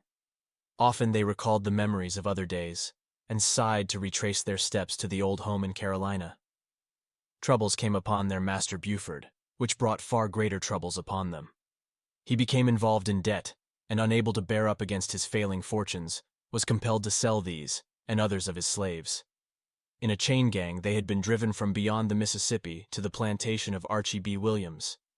Edwin Epps, who, for a long while had been his driver and overseer, was about establishing himself in business on his own account at the time of their arrival, and accepted them in payment of his wages. Old Abram was a kind-hearted being, a sort of patriarch among us, fond of entertaining his younger brethren with grave and serious discourse. He was deeply versed in such philosophy as is taught in the cabin of the slave, but the great absorbing hobby of Uncle Abram was General Jackson, whom his young master in Tennessee had followed to the wars. He loved to wander back, in imagination, to the place where he was born, and to recount the scenes of his youth during those stirring times when the nation was in arms. He had been athletic, and more keen and powerful than the generality of his race. But now his eye had become dim, and his natural force abated. Very often, indeed, while discussing the best method of baking the hoe cake, or expatiating at large upon the glory of Jackson, he would forget where he left his hat, or his hoe, or his basket, and then would the old man be laughed at if Epps was absent, and whipped if he was present. So was he perplexed continually, and sighed to think that he was growing aged and going to decay. Philosophy and Jackson and forgetfulness had played the mischief with him, and it was evident that all of them combined were fast bringing down the gray hairs of Uncle Abram to the grave. Aunt Phoebe had been an excellent field hand, but latterly was put into the kitchen, where she remained, except occasionally, in a time of uncommon hurry. She was a sly old creature, and when not in the presence of her mistress or her master, was garrulous in the extreme. Wiley, on the contrary, was silent. He performed his task without murmur or complaint, seldom indulging in the luxury of speech, except to utter a wish that he was away from Epps, and back once more in South Carolina. Bob and Henry had reached the ages of 20 and 23, and were distinguished for nothing extraordinary or unusual, while Edward, a lad of 13, not yet able to maintain his row in the corn or the cotton field, was kept in the great house, to wait on the little Eppses. Patsy was slim and straight. She stood erect as the human form is capable of standing. There was an air of loftiness in her movement, that neither labor, nor weariness, nor punishment could destroy. Truly, Patsy was a splendid animal, and were it not that bondage had enshrouded her intellect in utter and everlasting darkness, would have been chief among 10,000 of her people. She could leap the highest fences, and a fleet hound it was indeed, that could outstrip her in a race. No horse could fling her from his back. She was a skillful teamster. She turned as true a furrow as the best, and at splitting rails there were none who could excel her. When the order to halt was heard at night, she would have her mules at the crib, unharnessed, fed and curried before Uncle Abram had found his hat. Not, however, for all or any of these, was she chiefly famous. Such lightning-like motion was in her fingers as no other fingers ever possessed, and therefore it was that in cotton-picking time Patsy was queen of the field. She had a genial and pleasant temper, and was faithful and obedient. Naturally, she was a joyous creature, a laughing, light-hearted girl, rejoicing in the mere sense of existence. Yet Patsy wept oftener, and suffered more than any of her companions. She had been literally excoriated. Her back bore the scars of 1,000 stripes, not because she was backward in her work, nor because she was of an unmindful and rebellious spirit, but because it had fallen to her lot to be the slave of a licentious master and a jealous mistress. She shrank before the lustful eye of the one, and was in danger even of her life at the hands of the other, and between the two, she was indeed accursed. In the great house, for days together, there were high and angry words, poutings and estrangement, whereof she was the innocent cause. Nothing delighted the mistress so much as to see her suffer, and more than once, when Epps had refused to sell her, has she tempted me with bribes to put her secretly to death, and bury her body in some lonely place in the margin of the swamp. Gladly would Patsy have appeased this unforgiving spirit, if it had been in her power, but not like Joseph dared she escape from Master Epps, leaving her garment in his hand. Patsy walked under a cloud. If she uttered a word in opposition to her master's will, the lash was resorted to at once to bring her to subjection. If she was not watchful when about her cabin, or when walking in the yard, a billet of wood, or a broken bottle perhaps, hurled from her mistress's hand, would smite her unexpectedly in the face. The enslaved victim of lust and hate, Patsy had no comfort of her life.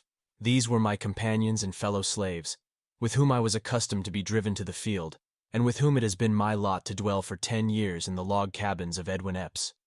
They, if living, are yet toiling on the banks of Bayou Boeuf, never destined to breathe, as I now do, the blessed air of liberty, nor to shake off the heavy shackles that enthrall them, until they shall lie down forever in the dust. Chapter 14. The first year of Epps's residence on the bayou, 1845, the caterpillars almost totally destroyed the cotton crop throughout that region.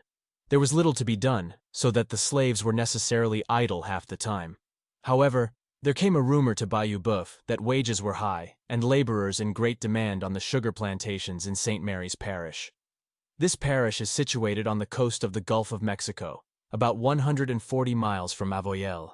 The Rio Teche, a considerable stream, flows through St. Mary's to the Gulf. It was determined by the planters, on the receipt of this intelligence, to make up a drove of slaves to be sent down to Tuckapaw in St. Mary S. for the purpose of hiring them out in the cane fields. Accordingly, in the month of September, there were 147 collected at Holmesville, Abram, Bob, and myself among the number. Of these, about one-half were women. Epps, Alanson Pierce, Henry Toller, and Addison Roberts were the white men, selected to accompany and take charge of the drove. They had a 2-horse carriage and 2 saddle horses for their use. A large wagon, drawn by 4 horses, and driven by John, a boy belonging to Mr. Roberts, carried the blankets and provisions. About 2 o'clock in the afternoon, having been fed, preparations were made to depart. The duty assigned me was to take charge of the blankets and provisions, and see that none were lost by the way. The carriage proceeded in advance, the wagon following. Behind this the slaves were arranged, while the 2 horsemen brought up the rear, and in this order the procession moved out of Holmesville. That night we reached a Mr. McCrow's plantation, a distance of 10 or 15 miles, when we were ordered to halt. Large fires were built, and each one spreading his blanket on the ground, laid down upon it. The white men lodged in the great house. An hour before day we were aroused by the drivers coming among us, cracking their whips and ordering us to arise. Then the blankets were rolled up, and being severally delivered to me and deposited in the wagon, the procession set forth again. The following night it rained violently. We were all drenched, our clothes saturated with mud and water. Reaching an open shed, formerly a gin house, we found beneath it such shelter as it afforded. There was not room for all of us to lay down. There we remained, huddled together, through the night, continuing our march, as usual, in the morning. During the journey, we were fed twice a day, boiling our bacon and baking our corn cake at the fires, in the same manner as in our huts. We passed through Lafayetteville, Mountsville, Newtown to Centerville, where Bob and Uncle Abram were hired. Our number decreased as we advanced, nearly every sugar plantation requiring the services of one or more. On our route, we passed the Grand Coteau, or prairie, a vast space of level, monotonous country, without a tree, except an occasional one which had been transplanted near some dilapidated dwelling.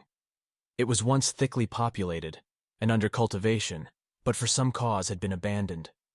The business of the scattered inhabitants that now dwell upon it is principally raising cattle. Immense herds were feeding upon it as we passed. In the center of the Grand Coteau, one feels as if he were on the ocean, out of sight of land. As far as the eye can see, in all directions, it is but a ruined and deserted waste. I was hired to Judge Turner, a distinguished man and extensive planter, whose large estate is situated on Bayou Sal, within a few miles of the Gulf. Bayou Sal is a small stream flowing into the Bay of Atchafalaya. For some days I was employed at Turner's in repairing his sugar house, when a cane knife was put into my hand, and with 30 or 40 others, I was sent into the field. I found no such difficulty in learning the art of cutting cane that I had in picking cotton. It came to me naturally and intuitively, and in a short time I was able to keep up with the fastest knife. Before the cutting was over, however, Judge Tanner transferred me from the field to the sugar house, to act there in the capacity of driver. From the time of the commencement of sugar making to the close, the grinding and boiling does not cease day or night. The whip was given me with directions to use it upon anyone who was caught standing idle. If I failed to obey them to the letter, there was another one for my own back. In addition to this, my duty was to call on and off the different gangs at the proper time. I had no regular periods of rest, and could never snatch but a few moments of sleep at a time. It is the custom in Louisiana, as I presume it is in other slave states, to allow the slave to retain whatever compensation he may obtain for services performed on Sundays. In this way, only, are they able to provide themselves with any luxury or convenience whatever. When a slave, purchased or kidnapped in the North, is transported to a cabin on Bayou Boeuf, he is furnished with neither knife, nor fork, nor dish, nor kettle, nor any other thing in the shape of crockery, or furniture of any nature or description. He is furnished with a blanket before he reaches there, and wrapping that around him, he can either stand up, or lie down upon the ground, or on a board, if his master has no use for it. He is at liberty to find a gourd in which to keep his meal, or he can eat his corn from the cob, just as he pleases. To ask the master for a knife, or skillet, or any small convenience of the kind, would be answered with a kick, or laughed at as a joke. Whatever necessary article of this nature is found in a cabin has been purchased with Sunday money. However injurious to the morals, it is certainly a blessing to the physical condition of the slave to be permitted to break the Sabbath. Otherwise there would be no way to provide himself with any utensils, which seem to be indispensable to him who is compelled to be his own cook. On cane plantations in sugar time, there is no distinction as to the days of the week. It is well understood that all hands must labor on the Sabbath, and it is equally well understood that those especially who are hired, as I was to Judge Turner, and others in succeeding years, shall receive remuneration for it. It is usual also, in the most hurrying time of cotton picking, to require the same extra service. From this source, slaves generally are afforded an opportunity of earning sufficient to purchase a knife, a kettle, tobacco, and so forth. The females, discarding the latter luxury, are apt to expend their little revenue in the purchase of gaudy ribbons, wherewithal to deck their hair in the merry season of the holidays. I remained in St. Mary's until the 1st of January, during which time my Sunday money amounted to $10. I met with other good fortune, for which I was indebted to my violin, my constant companion, the source of profit, and soother of my sorrows during years of servitude. There was a grand party of whites assembled at Mr. Yarney's in Centerville, a hamlet in the vicinity of Turner's plantation. I was employed to play for them, and so well pleased were the merrymakers with my performance that a contribution was taken for my benefit, which amounted to $17. With this sum in possession, I was looked upon by my fellows as a millionaire. It afforded me great pleasure to look at it, to count it over and over again, day after day. Visions of cabin furniture, of water pails, of pocket knives, new shoes and coats and hats, floated through my fancy, and up through all rose the triumphant contemplation that I was the wealthiest nigger on Bayou Boeuf. Vessels run up the Rio Teche to Centerville.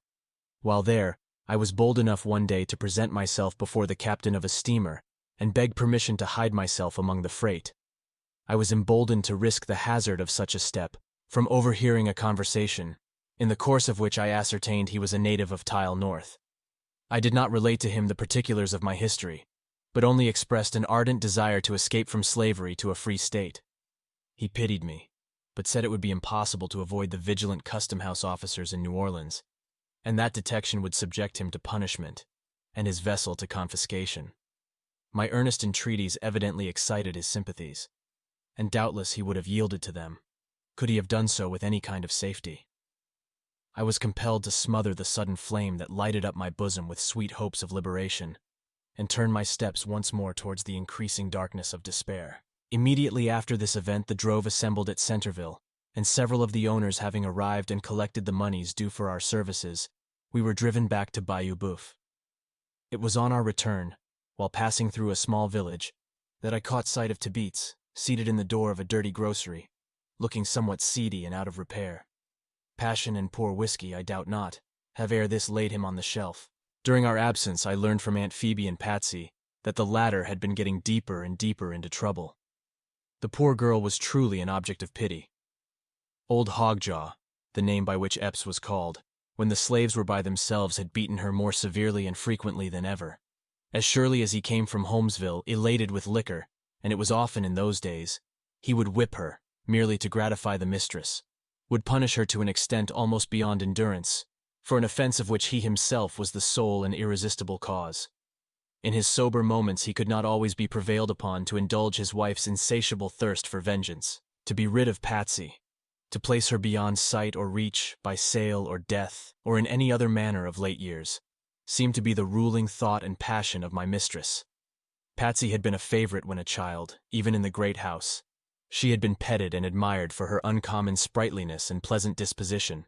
She had been fed many a time, so Uncle Abram said, even on biscuit and milk, when the madam, in her younger days, was wont to call her to the piazza and fondle her as she would a playful kitten. But a sad change had come over the spirit of the woman. Now, only black and angry, fiends ministered in the temple of her heart, until she could look on Patsy, but with concentrated venom. Mistress Epps was not naturally such an evil woman after all. She was possessed of the devil, jealousy, it is true, but aside from that, there was much in her character to admire. Her father, Mr. Roberts, resided in Cheneyville, an influential and honorable man, and as much respected throughout the parish as any other citizen. She had been well educated at some institution this side the Mississippi, was beautiful, accomplished, and usually good-humored. She was kind to all of us but Patsy, frequently, in the absence of her husband, sending out to us some little dainty from her own table. In other situations, in a different society from that which exists on the shores of Bayou Boeuf, she would have been pronounced an elegant and fascinating woman. An ill wind it was that blew her into the arms of Epps. He respected and loved his wife as much as a coarse nature like his is capable of loving, but supreme selfishness always overmastered conjugal affection.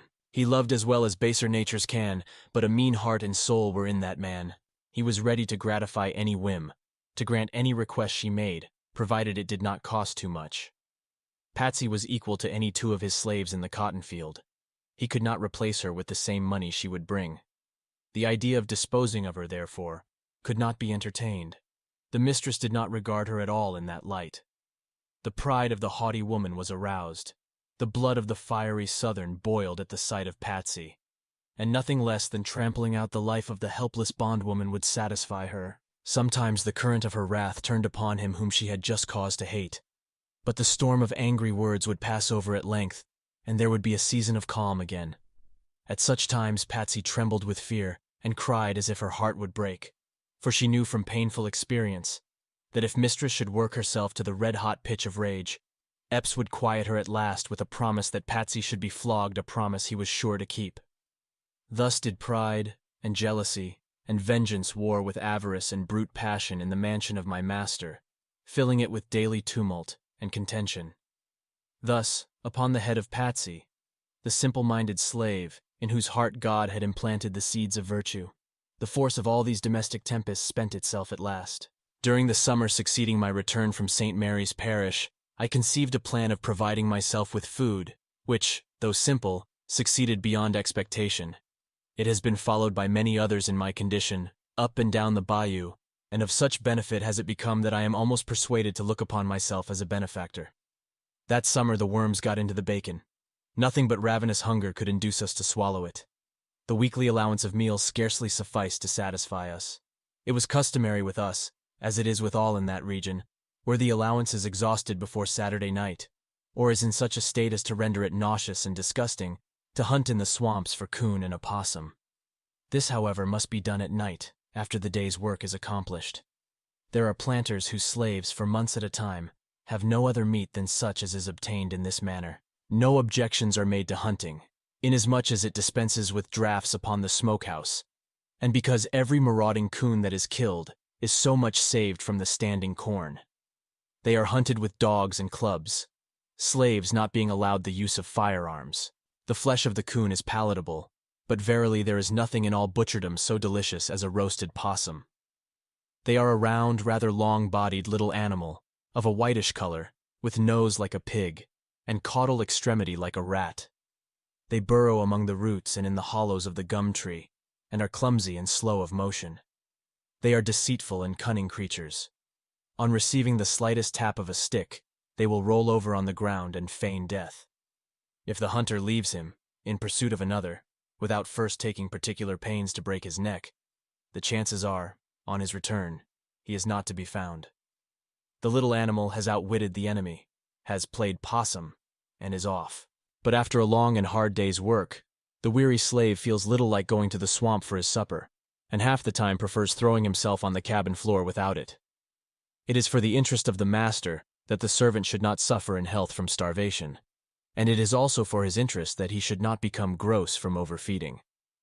In the estimation of the owner, a slave is the most serviceable when in rather a lean and lank condition, such a condition as the racehorse is in, when fitted for the course, and in that condition they are generally to be found on the sugar and cotton plantations along Red River. My cabin was within a few rods of the bayou bank, and necessity being indeed the mother of invention, I resolved upon a mode of obtaining the requisite amount of food, without the trouble of resorting nightly to the woods. This was to construct a fish trap. Having, in my mind, conceived the manner in which it could be done, the next Sunday I set about putting it into practical execution. It may be impossible for me to convey to the reader a full and correct idea of its construction, but the following will serve as a general description. A frame between 2 and 3 feet square is made, and of a greater or less height, according to the depth of water. Boards or slats are nailed on 3 sides of this frame, not so closely, however, as to prevent the water circulating freely through it. A door is fitted into the 4th side, in such manner that it will slide easily up and down in the grooves cut in the 2 posts. A movable bottom is then so fitted that it can be raised to the top of the frame without difficulty. In the center of the movable bottom, an auger hole is bored, and into this one end of a handle or round stick is fastened on the underside so loosely that it will turn. The handle ascends from the center of the movable bottom to the top of the frame, or as much higher as is desirable. Up and down this handle, in a great many places, are gimlet holes, through which small sticks are inserted, extending to opposite sides of the frame. So many of these small sticks are running out from the handle in all directions, that a fish of any considerable dimensions cannot pass through without hitting one of them. The frame is then placed in the water and made stationary. The trap is set by sliding or drawing up the door, and kept in that position by another stick, one end of which rests in a notch on the inner side, the other end in a notch made in the handle, running up from the center of the movable bottom. The trap is baited by rolling a handful of wet meal and cotton together until it becomes hard, and depositing it in the back part of the frame. A fish swimming through the upraised door towards the bait necessarily strikes one of the small sticks turning the handle, which displacing the stick supporting the door, the latter falls, securing the fish within the frame. Taking hold of the top of the handle, the movable bottom is then drawn up to the surface of the water and the fish taken out. There may have been other such traps in use before mine was constructed, but if there were, I had never happened to see one. Bayou boeuf abounds in fish of large size and excellent quality, and after this time I.W. is very rarely in want of one for myself or for my comrades. Thus a mine was opened. A new resource was developed, hitherto unthought of by the enslaved children of Africa, who toil and hunger along the shores of that sluggish but prolific stream. About the time of which I am now writing, an event occurred in our immediate neighborhood, which made a deep impression upon me, and which shows the state of society existing there, and the manner in which affronts are oftentimes avenged. Directly opposite our quarters, on the other side of the bayou, was situated the plantation of Mr. Marshall. He belonged to a family among the most wealthy and aristocratic in the country. A gentleman from the vicinity of Natchez had been negotiating with him for the purchase of the estate. One day a messenger came in great haste to our plantation, saying that a bloody and fearful battle was going on at Marshall's, that blood had been spilled, and unless the combatants were forthwith separated, the result would be disastrous. On repairing to Marshall's house, a scene presented itself that beggars description. On the floor of one of the rooms lay the ghastly corpse of the man from Natchez, while Marshall, enraged and covered with wounds and blood, was stalking back and forth, breathing out threatenings and slaughter. A difficulty had arisen in the course of their negotiation. High words ensued. When drawing their weapons, the deadly strife began that ended so unfortunately. Marshall was never placed in confinement. A sort of trial or investigation was had at Marksville, when he was acquitted, and returned to his plantation, rather more respected, as I thought, than ever, from the fact that the blood of a fellow being was on his soul. Epps interested himself in his behalf, accompanying him to Marksville, and on all occasions loudly justifying him. But his services in this respect did not afterwards deter a kinsman of this same Marshall from seeking his life also. A brawl occurred between them over a gambling table, which terminated in a deadly feud. Riding up on horseback in front of the house one day, armed with pistols and bowie knife, Marshall challenged him to come forth and make a final settlement of the quarrel, or he would brand him as a coward and shoot him like a dog the first opportunity. Not through cowardice, nor from any conscientious scruples in my opinion, but through the influence of his wife, he was restrained from accepting the challenge of his enemy. A reconciliation, however, was effected afterward, since which time they have been on terms of the closest intimacy. Such occurrences, which would bring upon the parties concerned in them merited and condign punishment in the northern states, are frequent on the bayou, and pass without notice, and almost without comment. Every man carries his bowie knife, and when two fall out, they set to work hacking and thrusting at each other, more like savages than civilized and enlightened beings. The existence of slavery in its most cruel form among them has a tendency to brutalize the humane and finer feelings of their nature. Daily witnesses of human suffering, listening to the agonizing screeches of the slave, beholding him writhing beneath the merciless lash, bitten and torn by dogs, dying without attention, and buried without shroud or coffin, it cannot otherwise be expected than that they should become brutified and reckless of human life. It is true there are many kind-hearted and good men in the parish of Avoyelles, such men as William Ford, who can look with pity upon the sufferings of a slave, just as there are, over all the world, sensitive and sympathetic spirits, who cannot look with indifference upon the sufferings of any creature which the Almighty has endowed with life. It is not the fault of the slaveholder that he is cruel, so much as it is the fault of the system under which he lives. He cannot withstand the influence of habit and associations that surround him. Taught from earliest childhood, by all that he sees and hears, that the rod is for the slave's back, he will not be apt to change his opinions in maturer years. There may be humane masters, as there certainly are inhuman ones.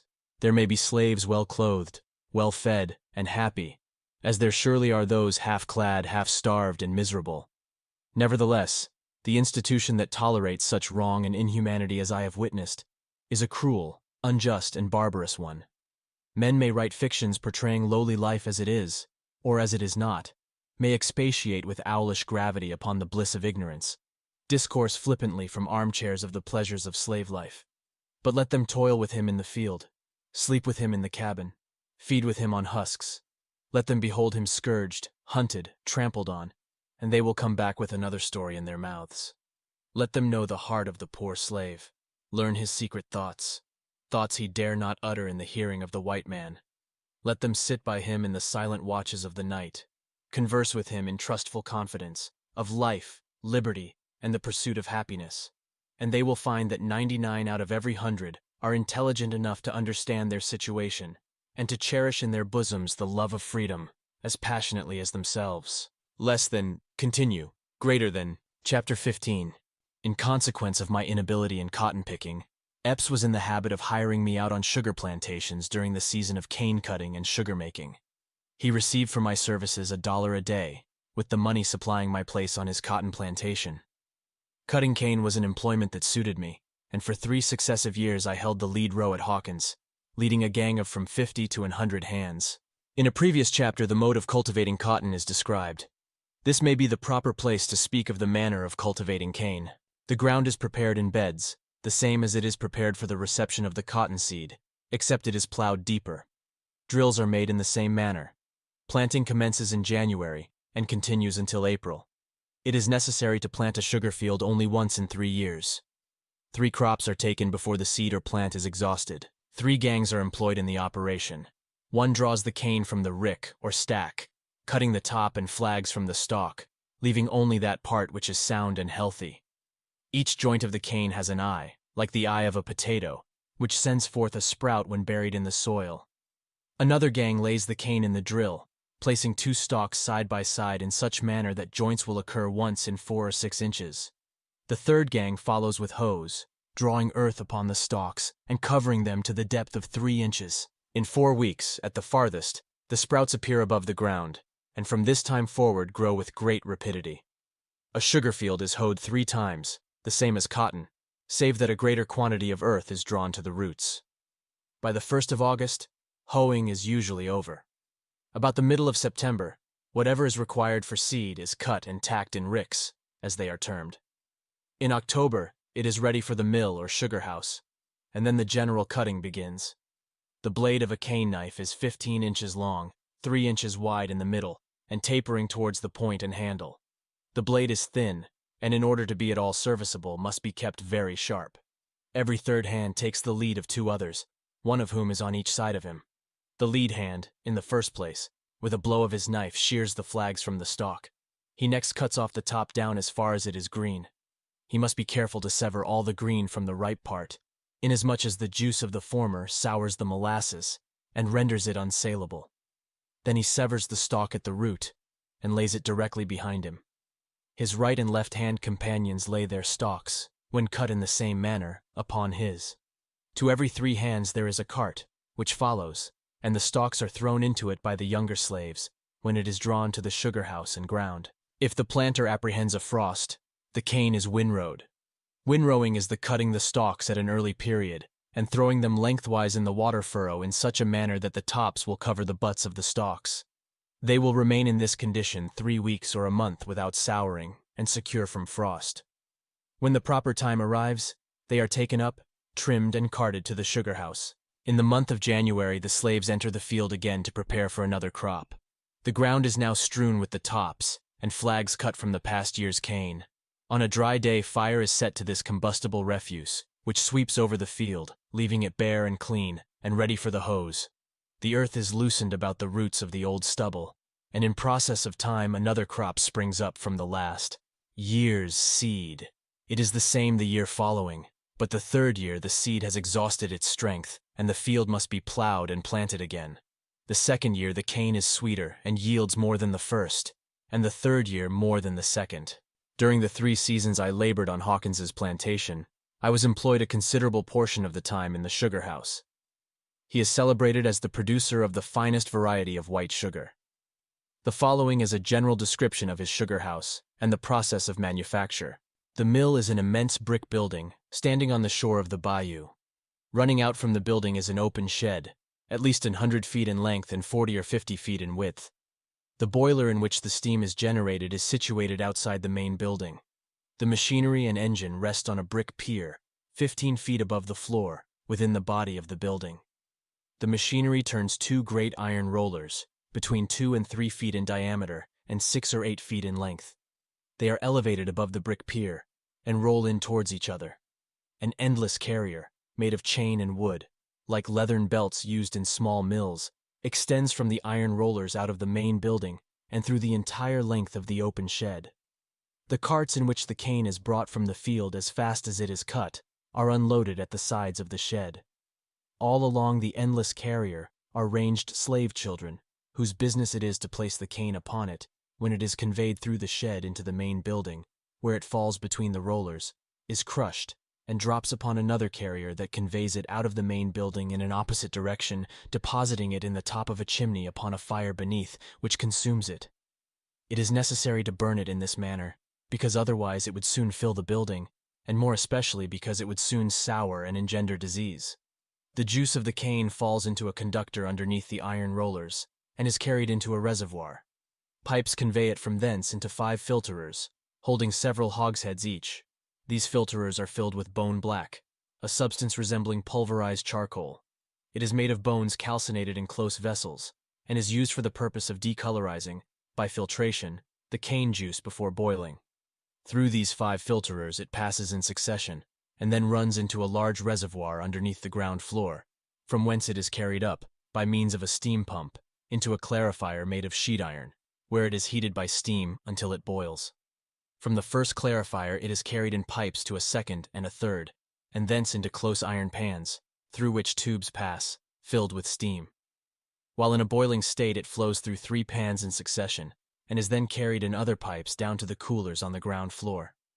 Coolers are wooden boxes with sieve bottoms made of the finest wire. As soon as the syrup passes into the coolers and is met by the air, it grains, and the molasses at once escapes through the sieves into a cistern. It is then white or loaf sugar of the finest kind, clear, clean, and as white as snow. When cool, it is taken out, packed in hogsheads, and is ready for market. The molasses is then carried from the cistern into the upper story again, and by another process converted into brown sugar. There are larger mills, and those constructed differently from the one thus imperfectly described, but none, perhaps, more celebrated than this anywhere on Bayou Boeuf. Lambert, of New Orleans, is a partner of Hawkins. He is a man of vast wealth, holding, as I have been told, an interest in over 40 different sugar plantations in Louisiana. The only respite from constant labor the slave has through the whole year is during the Christmas holidays. Epps allowed us 3. Others allow 4, 5, and 6 days, according to the measure of their generosity. It is the only time to which they look forward with any interest or pleasure. They are glad when night comes, not only because it brings them a few hours' repose, but because it brings them one day nearer Christmas. It is hailed with equal delight by the old and the young.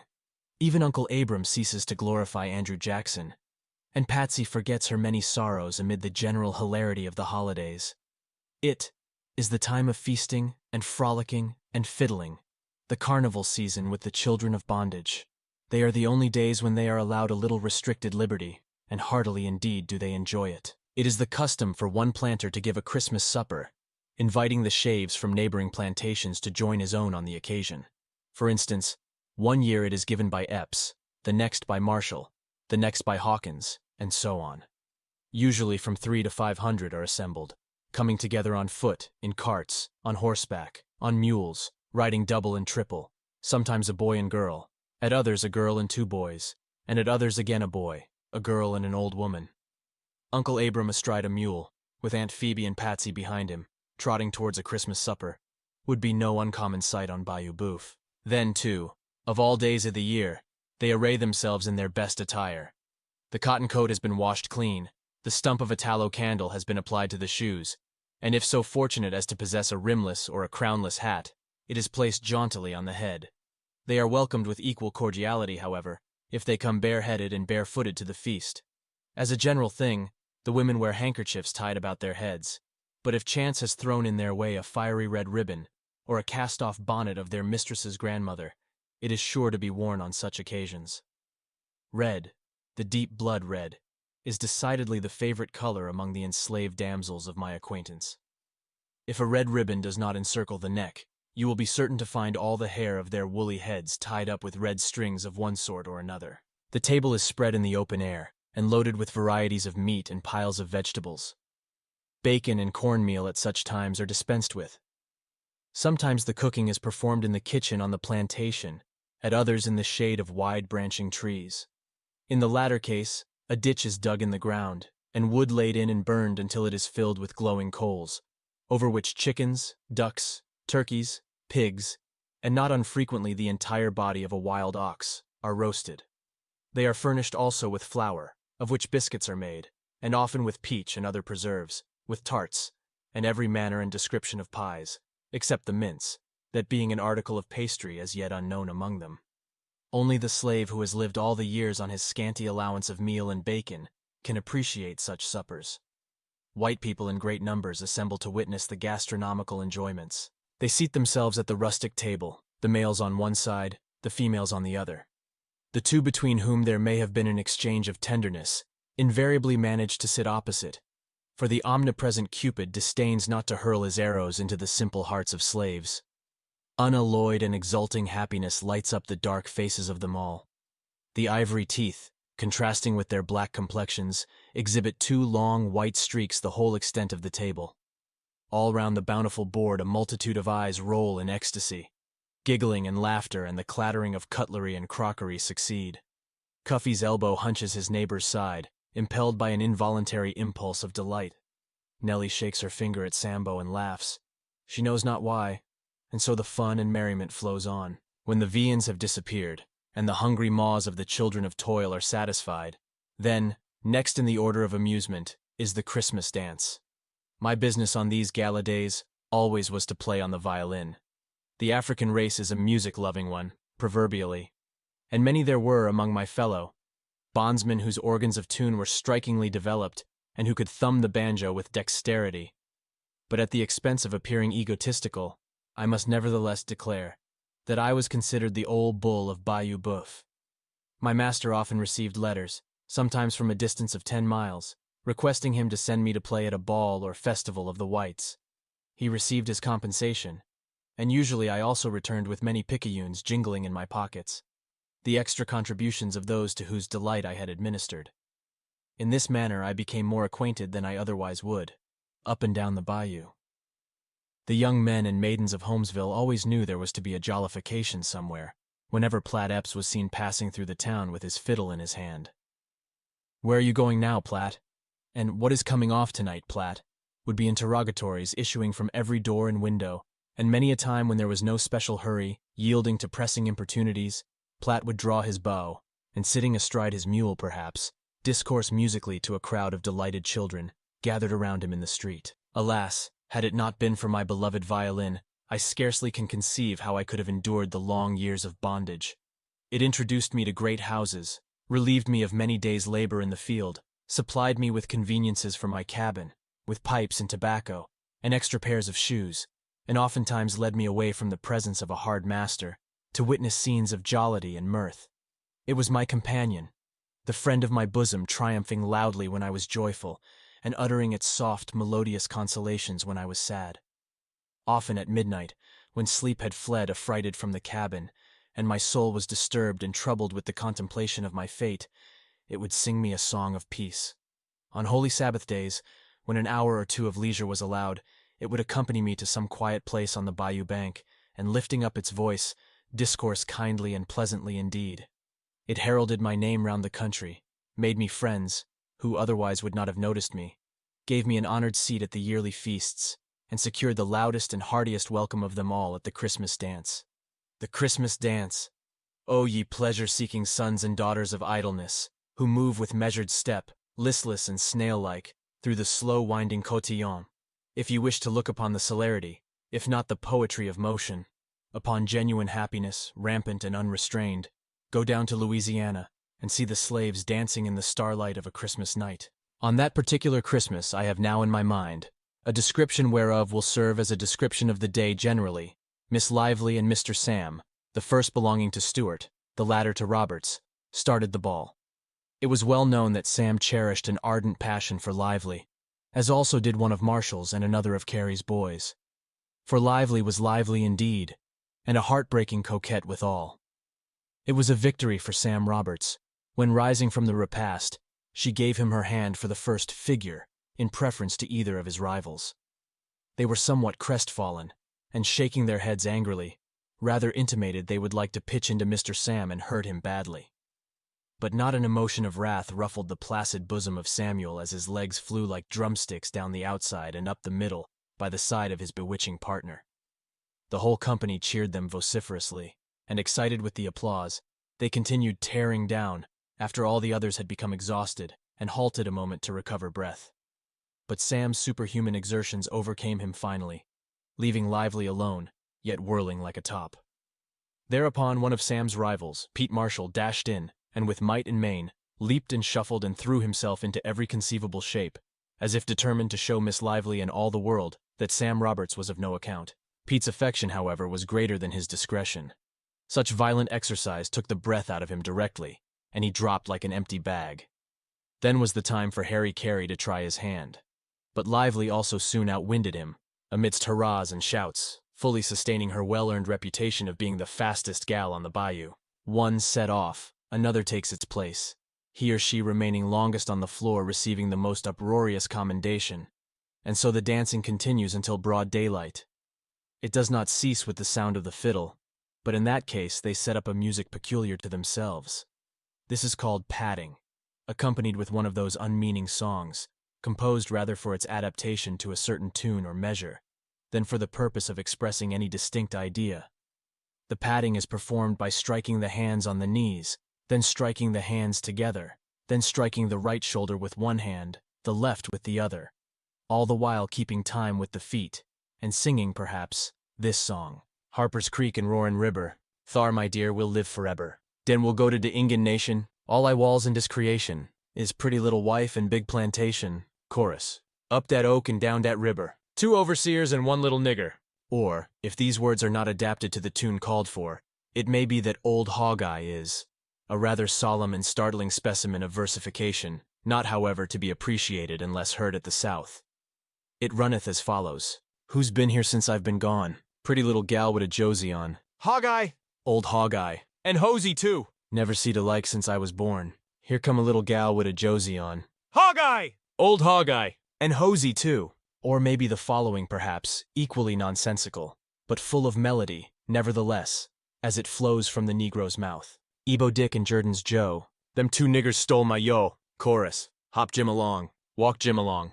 Talk Jim along, NCE. Old Black Dan is black as tar. He damn glad he was not dare. Hop Jim along, NC. During the remaining holidays succeeding Christmas, they are provided with passes and permitted to go where they please within a limited distance, or they may remain and labor on the plantation, in which case they are paid for it. It is very rarely, however, that the latter alternative is accepted. They may be seen at these times hurrying in all directions, as happy-looking mortals as can be found on the face of the earth. They are different beings from what they are in the field. The temporary relaxation, the brief deliverance from fear, and from the lash, producing an entire metamorphosis in their appearance and demeanor. In visiting, riding, renewing old friendships, or, perchance, reviving some old attachment, or pursuing whatever pleasure may suggest itself, the time is occupied. Such is Southern life as it is, 3 days in the year, as I found it. The other 362 being days of weariness, and fear, and suffering, and unremitting labor. Marriage is frequently contracted during the holidays, if such an institution may be said to exist among them. The only ceremony required before entering into that holy estate is to obtain the consent of the respective owners. It is usually encouraged by the masters of female slaves. Either party can have as many husbands or wives as the owner will permit, and either is at liberty to discard the other at pleasure. The law in relation to divorce, or to bigamy and so forth, is not applicable to property, of course. If the wife does not belong on the same plantation with the husband, the latter is permitted to visit her on Saturday nights, if the distance is not too far. Uncle Abram's wife lived 7 miles from Epps on Bayou Huff Power. He had permission to visit her once a fortnight, but he was growing old, as has been said, and truth to say, had latterly well-nigh forgotten her. Uncle Abram had no time to spare from his meditations on General Jackson, connubial dalliance being well enough for the young and thoughtless, but unbecoming a grave and solemn philosopher like himself. Chapter 16. With the exception of my trip to St. Mary's Parish, and my absence during the cane-cutting seasons, I was constantly employed on the plantation of Master Epps. He was considered but a small planter, not having a sufficient number of hands to require the services of an overseer, acting in the latter capacity himself. Not able to increase his force, it was his custom to hire during the hurry of cotton picking. On larger estates, employing 50 or 100 or perhaps 200 hands, an overseer is deemed indispensable. These gentlemen ride into the field on horseback, without an exception to my knowledge, armed with pistols, bowie knife, whip, and accompanied by several dogs. They follow, equipped in this fashion, in rear of the slaves, keeping a sharp lookout upon them all. The requisite qualifications in an overseer are utter heartlessness, brutality, and cruelty. It is his business to produce large crops, and if that is accomplished, no matter what amount of suffering it may have cost. The presence of the dogs are necessary to overhaul a fugitive who may take to his heels, as is sometimes the case. When faint or sick, he is unable to maintain his row, and unable also to endure the whip. The pistols are reserved for any dangerous emergency, there having been instances when such weapons were necessary. Goaded into uncontrollable madness, even the slave will sometimes turn upon his oppressor. The gallows were standing at Marksville last January, upon which one was executed a year ago for killing his overseer. It occurred not many miles from Epps's plantation on Red River. The slave was given his task at splitting rails. In the course of the day, the overseer sent him on an errand, which occupied so much time that it was not possible for him to perform the task. The next day he was called to an account, but the loss of time occasioned by the errand was no excuse, and he was ordered to kneel and bare his back for the reception of the lash. They were in the woods alone, beyond the reach of sight or hearing. The boy submitted until maddened at such injustice, and insane with pain, he sprang to his feet, and seizing an axe, literally chopped the overseer in pieces. He made no attempt whatever at concealment, but hastening to his master, related the whole affair, and declared himself ready to expiate the wrong by the sacrifice of his life. He was led to the scaffold, and while the rope was around his neck, maintained an undismayed and fearless bearing, and with his last words justified the act. Besides the overseer, there are drivers under him, the number being in proportion to the number of hands in the field. The drivers are black, who, in addition to the performance of their equal share of work, are compelled to do the whipping of their several gangs. Whips hang around their necks, and if they fail to use them thoroughly, are whipped themselves. They have a few privileges, however. For example, in cane cutting, the hands are not allowed to sit down long enough to eat their dinners. Carts filled with corn cake, cooked at the kitchen, are driven into the field at noon. The cake is distributed by the drivers, and must be eaten with the least possible delay. When the slave ceases to perspire, as he often does when taxed beyond his strength, he falls to the ground and becomes entirely helpless. It is then the duty of the driver to drag him into the shade of the standing cotton or cane, or of a neighboring tree, where he dashes buckets of water upon him and uses other means of bringing out perspiration again, when he is ordered to his place and compelled to continue his labor. At Huff Power, when I first came to Epps's, Tom, one of Roberts's Negroes, was driver. He was a burly fellow and severe in the extreme. After Epps's removal to Bayou Boeuf, that distinguished honor was conferred upon myself. Up to the time of my departure, I had to wear a whip about my neck in the field.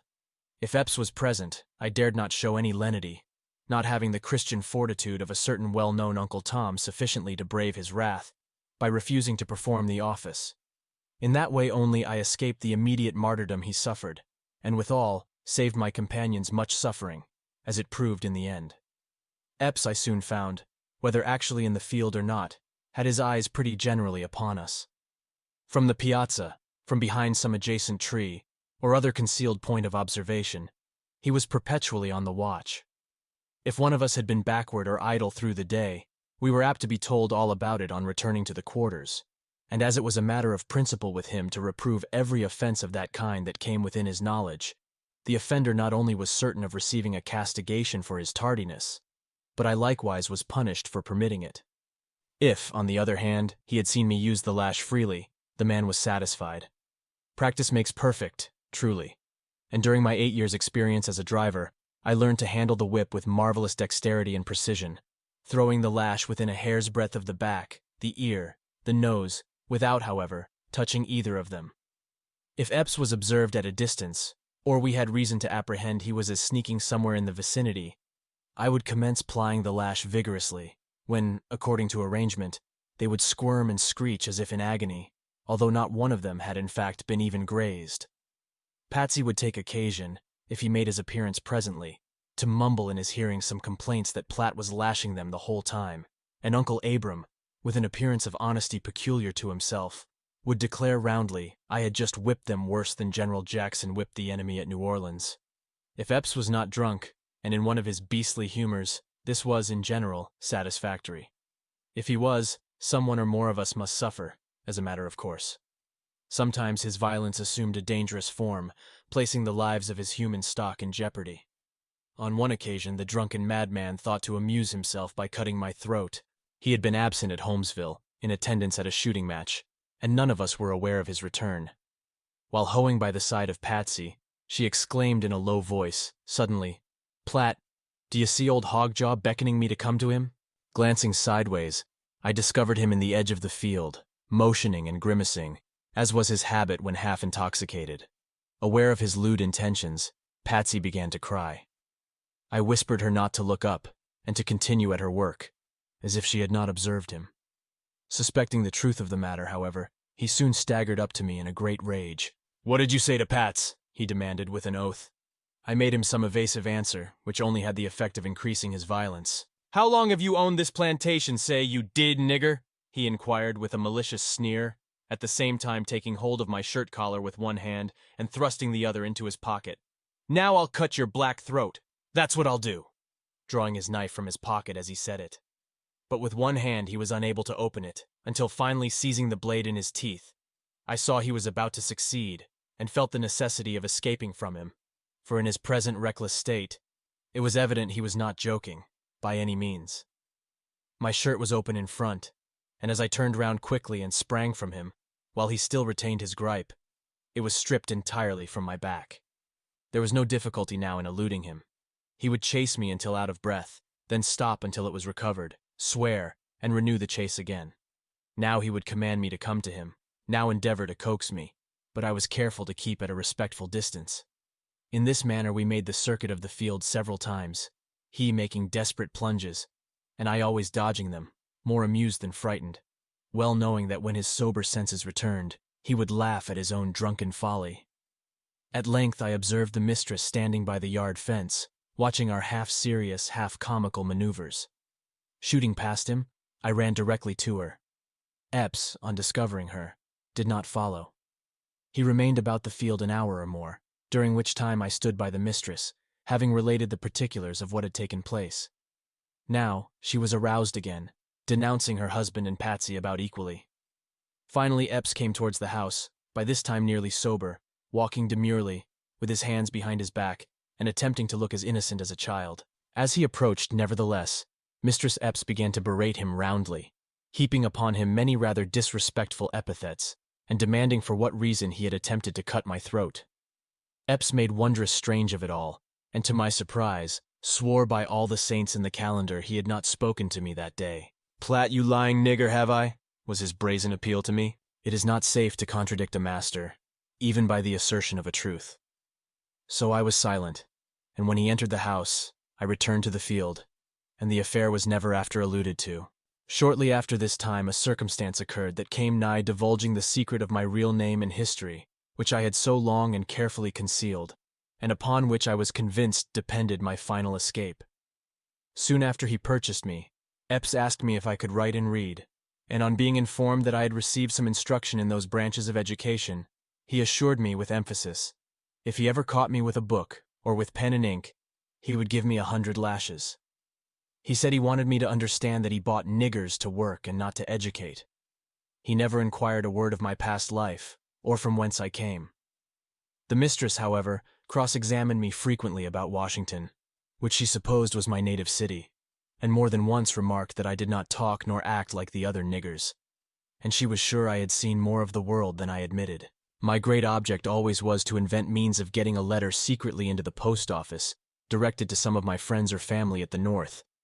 The difficulty of such an achievement cannot be comprehended by one unacquainted with the severe restrictions imposed upon me. In the first place, I was deprived of pen, ink, and paper. In the second place, a slave cannot leave his plantation without a pass, nor will a postmaster mail a letter for one without written instructions from his owner. I was in slavery 9 years, and always watchful and on the alert, before I met with the good fortune of obtaining a sheet of paper. While Epps was in New Orleans one winter, disposing of his cotton, the mistress sent me to Holmesville, with an order for several articles, and among the rest a quantity of foolscap. I appropriated a sheet, concealing it in the cabin, under the board on which I slept.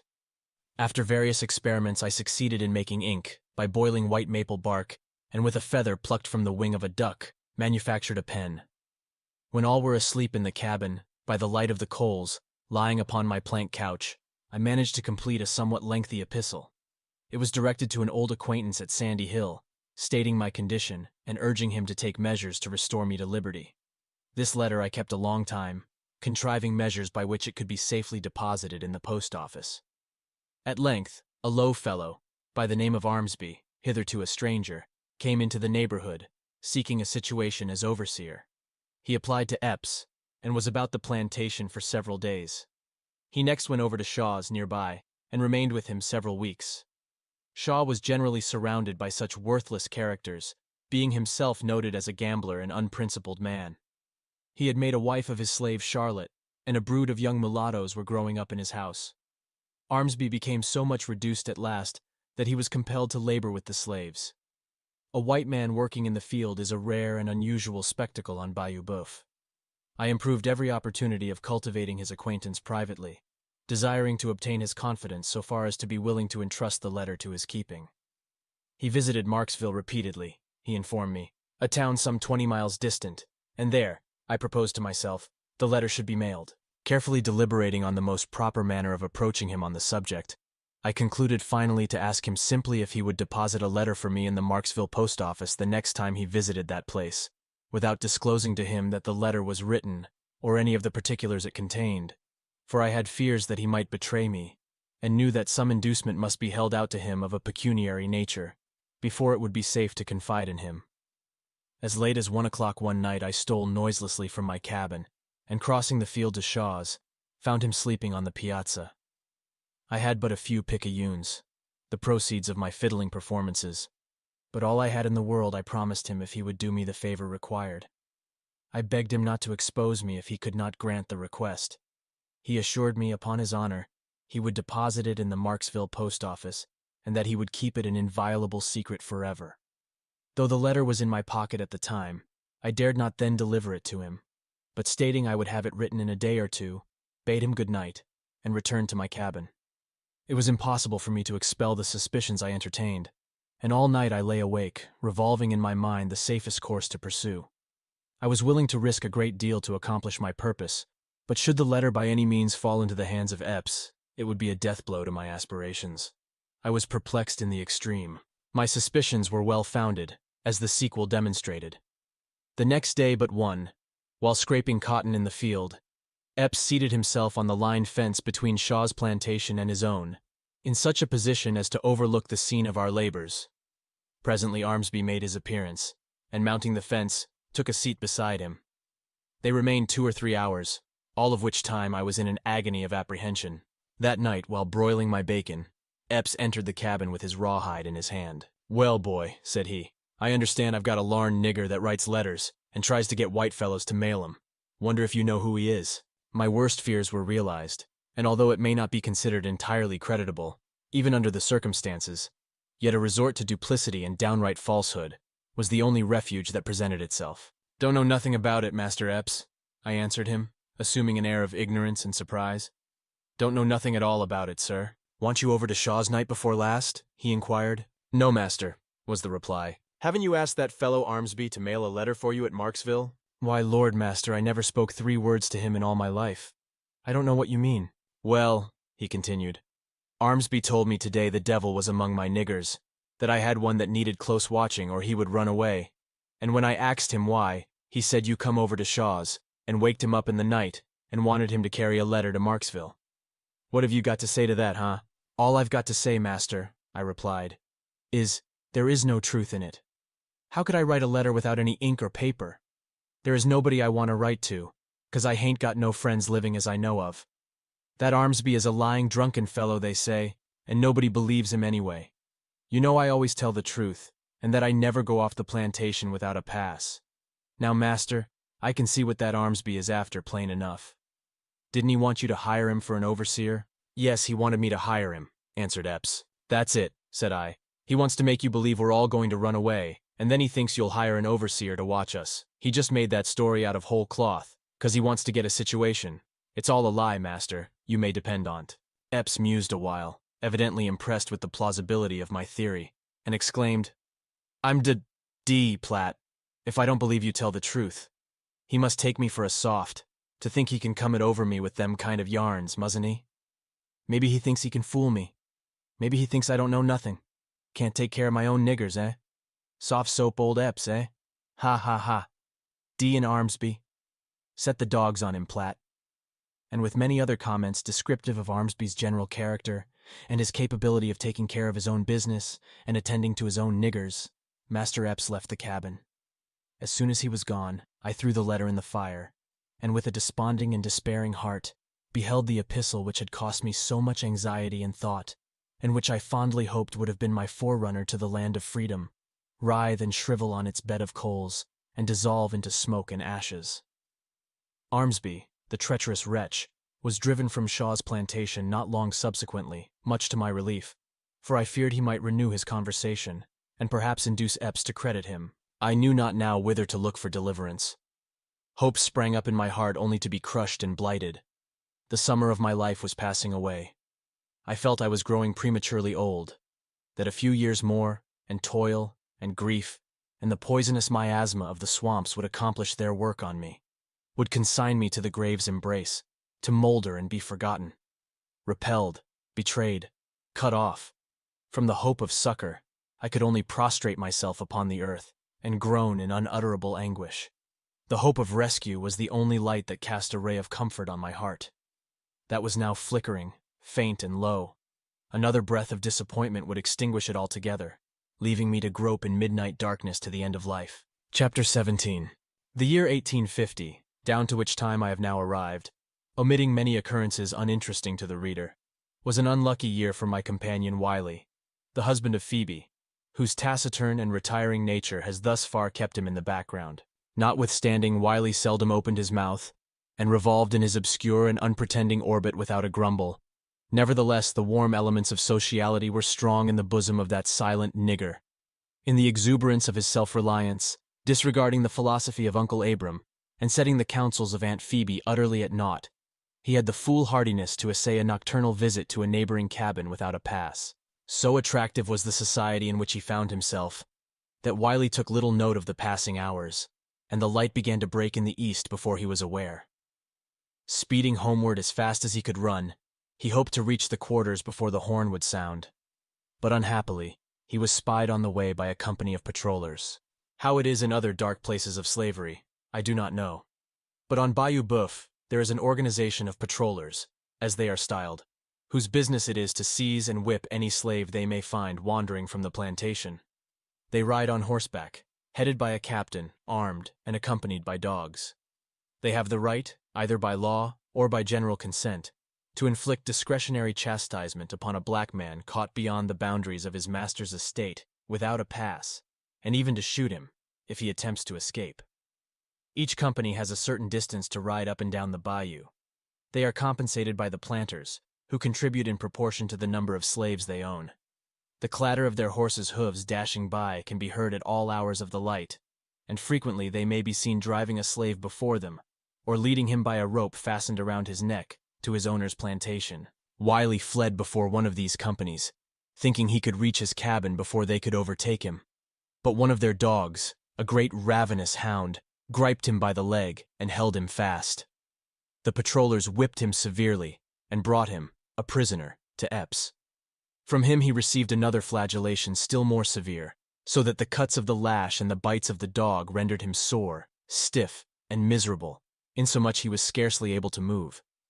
It was impossible in such a state to keep up his row, and consequently there was not an hour in the day but Wiley felt the sting of his master's rawhide on his raw and bleeding back. His sufferings became intolerable, and finally he resolved to run away. Without disclosing his intentions to run away even to his wife Phoebe, he proceeded to make arrangements for carrying his plan into execution. Having cooked his whole week's allowance, he cautiously left the cabin on a Sunday night, after the inmates of the quarters were asleep. When the horn sounded in the morning, Wiley did not make his appearance. Search was made for him in the cabins, in the corn crib, in the cotton house, and in every nook and corner of the premises. Each of us was examined, touching any knowledge we might have that could throw light upon his sudden disappearance or present whereabouts. Epps raved and stormed, and mounting his horse, galloped to neighboring plantations, making inquiries in all directions. The search was fruitless. Nothing whatever was elicited, going to show what had become of the missing man. The dogs were led to the swamp, but were unable to strike his trail. They would circle away through the forest, their noses to the ground, but invariably returned in a short time to the spot from whence they started. Wiley had escaped, and so secretly and cautiously as to elude and baffle all pursuit. Days and even weeks passed away, and nothing could be heard of him. Epps did nothing but curse and swear. It was the only topic of conversation among us when alone. We indulged in a great deal of speculation in regard to him, one suggesting he might have been drowned in some bayou, inasmuch as he was a poor swimmer. Another, that perhaps he might have been devoured by alligators, or stung by the venomous moccasin, whose bite is certain and sudden death. The warm and hearty sympathies of us all, however, were with poor Wiley, wherever he might be. Many an earnest prayer ascended from the lips of Uncle Abram, beseeching safety for the wanderer. In about 3 weeks, when all hope of ever seeing him again was dismissed, to our surprise, he one day appeared among us. On leaving the plantation he informed us it was his intention to make his way back to South Carolina, to the old quarters of Master Buford. During the day he remained secreted, sometimes in the branches of a tree, and at night pressed forward through the swamps. Finally, one morning, just at dawn, he reached the shore of Red River. While standing on the bank, considering how he could cross it, a white man accosted him and demanded a pass. Without one, and evidently a runaway, he was taken to Alexandria, the shire town of the parish of Rapidus, and confined in prison. It happened several days after that Joseph B. Roberts, uncle of Mistress Epps, was in Alexandria, and going into the jail, recognized him. Wiley had worked on his plantation when Epps resided at Huff Power, paying the jail fee and writing him a pass, underneath which was a note to Epps, requesting him not to whip him on his return. Wiley was sent back to Bayou Boeuf. It was the hope that hung upon this request, and which Roberts assured him would be respected by his master, that sustained him as he approached the house. The request, however, as may be readily supposed, was entirely disregarded. After being kept in suspense 3 days, Wiley was stripped and compelled to endure one of those inhuman floggings to which the poor slave is so often subjected. It was the first and last attempt of Wiley to run away. The long scars upon his back, which he will carry with him to the grave, perpetually remind him of the dangers of such a step. There was not a day throughout the 10 years I belonged to Epps that I did not consult with myself upon the prospect of escape. I laid many plans, which at the time I considered excellent ones, but one after the other, they were all abandoned. No man who has never been placed in such a situation can comprehend the 1,000 obstacles thrown in the way of the flying slave. Every white man's hand is raised against him. The patrollers are watching for him. The hounds are ready to follow on his track, and the nature of the country is such as renders it impossible to pass through it with any safety. I thought, however, that the time might come perhaps when I should be running through the swamps again. I concluded in that chase to be prepared for Epps's dogs should they pursue me. He possessed several, one of which was a notorious slave hunter, and the most fierce and savage of his breed. While out hunting the coon or the opossum, I never allowed an opportunity to escape, when alone, of whipping them severely. In this manner, I succeeded at length in subduing them completely. They feared me, obeying my voice at once when others had no control over them whatever. Had they followed and overtaken me, I doubt not they would have shrank from attacking me. Notwithstanding the certainty of being captured, the woods and swamps are, nevertheless, continually filled with runaways. Many of them, when sick, or so worn out as to be unable to perform their tasks, escape into the swamps, willing to suffer the punishment inflicted for such offenses, in order to obtain a day or two of rest. While I belonged to Ford, I was unwittingly the means of disclosing the hiding place of 6 or 8, who had taken up their residence in the great pine woods. Adam Tatum frequently sent me from the mills over to the opening after provisions. The whole distance was then a thick pine forest. About 10 o'clock of a beautiful moonlight night, while walking along the Texas road, returning to the mills, carrying a dressed pig in a bag swung over my shoulder, I heard footsteps behind me, and turning round, beheld 2 black men in the dress of slaves approaching at a rapid pace. When within a short distance, one of them raised a club, as if intending to strike me. The other snatched at the bag. I managed to dodge them both, and seizing a pine knot, hurled it with such force against the head of one of them that he was prostrated apparently senseless to the ground. Just then, 2 more made their appearance from one side of the road. Before they could grapple me, however, I succeeded in passing them, and taking to my heels, fled, much affrighted, towards the mills. When Adam was informed of the adventure, he hastened straightway to the Indian village, and arousing Cascala and several of his tribe, started in pursuit of the highwaymen. I accompanied them to the scene of attack, when we discovered a puddle of blood in the road, where the man whom I had smitten with the pine knot had fallen. After searching carefully through the woods a long time, one of Cascala's men discovered a smoke curling up through the branches of several prostrate pines, whose tops had fallen together. The rendezvous was cautiously surrounded, and all of them taken prisoners. They had escaped from a plantation in the vicinity of Lamourie, and had been secreted there 3 weeks. They had no evil design upon me, except to frighten me out of my pig. Having observed me passing towards Ford's just at nightfall, and suspecting the nature of my errand, they had followed me, seen me butcher and dress the porker, and start on my return. They had been pinched for food, and were driven to this extremity by necessity. Adam conveyed them to the parish jail, and was liberally rewarded. Not unfrequently the runaway loses his life in the attempt to escape. Epps's premises were bounded on one side by Carey's, a very extensive sugar plantation. He cultivates annually at least 1,500 acres of cane, manufacturing 2,200 or 2,300 hogsheads of sugar, and hogshead and a half being the usual yield of an acre. Besides this, he also cultivates 500 or 600 acres of corn and cotton. He owned last year 153 field hands, besides nearly as many children, and yearly hires a drove during the busy season from this side the Mississippi. One of his Negro drivers, a pleasant, intelligent boy, was named Augustus. During the holidays, and occasionally while at work in adjoining fields, I had an opportunity of making his acquaintance, which eventually ripened into a warm and mutual attachment. Summer before last, he was so unfortunate as to incur the displeasure of the overseer, a coarse, heartless brute, who whipped him most cruelly. Augustus ran away. Reaching a cane rick on Hawkins' plantation, he secreted himself in the top of it. All Carey's dogs were put upon his track, some 15 of them, and soon scented his footsteps to the hiding place. They surrounded the rick, baying and scratching, but could not reach him. Presently, guided by the clamor of the hounds, the pursuers rode up, when the overseer, mounting onto the rick, drew him forth. As he rolled down to the ground, the whole pack plunged upon him, and before they could be beaten off, had gnawed and mutilated his body in the most shocking manner, their teeth having penetrated to the bone in 100 places. He was taken up, tied upon a mule, and carried home. But this was Augustus's last trouble. He lingered until the next day, when death sought the unhappy boy, and kindly relieved him from his agony. It was not unusual for slave women as well as slave men to endeavor to escape. Nellie, Eldred's girl, with whom I lumbered for a time in the big cane brake, lay concealed in Epps's corn crib 3 days. At night, when his family were asleep, she would steal into the quarters for food, and return to the crib again. We concluded it would no longer be safe for us to allow her to remain, and accordingly she retraced her steps to her own cabin. But the most remarkable instance of a successful evasion of dogs and hunters was the following. Among Carey's girls was one by the name of Celeste. She was 19 or 20, and far whiter than her owner, or any of his offspring. It required a close inspection to distinguish in her features the slightest trace of African blood. A stranger would never have dreamed that she was the descendant of slaves.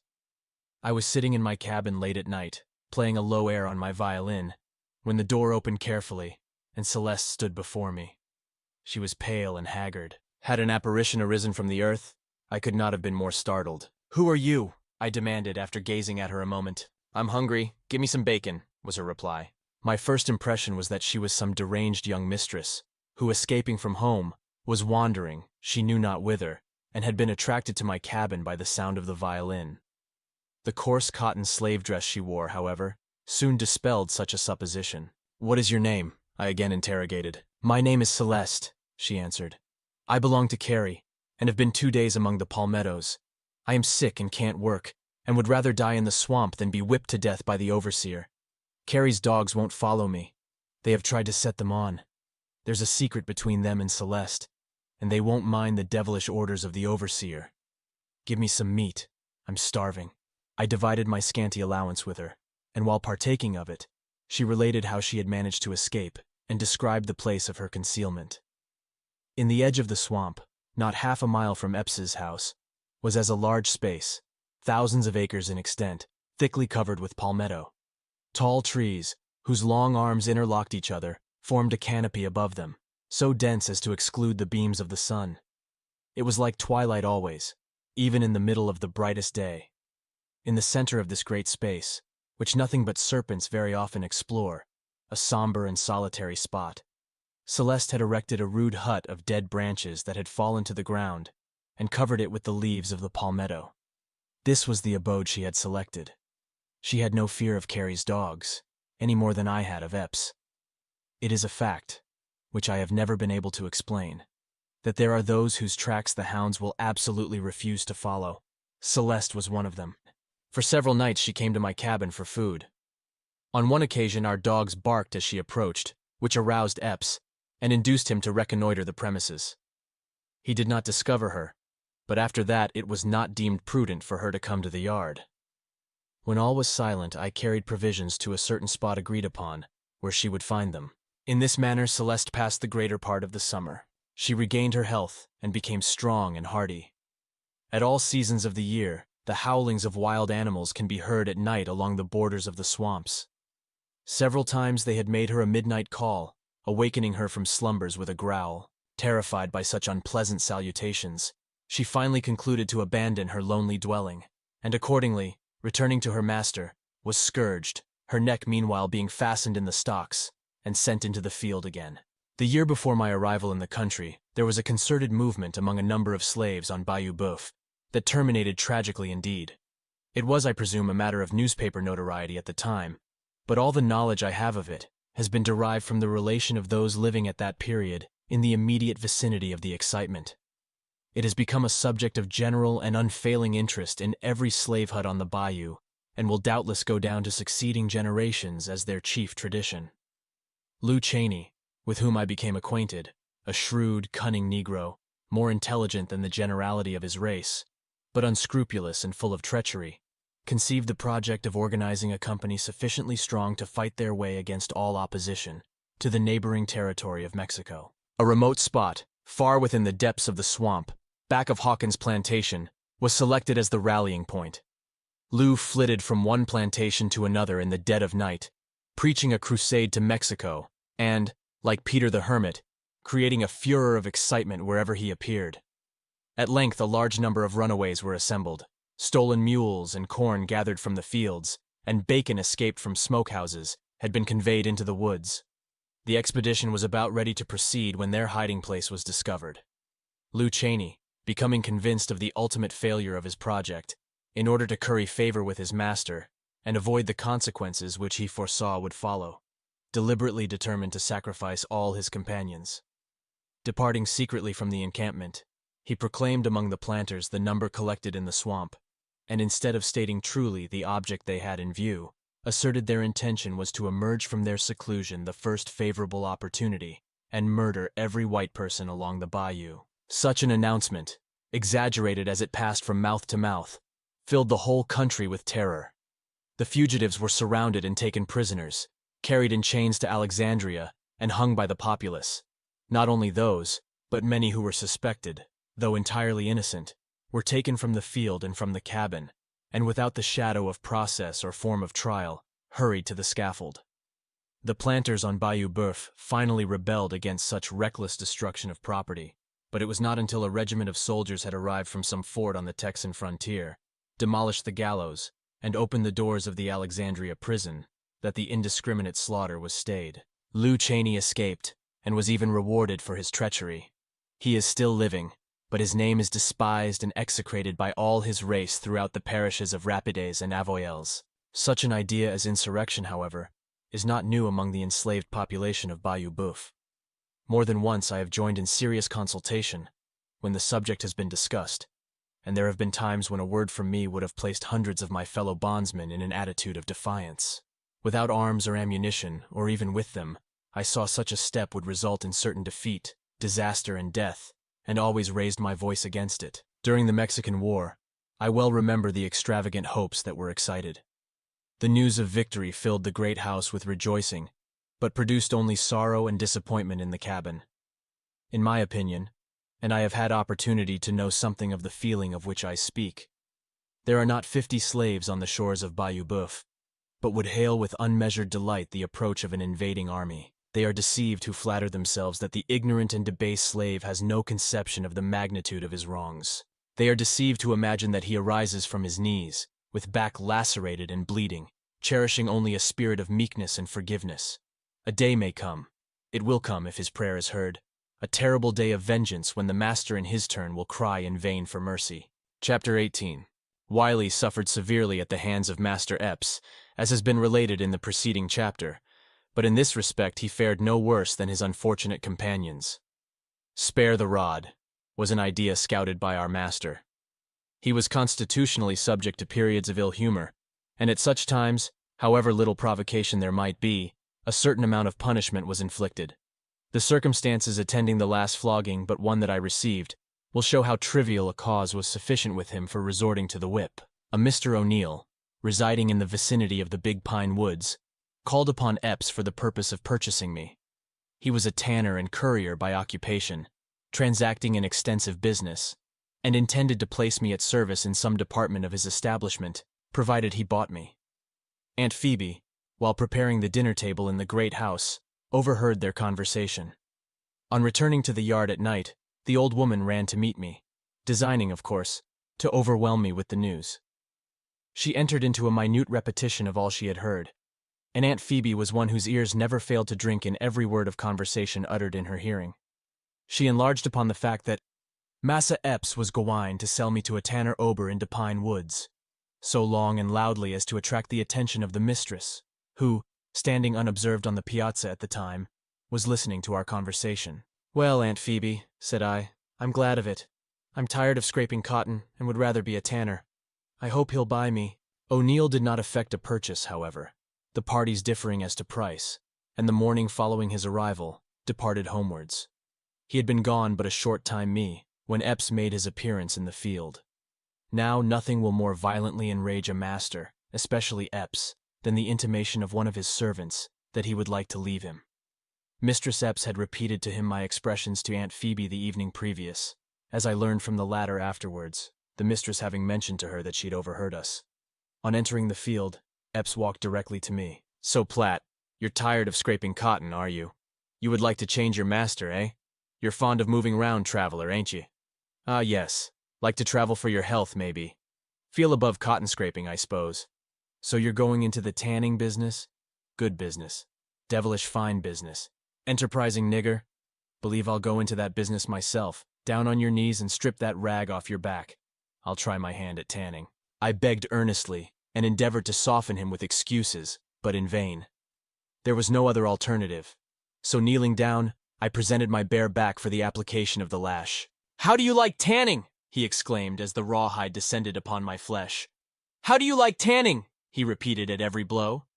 In this manner he gave me 20 or 30 lashes, incessantly giving utterance to the word tanning, in one form of expression or another. When sufficiently tanned, he allowed me to arise, and with a half-malicious laugh assured me, if I still fancied the business, he would give me further instruction in it whenever I desired. This time, he remarked, he had only given me a short lesson in tanning. The next time he would curry me down. Uncle Abram also was frequently treated with great brutality, although he was one of the kindest and most faithful creatures in the world. He was my cabin mate for years. There was a benevolent expression in the old man's face, pleasant to behold. He regarded us with a kind of parental feeling, always counseling us with remarkable gravity and deliberation.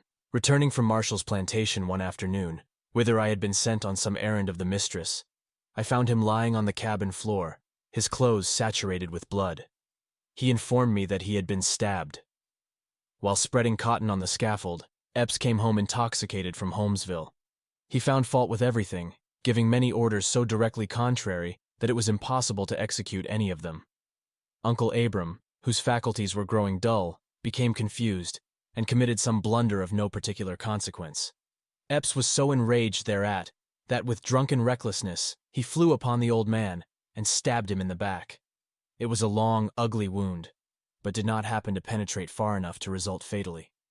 It was sewed up by the mistress, who censured her husband with extreme severity, not only denouncing his inhumanity, but declaring that she expected nothing else than that he would bring the family to poverty, that he would kill all the slaves on the plantation in some of his drunken fits. It was no uncommon thing with him to prostrate Aunt Phoebe with a chair or stick of wood, but the most cruel whipping that ever I was doomed to witness, one I can never recall with any other emotion than that of horror, was inflicted on the unfortunate Patsy. It has been seen that the jealousy and hatred of Mistress Epps made the daily life of her young and agile slave completely miserable.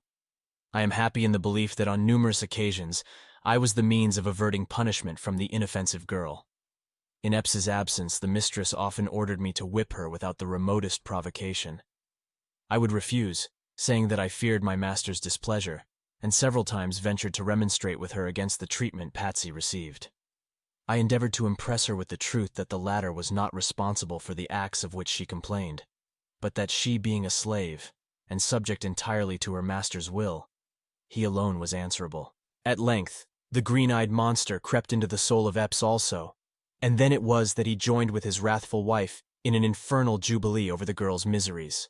On a Sabbath day in hoeing time not long ago, we were on the bayou bank, washing our clothes, as was our usual custom. Presently Patsy was missing. Epps called aloud, but there was no answer. No one had observed her leaving the yard, and it was a wonder with us whither she had gone. In the course of a couple of hours she was seen approaching from the direction of Shaw's. This man, as has been intimated, was a notorious profligate. and withal not on the most friendly terms with Epps. Harriet, his wife, knowing Patsy's troubles, was kind to her, in consequence of which the latter was in the habit of going over to see her every opportunity. Her visits were prompted by friendship merely, but the suspicion gradually entered the brain of Epps that another and a baser passion led her thither, that it was not Harriet she desired to meet, but rather the unblushing libertine, his neighbor. Patsy found her master in a fearful rage on her return. His violence so alarmed her that at first she attempted to evade direct answers to his questions, which only served to increase his suspicions. She finally, however, drew herself up proudly, and in a spirit of indignation boldly denied his charges. "Mrs. don't give me soap to wash with, as she does the rest," said Patsy, "and you know why. I went over to Harriet's to get a piece." And saying this, she drew it forth from a pocket in her dress and exhibited it to him. "That's what I went to Shaw's for, Massa Epps," continued she. "The Lord knows that was all." You lie, you black wench! Shouted Epps. "I don't lie, massa. If you kill me, I'll stick to that." Oh, I'll fetch you down. I'll learn you to go to Shaw's. I'll take the starch out of you, he muttered fiercely through his shut teeth. Then turning to me, he ordered 4 stakes to be driven into the ground, pointing with the toe of his boot to the places where he wanted them. When the stakes were driven down, he ordered her to be stripped of every article of dress. Ropes were then brought, and the naked girl was laid upon her face, her wrists and feet each tied firmly to a stake. Stepping to the piazza, he took down a heavy whip, and placing it in my hands, commanded me to lash her. Unpleasant as it was, I was compelled to obey him. Nowhere that day, on the face of the whole earth, I venture to say, was there such a demoniac exhibition witnessed as then ensued. Mistress Epps stood on the piazza among her children, gazing on the scene with an air of heartless satisfaction. The slaves were huddled together at a little distance, their countenances indicating the sorrow of their hearts. Poor Patsy prayed piteously for mercy, but her prayers were vain. Epps ground his teeth and stamped upon the ground, screaming at me, like a mad fiend, to strike harder. "Strike harder, or your turn will come next, you scoundrel," he yelled. "Oh, mercy, massa! Oh, have mercy, do! Oh, God, pity me!" Patsy exclaimed continually, struggling fruitlessly, and the flesh quivering at every stroke. When I had struck her as many as 30 times, I stopped and turned round toward Epps, hoping he was satisfied. But with bitter oaths and threats, he ordered me to continue. I inflicted 10 or 15 blows more. By this time her back was covered with long welts, intersecting each other like network. Epps was yet furious and savage as ever, demanding if she would like to go to Shaw's again, and swearing he would flog her until she wished she was in HL. Throwing down the whip, I declared I could punish her no more. He ordered me to go on, threatening me with a severer flogging than she had received in case of refusal. My heart revolted at the inhuman scene, and risking the consequences, I absolutely refused to raise the whip. He then seized it himself and applied it with 10-fold greater force than I had. The painful cries and shrieks of the tortured Patsy, mingling with the loud and angry curses of Epps, loaded the air. She was terribly lacerated, I may say without exaggeration, literally flayed. The lash was wet with blood, which flowed down her sides and dropped upon the ground. At length she ceased struggling. Her head sank listlessly on the ground. Her screams and supplications gradually decreased and died away into a low moan. She no longer writhed and shrank beneath the lash when it bit out small pieces of her flesh. I thought that she was dying. It was the Sabbath of the Lord. The fields smiled in the warm sunlight. The birds chirped merrily amidst the foliage of the trees.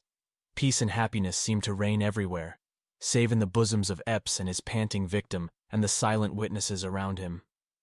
The tempestuous emotions that were raging there were little in harmony with the calm and quiet beauty of the day. I could look on Epps only with unutterable loathing and abhorrence, and thought within myself, "Thou devil, sooner or later, somewhere in the course of eternal justice, thou shalt answer for this sin." Finally, he ceased whipping from mere exhaustion, and ordered Phoebe to bring a bucket of salt and water. After washing her thoroughly with this, I was told to take her to her cabin. Untying the ropes, I raised her in my arms. She was unable to stand, and as her head rested on my shoulder, she repeated many times, in a faint voice scarcely perceptible, "Oh, Platt! Oh, Platt!" but nothing further. Her dress was replaced, but it clung to her back, and was soon stiff with blood.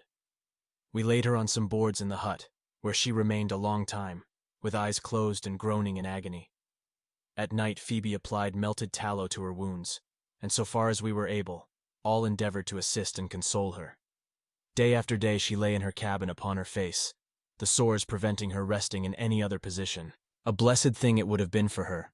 Days and weeks and months of misery it would have saved her, had she never lifted up her head in life again. Indeed, from that time forward, she was not what she had been. The burden of a deep melancholy weighed heavily on her spirits. She no longer moved with that buoyant and elastic step. There was not that mirthful sparkle in her eyes that formerly distinguished her. The bounding vigor, the sprightly, laughter-loving spirit of her youth, were gone. She fell into a mournful and desponding mood, and oftentimes would start up in her sleep, and with raised hands, plead for mercy. She became more silent than she was, toiling all day in our midst, not uttering a word. A careworn, pitiful expression settled on her face, and it was her humor now to weep rather than rejoice. If ever there was a broken heart, one crushed and blighted by the rude grasp of suffering misfortune, it was Patsy's.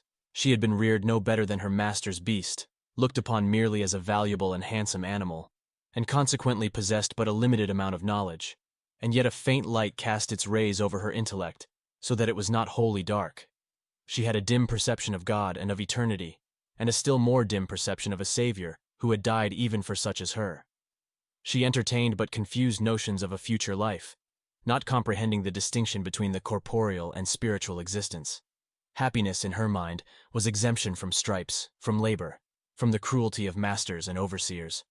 Her idea of the joy of heaven was simply rest, and is fully expressed in these of a melancholy bard. I ask no paradise on high, with cares on earth oppressed, the only heaven for which I sigh is rest, eternal rest. It is a mistaken opinion that prevails in some quarters that the slave does not understand the term, does not comprehend the idea of freedom.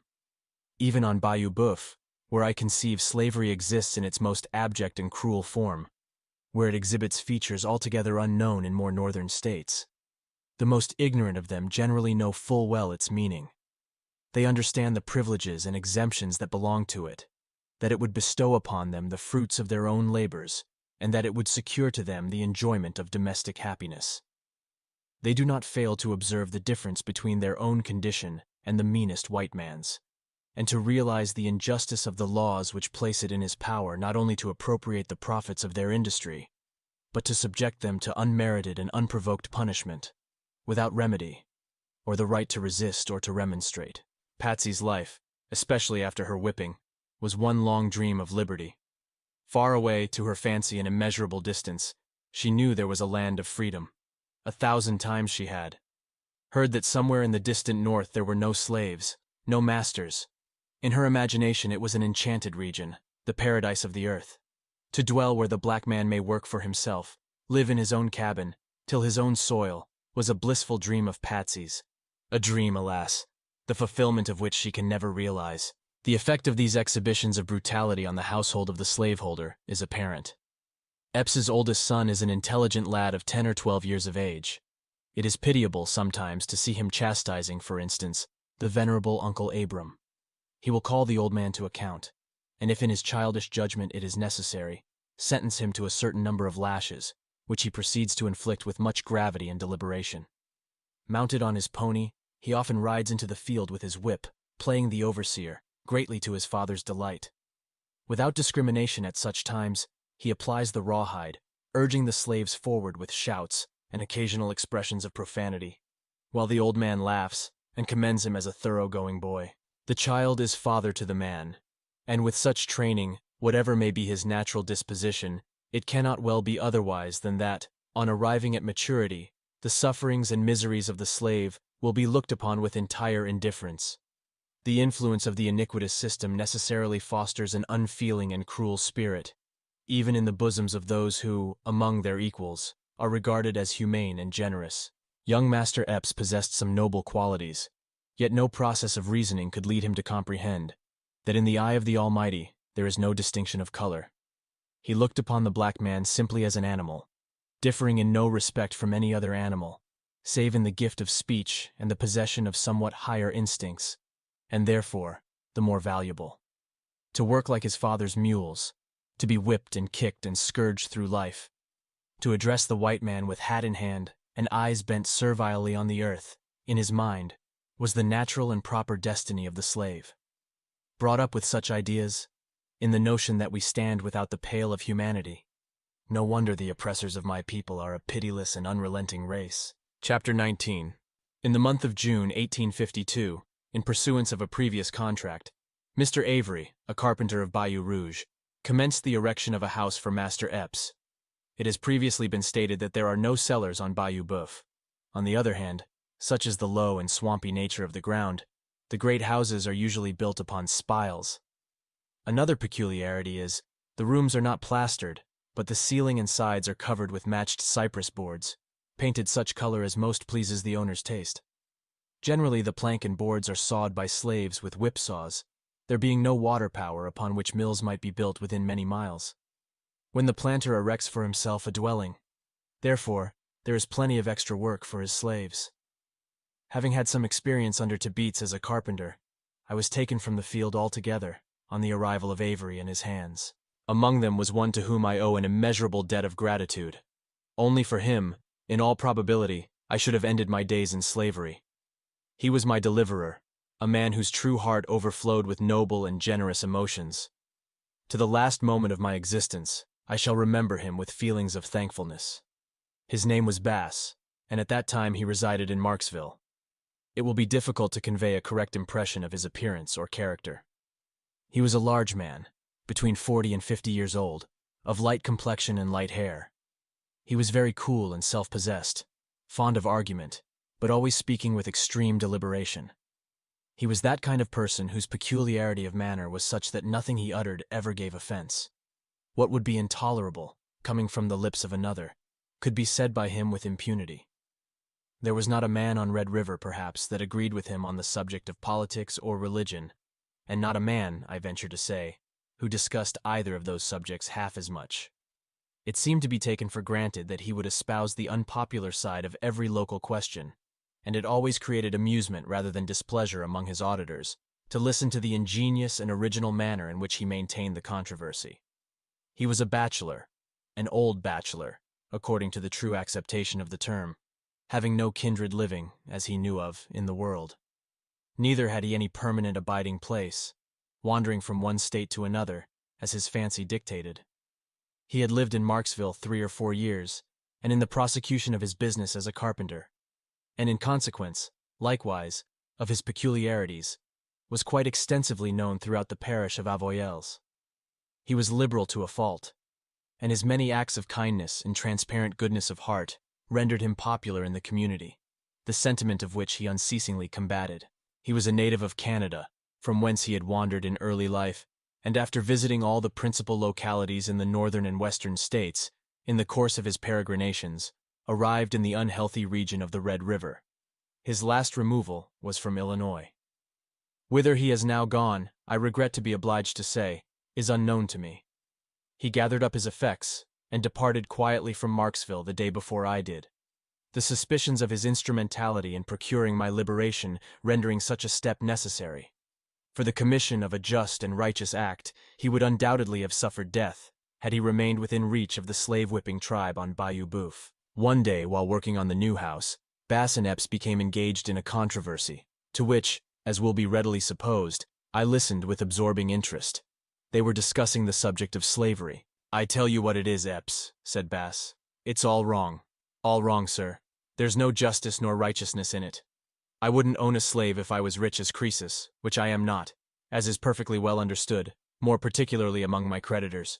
There's another humbug, the credit system. Humbug, sir. No credit, no debt.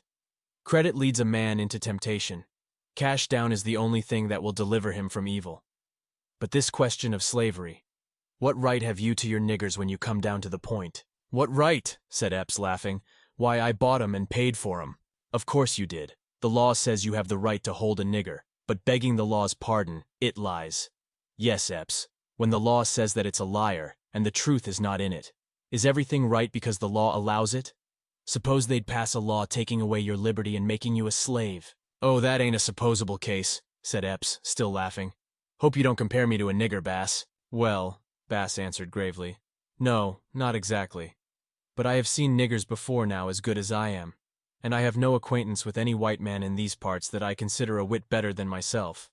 Now, in the sight of God, what is the difference, Epps, between a white man and a black one?" "All the difference in the world," replied Epps. "You might as well ask what the difference is between a white man and a baboon. Now, I've seen one of them critters in Orleans that know just as much as any nigger I've got. You'd call them feller citizens, I suppose?" And Epps indulged in a loud laugh at his own wit. "Look here, Epps," continued his companion, "you can't laugh me down in that way. Some men are witty, and some ain't so witty as they think they are. Now let me ask you a question. Are all men created free and equal, as the Declaration of Independence holds they are?" "Yes," responded Epps, "but all men, niggers, and monkeys ain't." And hereupon he broke forth into a more boisterous laugh than before. "There are monkeys among white people as well as black, when you come to that," coolly remarked Bass. "I know some white men that use arguments no sensible monkey would. But let that pass. These niggers are human beings. If they don't know as much as their masters, whose fault is it? They are not allowed to know anything. You have books and papers, and can go where you please, and gather intelligence in 1,000 ways. But your slaves have no privileges. You'd whip one of them if caught reading a book. They are held in bondage, generation after generation, deprived of mental improvement, and who can expect them to possess much knowledge? If they are not brought down to a level with the brute creation, you slaveholders will never be blamed for it. If they are baboons, or stand no higher in the scale of intelligence than such animals, you and men like you will have to answer for it. There's a sin, a fearful sin, resting on this nation that will not go unpunished forever. There will be a reckoning yet. Yes, Epps, there's a day coming that will burn as an oven. It may be sooner, or it may be later, but it's a coming as sure as the Lord is just." "If you lived up among the Yankees in New England," said Epps, "I expect you'd be one of them cursed fanatics that know more than the Constitution, and go about peddling clocks and coaxing niggers to run away." "If I was in New England," returned Bass, "I would be just what I am here. I would say that slavery was an iniquity, and ought to be abolished. I would say there was no reason nor justice in the law, or the Constitution that allows one man to hold another man in bondage. It would be hard for you to lose your property, to be sure, but it wouldn't be half as hard as it would be to lose your liberty. You have no more right to your freedom, in exact justice, than Uncle Abram yonder. Talk about black skin and black blood. Why, how many slaves are there on this bayou as white as either of us? And what difference is there in the color of the soul? Pshaw. The whole system is as absurd as it is cruel. You may own niggers and be hanged, but I wouldn't own one for the best plantation in Louisiana. You like to hear yourself talk, Bass, better than any man I know of. You would argue that black was white, or white black, if anybody would contradict you. Nothing suits you in this world, and I don't believe you will be satisfied with the next, if you should have your choice in them." Conversations substantially like the foregoing were not unusual between the two after this, Epps drawing him out more for the purpose of creating a laugh at his expense than with a view of fairly discussing the merits of the question. He looked upon Bass as a man ready to say anything merely for the pleasure of hearing his own voice, as somewhat self-conceited perhaps, contending against his faith and judgment, in order simply to exhibit his dexterity in argumentation. He remained at Epps through the summer, visiting Marksville generally once a fortnight. The more I saw of him, the more I became convinced he was a man in whom I could confide. Nevertheless, my previous ill fortune had taught me to be extremely cautious. It was not my place to speak to a white man except when spoken to, but I omitted no opportunity of throwing myself in his way, and endeavored constantly in every possible manner to attract his attention. In the early part of August, he and myself were at work alone in the house, the other carpenters having left, and Epps being absent in the field. Now was the time, if ever, to broach the subject, and I resolved to do it, and submit to whatever consequences might ensue. We were busily at work in the afternoon, when I stopped suddenly and said, "Master Bass, I want to ask you what part of the country you came from." "Why, Platt. What put that into your head?" he answered. "You wouldn't know if I should tell you." After a moment or two, he added, "I was born in Canada. Now guess where that is." "Oh, I know where Canada is," said I. "I have been there myself." "Yes, I expect you are well acquainted all through that country," he remarked, laughing incredulously. "As sure as I live, Master Bass," I replied. "I have been there.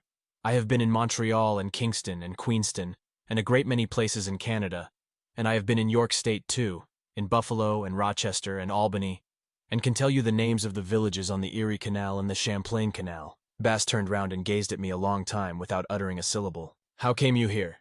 he inquired at length. "Master Bass," I answered. "If justice had been done, I never would have been here." "Well, how's this?" said he. "Who are you? You have been in Canada, sure enough. I know all the places you mention. How did you happen to get here? Come, tell me all about it." "I have no friends here," was my reply, "that I can put confidence in. I am afraid to tell you, though I don't believe you would tell Master Epps if I should." He assured me earnestly he would keep every word I might speak to him a profound secret, and his curiosity was evidently strongly excited. It was a long story, I informed him, and would take some time to relate it. Master Epps would be back soon, but if he would see me that night after all were asleep, I would repeat it to him. He consented readily to the arrangement, and directed me to come into the building where we were then at work, and I would find him there. About midnight, when all was still and quiet, I crept cautiously from my cabin, and silently entering the unfinished building, found him awaiting me. After further assurances on his part that I should not be betrayed, I began a relation of the history of my life and misfortunes. He was deeply interested, asking numerous questions in reference to localities and events.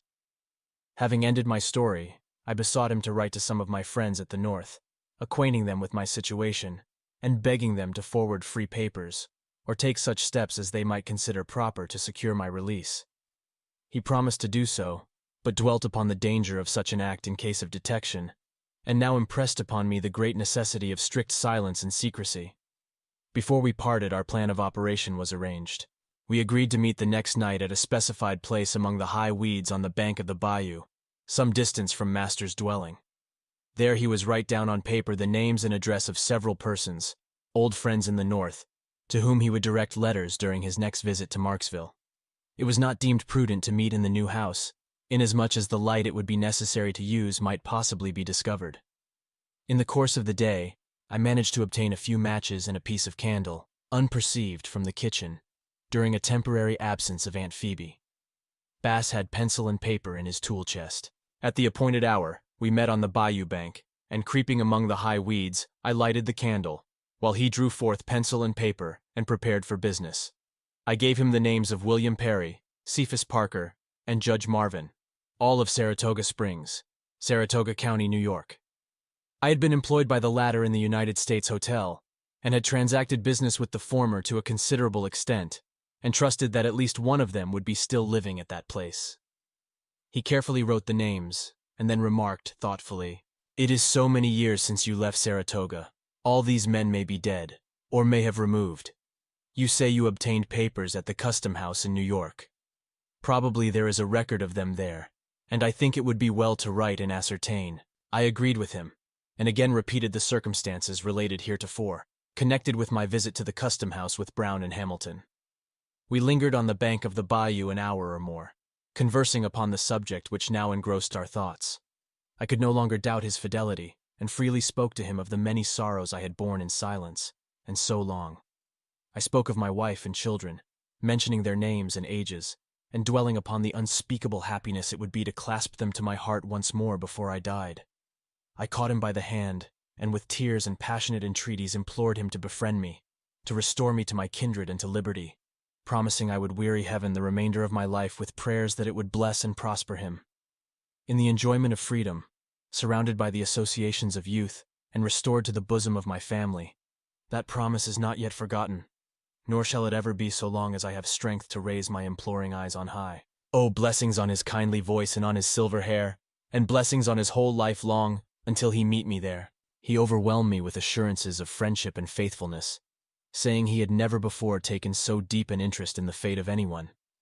He spoke of himself in a somewhat mournful tone, as a lonely man, a wanderer about the world, that he was growing old, and must soon reach the end of his earthly journey, and lie down to his final rest without kith or kin to mourn for him, or to remember him, that his life was of little value to himself, and henceforth should be devoted to the accomplishment of my liberty, and to an unceasing warfare against the accursed shame of slavery. After this time we seldom spoke to or recognized each other.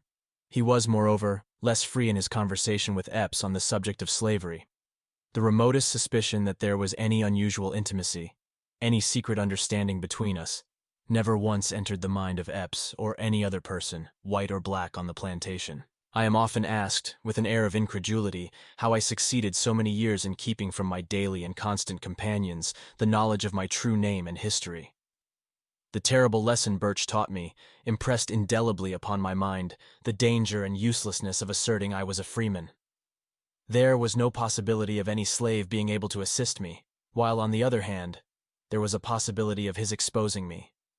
When it is recollected the whole current of my thoughts, for 12 years, turned to the contemplation of escape, it will not be wondered at that I was always cautious and on my guard. It would have been an act of folly to have proclaimed my right to freedom. It would only have subjected me to severer scrutiny, probably have consigned me to some more distant and inaccessible region than even Bayou Boeuf.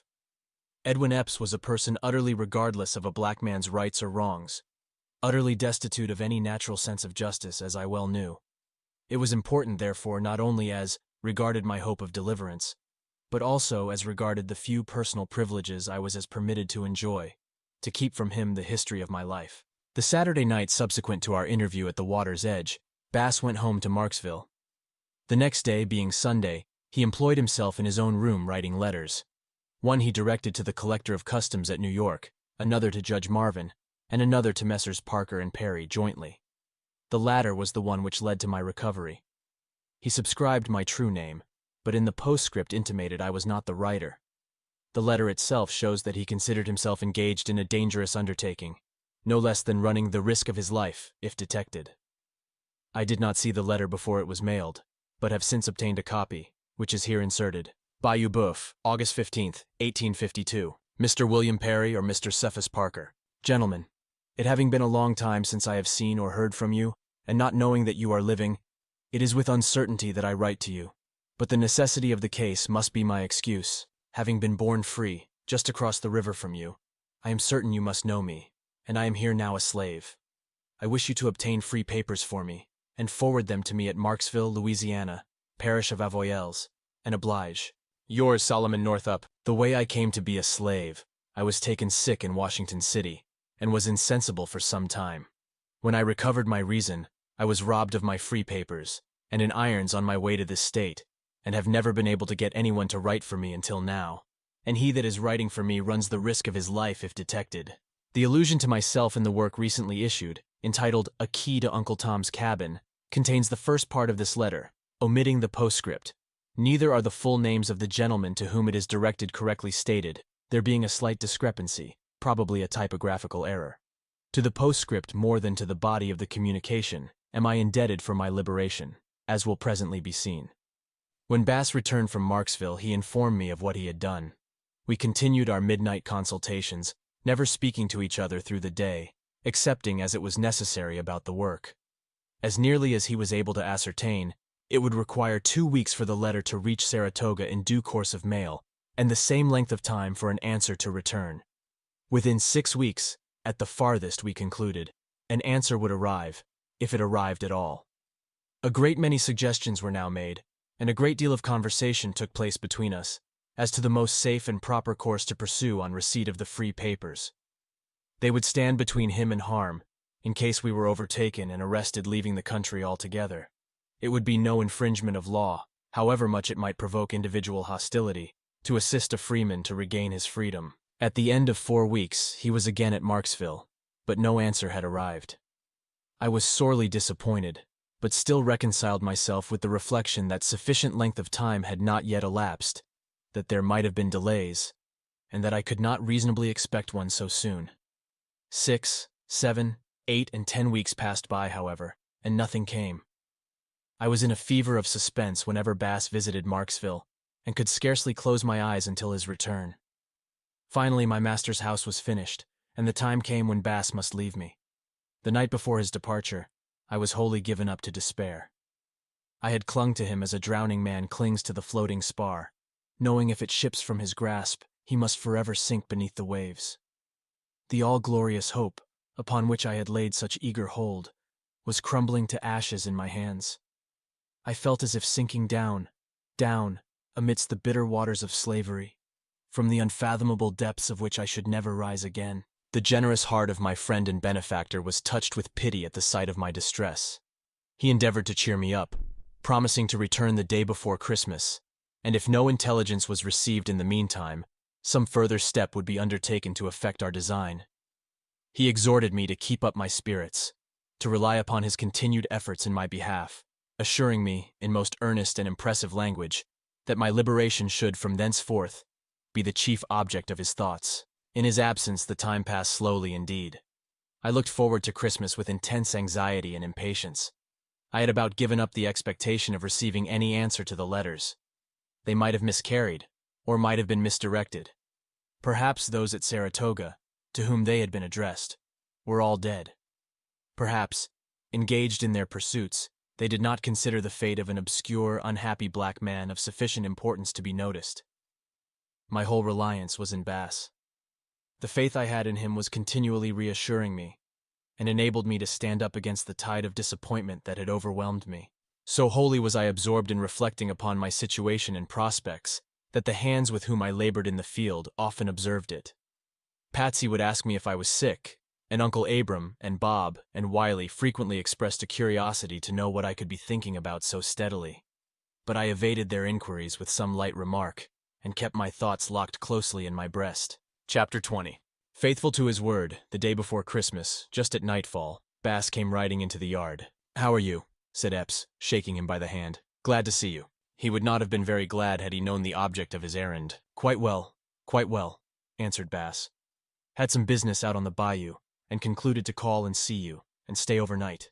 Epps ordered one of the slaves to take charge of his horse, and with much talk and laughter they passed into the house together. Not, however, until Bass had looked at me significantly, as much as to say, "Keep dark, we understand each other." It was 10 o'clock at night before the labors of the day were performed, when I entered the cabin. At that time Uncle Abram and Bob occupied it with me. I laid down upon my board and feigned I was asleep.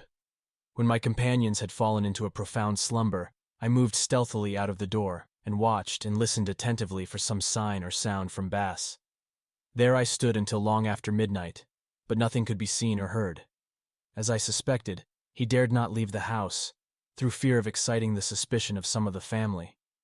I judged, correctly, he would rise earlier than was his custom, and take the opportunity of seeing me before Epps was up.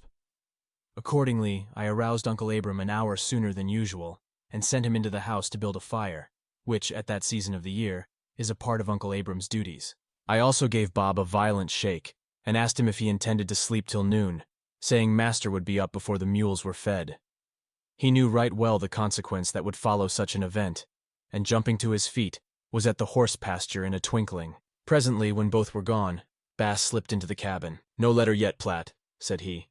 The announcement fell upon my heart like lead. "Oh, do write again, Master Bass," I cried. "I will give you the names of a great many I know. Surely they are not all dead. Surely someone will pity me." "No use," Bass replied. "No use. I have made up my mind to that. I fear the Marksville postmaster will mistrust something. I have inquired so often at his office. Too uncertain, too dangerous." "Then it is all over," I exclaimed. "Oh my God, how can I end my days here?" "You're not going to end them here," he said, "unless you die very soon. I've thought this matter all have come to a determination. There are more ways than one to manage this business, and a better and surer way than writing letters. I have a job or two on hand which can be completed by March or April. By that time I shall have a considerable sum of money, and then, Platt, I am going to Saratoga myself." I could scarcely credit my own senses as the words fell from his lips. But he assured me, in a manner that left no doubt of the sincerity of his intention, that if his life was spared until spring, he should certainly undertake the journey. "I have lived in this region long enough," he considered. "I may as well be in one place as another. For a long time I have been thinking of going back more to the place where I was born. I'm tired of slavery as well as you. If I can succeed in getting you away from here, it will be a good act that I shall like to think of all my life. And I shall succeed. Platt, I'm bound to do it. Now let me tell you what I want. Epps will be up soon, and it won't do to be caught here. Think of a great many men at Saratoga and Sandy Hill, and in that neighborhood who once knew you. I shall make excuse to come here again in the course of the winter, when I will write down their names. I will then know who to call on when I go north. Think of all you can. Cheer up. Don't be discouraged. I'm with you, life or death. Goodbye." God bless you." And saying this, he left the cabin quickly and entered the great house. It was Christmas morning, the happiest day in the whole year for the slave. That morning he need not hurry to the field with his gourd and cotton bag. Happiness sparkled in the eyes and overspread the countenances of all. The time of feasting and dancing had come. The cane and cotton fields were deserted. That day the clean dress was to be donned, the red ribbon displayed. There were to be reunions, and joy and laughter, and hurrying to and fro. It was to be a day of liberty among the children of slavery, wherefore they were happy and rejoiced. After breakfast, Epps and Bass sauntered about the yard, conversing upon the price of cotton and various other topics. "Where do your niggers hold Christmas?" Bass inquired. "Platt is going to Tanner's today. His fiddle is in great demand.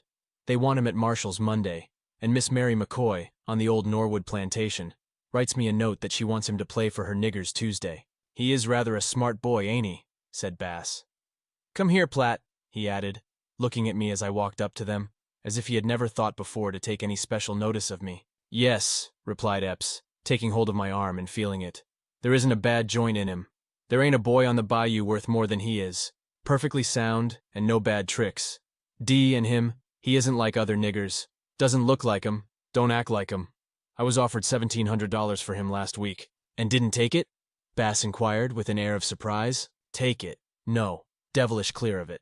Why, he's a regular genius. Can make a plow beam, wagon tongue, anything, as well as you can. Marshall wanted to put up one of his niggers agin him and raffle for them, but I told him I would see the devil have him first." "I don't see anything remarkable about him," Bass observed. "Why, just feel of him, no," Epps rejoined. "You don't see a boy very often put together any closer than he is. He's a thin-skinned cuss, and won't bear as much whipping as some, but he's got the muscle in him, and no mistake." Bass felt of me, turned me round, and made a thorough examination, Epps all the while dwelling on my good points.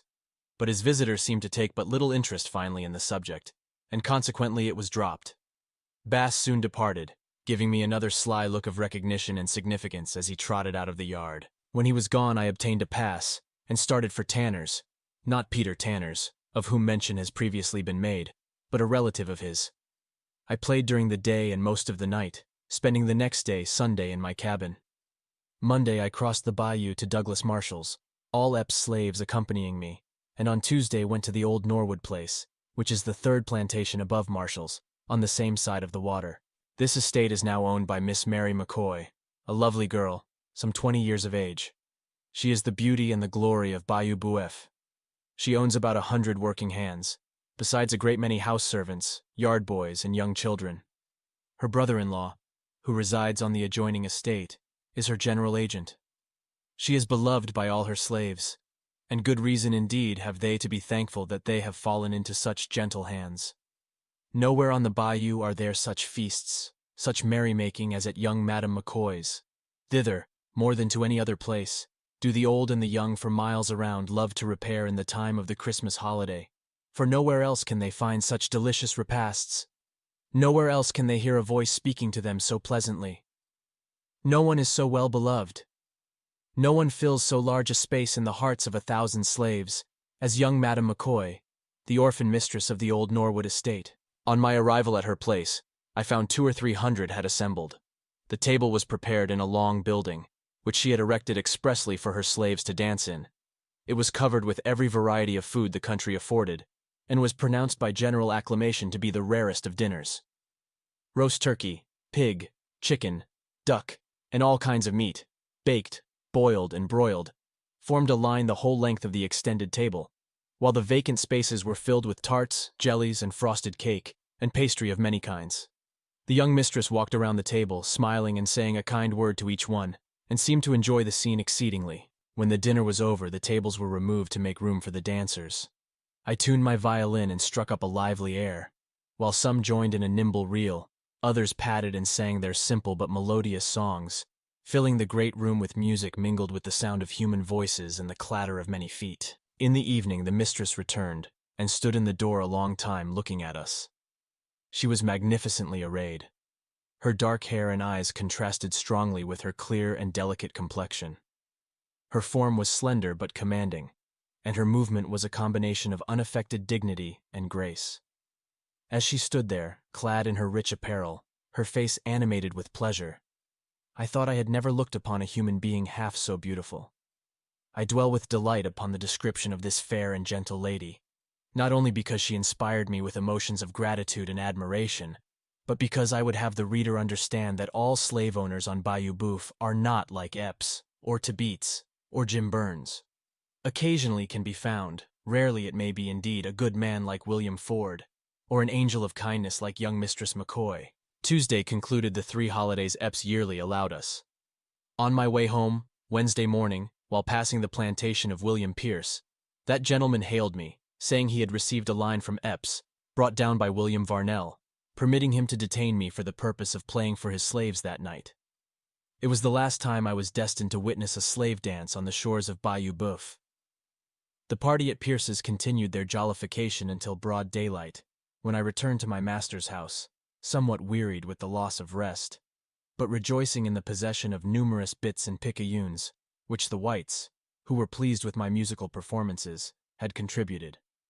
On Saturday morning, for the first time in years, I overslept myself.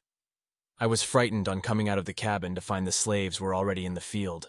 They had preceded me some 15 minutes. Leaving my dinner and water gourd, I hurried after them as fast as I could move. It was not yet sunrise, but Epps was on the piazza as I left the hut, and cried out to me that it was a pretty time of day to be getting up. By extra exertion my row was up when he came out after breakfast. This, however, was no excuse for the offense of oversleeping. Bidding me strip and lie down, he gave me 10 or 15 lashes, at the conclusion of which he inquired if I thought after that I could get up sometime in the morning. I expressed myself quite positively that I could, and with back stinging with pain, went about my work. The following day, Sunday, my thoughts were upon Bass, and the probabilities and hopes which hung upon his action and determination. I considered the uncertainty of life, that if it should be the will of God that he should die, my prospect of deliverance, and all expectation of happiness in this world, would be wholly ended and destroyed.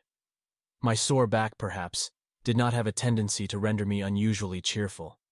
I felt downhearted and unhappy all day long, and when I laid down upon the hard board at night, my heart was oppressed with such a load of grief. It seemed that it must break. Monday morning, the 3rd of January, 1853, we were in the field betimes. It was a raw, cold morning, such as is unusual in that region. I was in advance, Uncle Abram next to me, behind him Bob, Patsy, and Wiley, with our cotton bags about our necks. Epps happened a rare thing indeed to come out that morning without his whip. He swore, in a manner that would shame a pirate, that we were doing nothing. Bob ventured to say that his fingers were so numb with cold he couldn't pick fast. Epps cursed himself for not having brought his rawhide, and declared that when he came out again he would warm us well. Yes, he would make us all hotter than that fiery realm in which I am sometimes compelled to believe he will himself eventually reside. With these fervent expressions, he left us. When out of hearing, we commenced talking to each other, saying how hard it was to be compelled to keep up our tasks with numb fingers, how unreasonable Master was, and speaking of him generally in no flattering terms. Our conversation was interrupted by a carriage passing rapidly towards the house. Looking up, we saw 2 men approaching us through the cotton field. Having now brought down this narrative to the last hour I was to spend on Bayou Boeuf, having gotten through my last cotton picking and about to bid Master Epps farewell, I must beg the reader to go back with me to the month of August, to follow Bass's letter on its long journey to Saratoga, to learn the effect it produced, and that, while I was repining and despairing in the slave hut of Edwin Epps, through the friendship of Bass and the goodness of Providence, all things were working together for my deliverance. Chapter 21. I am indebted to Mr. Henry B. Northup and others for many of the particulars contained in this chapter. The letter written by Bass, directed to Parker and Perry, and which was deposited in the post office in Marksville on the 15th day of August, 1852, arrived at Saratoga in the early part of September. Sometime previous to this, Anne had removed to Glens Falls, Warren County, where she had charge of the kitchen in Carpenter's Hotel. She kept house, however, lodging with our children, and was only absent from them during such time as the discharge of her duties in the hotel required. Messrs. Parker and Perry, on receipt of the letter, forwarded it immediately to Anne. On reading it, the children were all excitement, and without delay hastened to the neighboring village of Sandy Hill to consult Henry B. Northup and obtain his advice and assistance in the matter. Upon examination, That gentleman found among the statutes of the state an act providing for the recovery of free citizens from slavery. It was passed May 14, 1840, and is entitled, "An Act more effectually to protect the free citizens of this state from being kidnapped or reduced to slavery." It provides that it shall be the duty of the governor, upon the receipt of satisfactory information that any free citizen or inhabitant of this state is wrongfully held in another state or territory of the United States, upon the allegation or pretense that such person is a slave, or by color of any usage or rule of law is deemed or taken to be a slave, to take such measures to procure the restoration of such person to liberty as he shall deem necessary, and to that end he is authorized to appoint and employ an agent, and directed to furnish him with such credentials and instructions as will be likely to accomplish the object of his appointment. It requires the agent so appointed to proceed to collect the proper proof, to establish the right of such person to his freedom, to perform such journeys, take such measures, institute such legal proceedings, etc., as may be necessary to return such person to this state, and charges all expenses incurred in carrying the act into effect, upon moneys not otherwise appropriated in the Treasury. It was necessary to establish two facts to the satisfaction of the governor. First, that I was a free citizen of New York, and secondly, that I was wrongfully held in bondage. As to the first point, there was no difficulty, all the older inhabitants in the vicinity being ready to testify to it. The second point rested entirely upon the letter to Parker and Perry, written in an unknown hand, and upon the letter penned on board the brig Orleans, which unfortunately had been mislaid or lost. A memorial was prepared, directed to His Excellency, Governor Hunt, setting forth her marriage, my departure to Washington City, the receipt of the letters, that I was a free citizen, and such other facts as were deemed important, and was signed and verified by Anne. Accompanying this memorial were several affidavits of prominent citizens of Sandy Hill and Fort Edward, corroborating fully the statements it contained, and also a request of several well-known gentlemen to the governor that Henry B. Northup be appointed agent under the Legislative Act. On reading the memorial and affidavits, His Excellency took a lively interest in the matter, and on the 23d day of November, 1852, under the seal of the state, constituted, appointed, and employed Henry B. Northup, Esq., an agent, with full power to effect my restoration, and to take such measures as would be most likely to accomplish it, and instructing him to proceed to Louisiana with all convenient dispatch. The pressing nature of Mr. Northup's professional and political engagements delayed his departure until December. On the 14th day of that month, he left Sandy Hill and proceeded to Washington. The Honorable Pierre Soule, Senator in Congress from Louisiana, Honorable Mr. Conrad, Secretary of War, and Judge Nelson, of the Supreme Court of the United States, upon hearing a statement of the facts and examining his commission, and certified copies of the memorial and affidavits, furnished him with open letters to gentlemen in Louisiana, strongly urging their assistance in accomplishing the object of his appointment. Senator Soule especially interested himself in the matter, insisting in forcible language that it was the duty and interest of every planter in his state to aid in restoring me to freedom, and trusted the sentiments of honor and justice in the bosom of every citizen of the Commonwealth would enlist him at once in my behalf. Having obtained these valuable letters, Mr. Northup returned to Baltimore and proceeded from thence to Pittsburgh. It was his original intention, under advice of friends at Washington, to go directly to New Orleans and consult the authorities of that city. Providentially, however, on arriving at the mouth of Red River, he changed his mind. Had he continued on, he would not have met with Bass, in which case the search for me would probably have been fruitless. Taking passage on the first steamer that arrived, he pursued his journey up Red River, a sluggish, winding stream, flowing through a vast region of primitive forests and impenetrable swamps, almost wholly destitute of inhabitants. About 9 o'clock in the forenoon, January 1st, 1853, he left the steamboat at Marksville and proceeded directly to Marksville Courthouse, a small village 4 miles in the interior. From the fact that the letter to Messrs. Parker and Perry was postmarked at Marksville, it was supposed by him that I was in that place or its immediate vicinity. On reaching this town, he at once laid his business before the Honorable John P. Waddell, a legal gentleman of distinction, and a man of fine genius and most noble impulses. After reading the letters and documents presented him, and listening to a representation of the circumstances under which I had been carried away into captivity, Mr. Waddell at once proffered his services, and entered into the affair with great zeal and earnestness. He, in common with others of like elevated character, looked upon the kidnapped with abhorrence. The title of his fellow parishioners and clients to the property which constituted the larger proportion of their wealth not only depended upon the good faith in which slave sales were transacted, but he was a man in whose honorable heart emotions of indignation were aroused by such an instance of injustice. Marksville, although occupying a prominent position and standing out in impressive italics on the map of Louisiana, is, in fact, but a small and insignificant hamlet. Aside from the tavern, kept by a jolly and generous Boniface, the courthouse, inhabited by lawless cows and swine in the seasons of vacation, and a high gallows, with its dissevered rope dangling in the air, there is little to attract the attention of the stranger. Solomon Northup was a name Mr. Waddle had never heard, but he was confident that if there was a slave bearing that appellation in Marksville or vicinity, his black boy Tom would know him. Tom was accordingly called, but in all his extensive circle of acquaintances there was no such personage. The letter to Parker and Perry was dated at Bayou Boeuf. At this place, therefore, the conclusion was, I must be sought. But here a difficulty suggested itself, of a very grave character indeed. Bayou Boeuf, at its nearest point, was 23 miles distant, and was the name applied to the section of country extending between 50 and 100 miles, on both sides of that stream. Thousands and thousands of slaves resided upon its shores, the remarkable richness and fertility of the soil having attracted thither a great number of planters.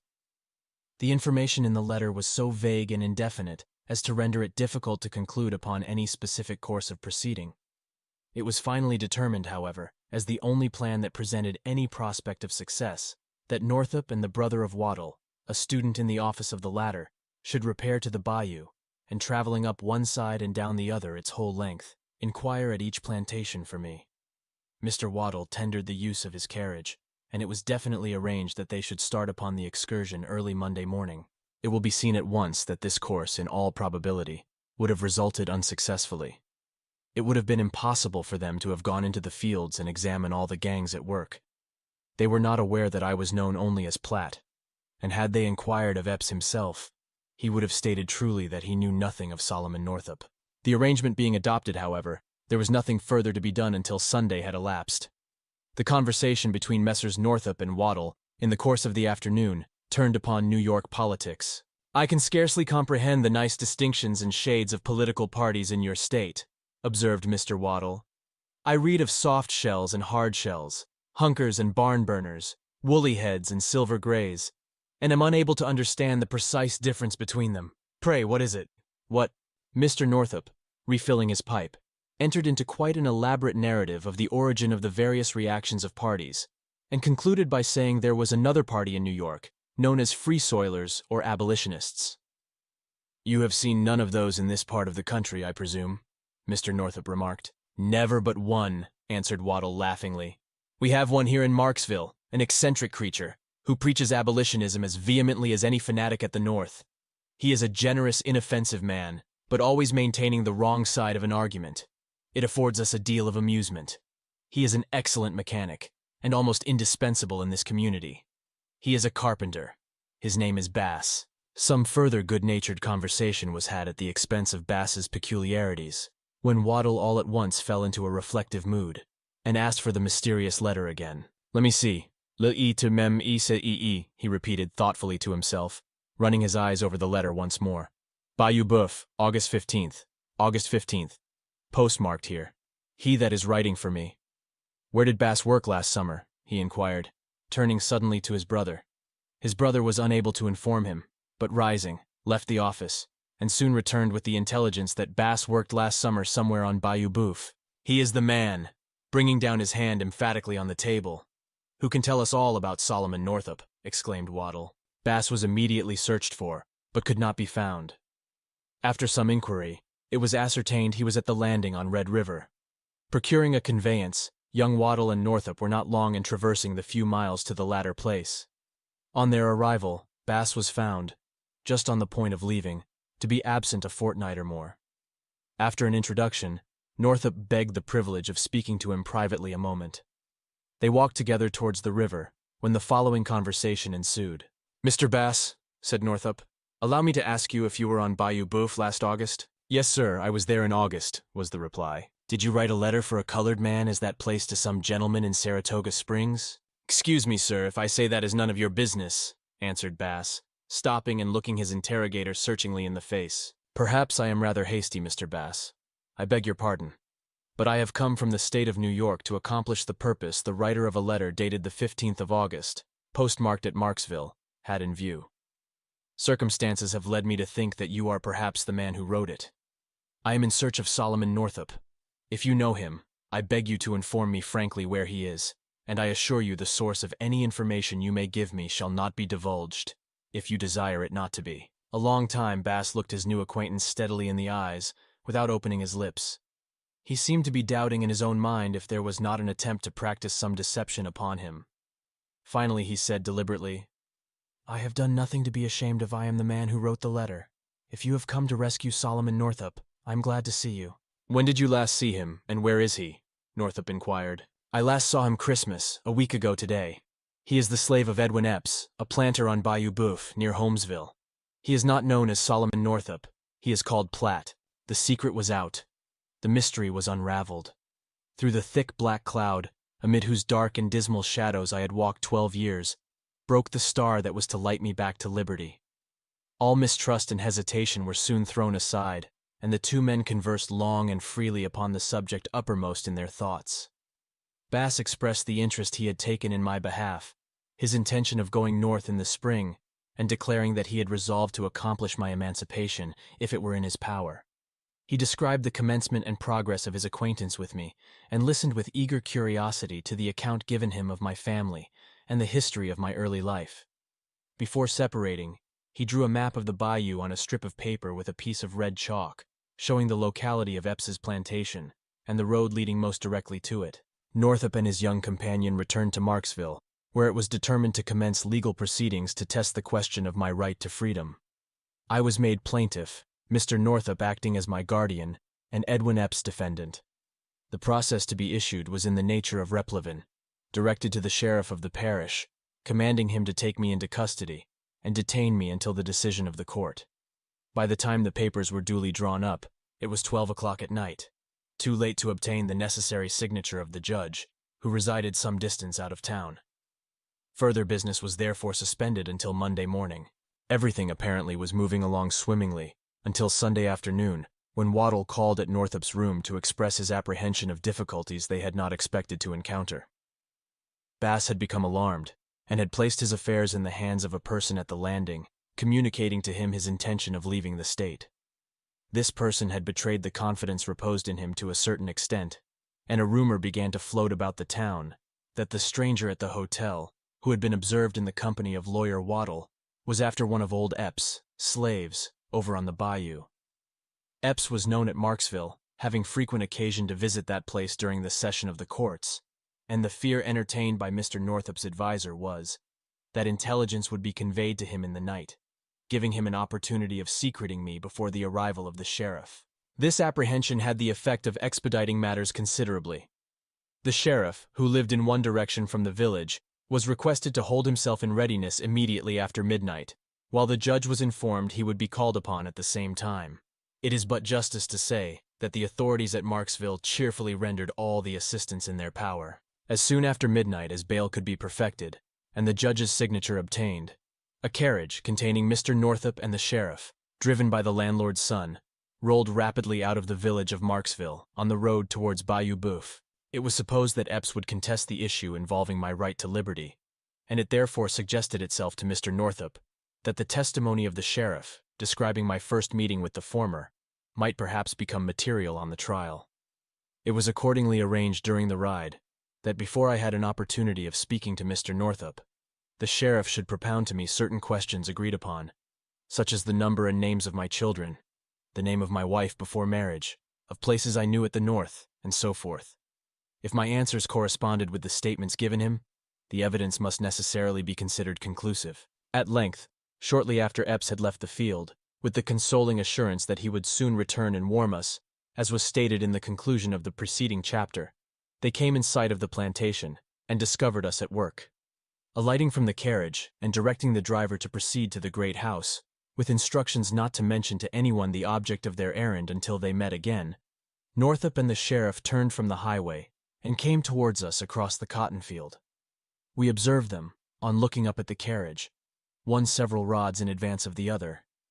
It was a singular and unusual thing to see white men approaching us in that manner, and especially at that early hour in the morning, and Uncle Abram and Patsy made some remarks, expressive of their astonishment.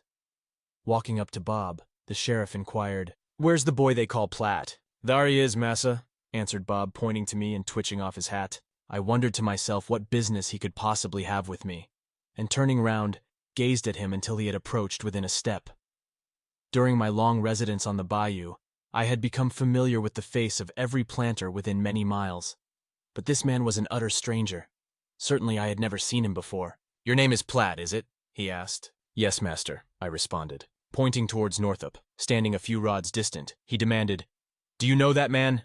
I looked in the direction indicated, and as my eyes rested on his countenance, a world of images thronged my brain, a multitude of well-known faces, Anne's, and the dear children's, and my old dead father's, all the scenes and associations of childhood and youth, all the friends of other and happier days, appeared and disappeared, flitting and floating like dissolving shadows before the vision of my imagination, until at last the perfect memory of the man recurred to me, and throwing up my hands towards heaven, I exclaimed, in a voice louder than I could utter in a less exciting moment, "Henry B. Northup, thank God, thank God!" In an instant I comprehended the nature of his business, and felt that the hour of my deliverance was at hand. I started towards him, but the sheriff stepped before me. "Stop a moment," said he. "Have you any other name than Platt?" "Solomon Northup is my name, master," I replied. "Have you a family?" he inquired. "I had a wife and 3 children." "What were your children's names?" "Elizabeth, Margaret, and Alonzo." "And your wife's name before her marriage?" "Ann Hampton." "Who married you?" "Timothy Eddy of Fort Edward." "Where does that gentleman live?" Again pointing to Northup, who remained standing in the same place where I had first recognized him. "He lives in Sandy Hill, Washington County, New York," was the reply. He was proceeding to ask further questions, but I pushed past him, unable longer to restrain myself. I seized my old acquaintance by both hands. I could not speak. I could not refrain from tears. "Sol," he said at length, "I'm glad to see you." I essayed to make some answer, but emotion choked all utterance, and I was silent. The slaves, utterly confounded, stood gazing upon the scene, their open mouths and rolling eyes indicating the utmost wonder and astonishment. For 10 years I had dwelt among them, in the field and in the cabin, borne the same hardships, partaken the same fare, mingled my griefs with theirs, participated in the same scanty joys.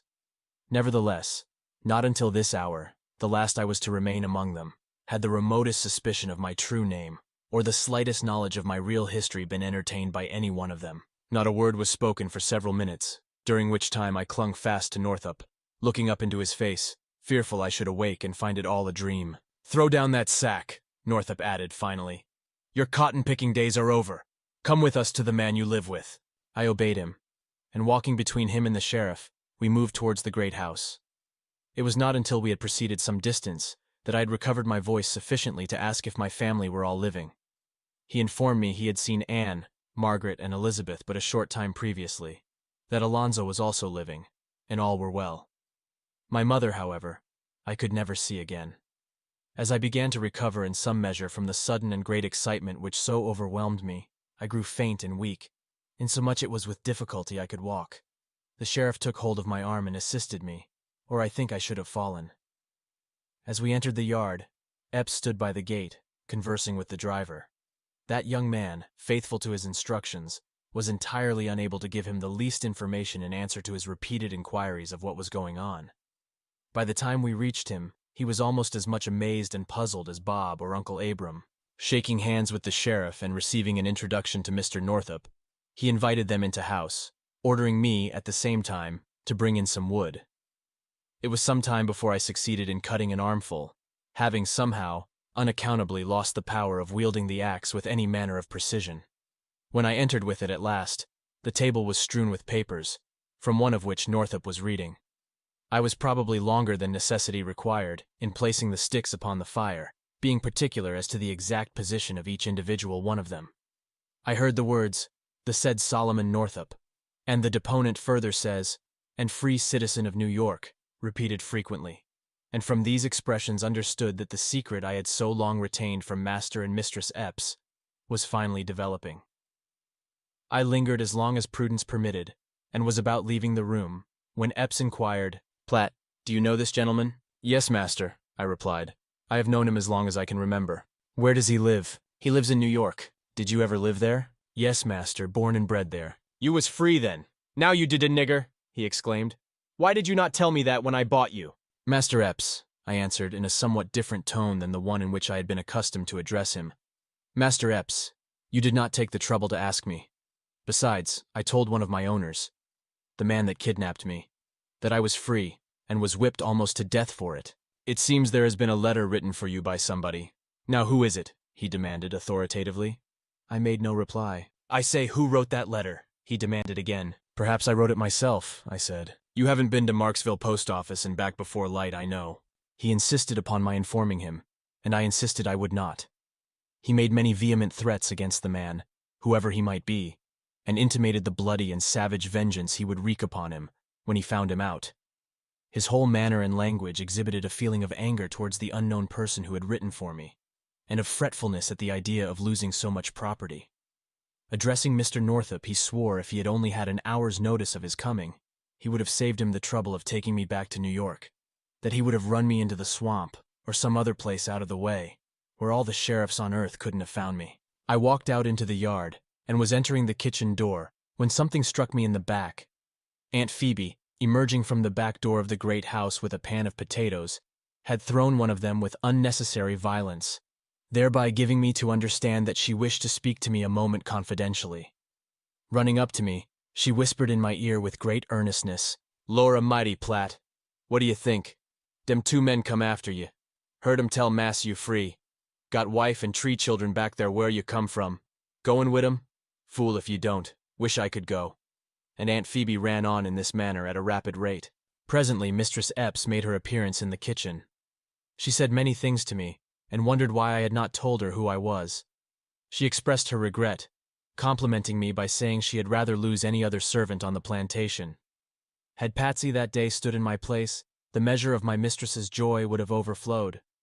Now there was no one left who could mend a chair or a piece of furniture, no one who was of any use about the house, no one who could play for her on the violin, and Mistress Epps was actually affected to tears. Epps had called to Bob to bring up his saddle horse. The other slaves also, overcoming their fear of the penalty, had left their work and come to the yard. They were standing behind the cabins, out of sight of Epps. They beckoned me to come to them, and with all the eagerness of curiosity, excited to the highest pitch, conversed with and questioned me. If I could repeat the exact words they uttered, with the same emphasis, if I could paint their several attitudes and the expression of their countenances, it would be indeed an interesting picture. In their estimation, I had suddenly arisen to an immeasurable height, had become a being of immense importance. The legal papers having been served, and arrangements made with Epps to meet them the next day at Marksville, Northup and the sheriff entered the carriage to return to the latter place. As I was about mounting to the driver's seat, the sheriff said I ought to bid Mr. and Mrs. Epps goodbye. I ran back to the piazza where they were standing, and taking off my hat, said, "Goodbye, missus." "Goodbye, Platt," said Mrs. Epps kindly. "Goodbye, master." "Ah, you dead nigger," muttered Epps in a surly, malicious tone of voice. "You needn't feel so cussed tickled. You ain't gone yet.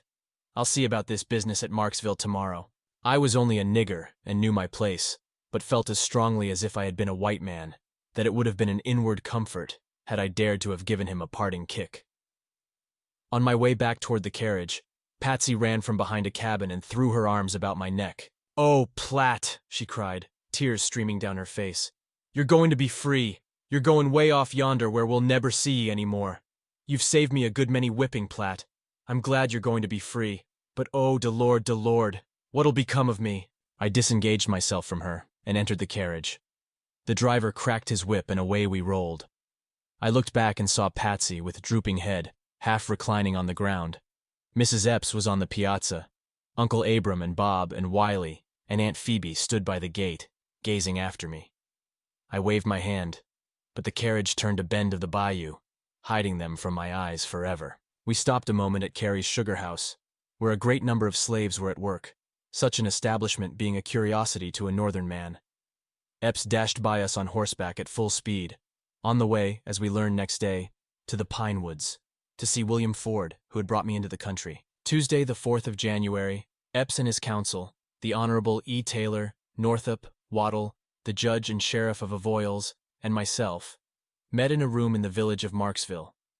Mr. Northup stated the facts in regard to me and presented his commission and the affidavits accompanying it. The sheriff described the scene in the cotton field. I was also interrogated at great length. Finally, Mr. Taylor assured his client that he was satisfied and that litigation would not only be expensive, but utterly useless. In accordance with his advice, a paper was drawn up and signed by the proper parties, wherein Epps acknowledged he was satisfied of my right to freedom and formally surrendered me to the authorities of New York. It was also stipulated that it be entered of record in the recorder's office of Avoyelles.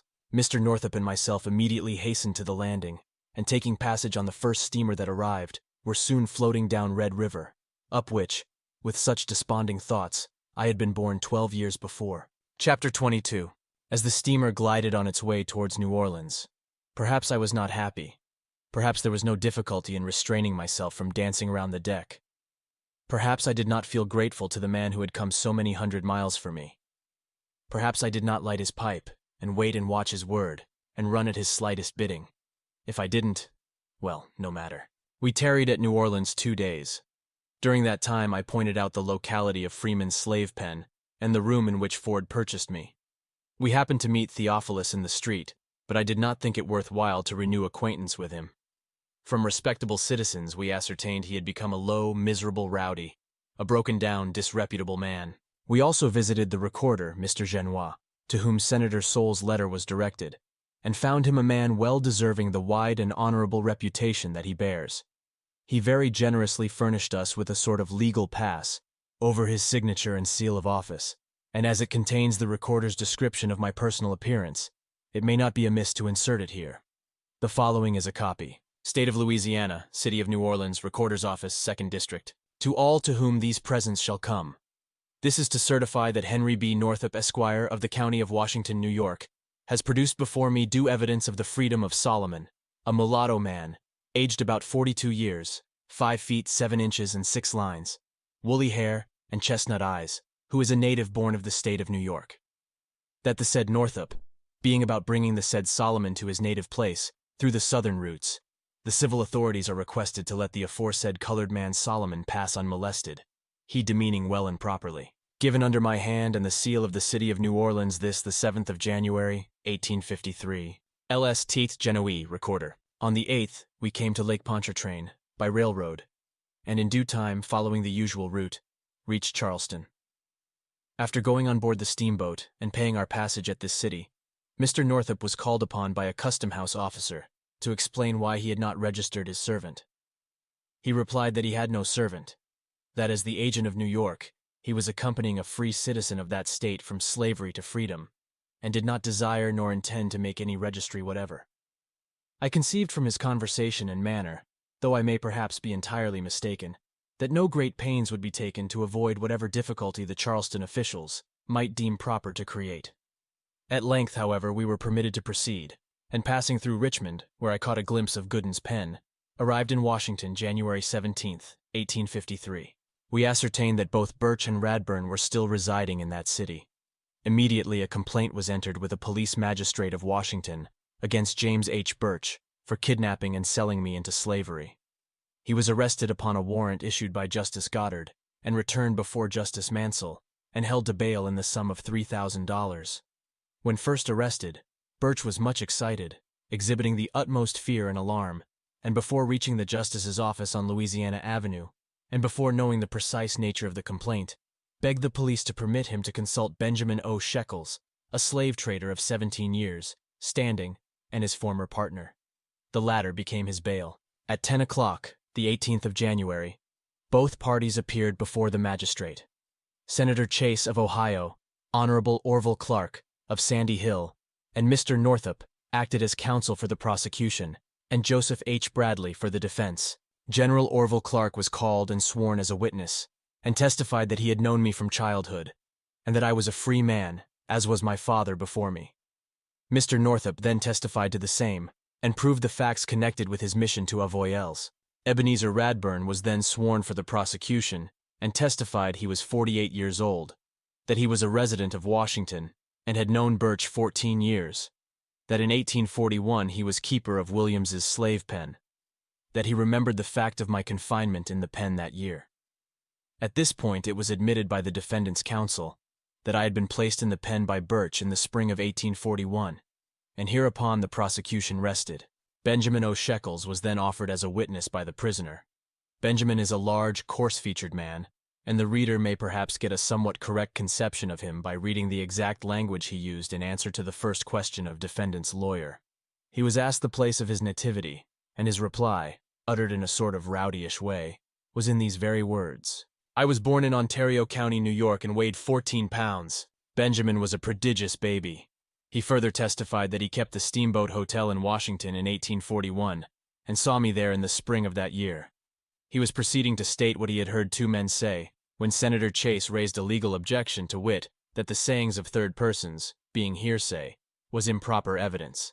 The objection was overruled by the justice, and Shekels continued, stating that two men came to his hotel and represented they had a colored man for sale, that they had an interview with Birch, that they stated they came from Georgia, but he did not remember the county, that they gave a full history of the boy, saying he was a bricklayer and played on the violin, that Birch remarked he would purchase if they could agree, that they went out and brought the boy in, and that I was the same person. He further testified, with as much unconcern as if it was the truth, that I represented I was born and bred in Georgia, that one of the young men with me was my master, that I exhibited a great deal of regret at parting with him, and he believed, got into tears. Nevertheless, that I insisted my master had a right to sell me, that ought to sell me, and the remarkable reason I gave was, according to Shekels, because he, my master, had been gambling and on a spree. He continued in these words, copied from the minutes taken on the examination. Birch interrogated the boy in the usual manner, told him if he purchased him he should send him south. The boy said he had no objection, that in fact he would like to go south. Birch paid $650 for him, to my knowledge. I don't know what name was given him, but think it was not Solomon. Did not know the name of either of the two men. They were in my tavern 2 or 3 hours, during which time the boy played on the violin. The bill of sale was signed in my bar room. It was a printed blank, filled up by Birch. Before 1838, Birch was my partner. Our business was buying and selling slaves. After that time, he was a partner of Theophilus Freeman of New Orleans. Birch bought here. Freeman sold there. Shekels, before testifying, had heard my relation of the circumstances connected with the visit to Washington with Brown and Hamilton, and therefore it was, undoubtedly, he spoke of two men, and of my playing on the violin. Such was his fabrication, utterly untrue. And yet there was found in Washington a man who endeavored to corroborate him. Benjamin A. Thorne testified he was at Shekels in 1841, and saw a colored boy playing on a fiddle. Shekels said he was for sale, heard his master tell him he should sell him. The boy acknowledged to me he was a slave. I was not present when the money was paid.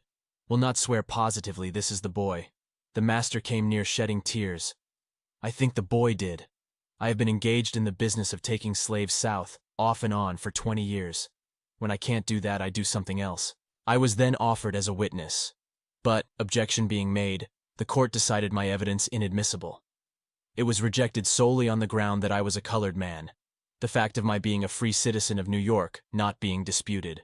Shekels having testified there was a bill of sale executed, Birch was called upon by the prosecution to produce it, inasmuch as such a paper would corroborate the testimony of Thorne and Shekels. The prisoner's counsel saw the necessity of exhibiting it, or giving some reasonable explanation for its non-production.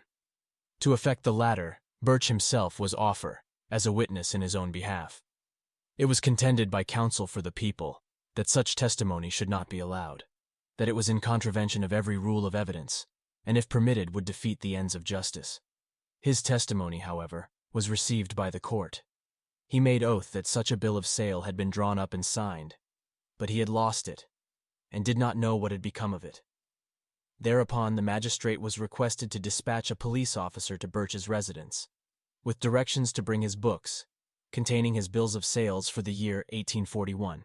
The request was granted, and before any measure could be taken to prevent it, the officer had obtained possession of the books and brought them into court. The sales for the year 1841 were found and carefully examined but no sale of myself, by any name, was discovered. Upon this testimony, the court held the fact to be established, that Birch came innocently and honestly by me, and accordingly, he was discharged. An attempt was then made by Birch and his satellites to fasten upon me the charge that I had conspired with the two white men to defraud him. With what success appears in an extract taken from an article in the New York Times, published a day or two subsequent to the trial.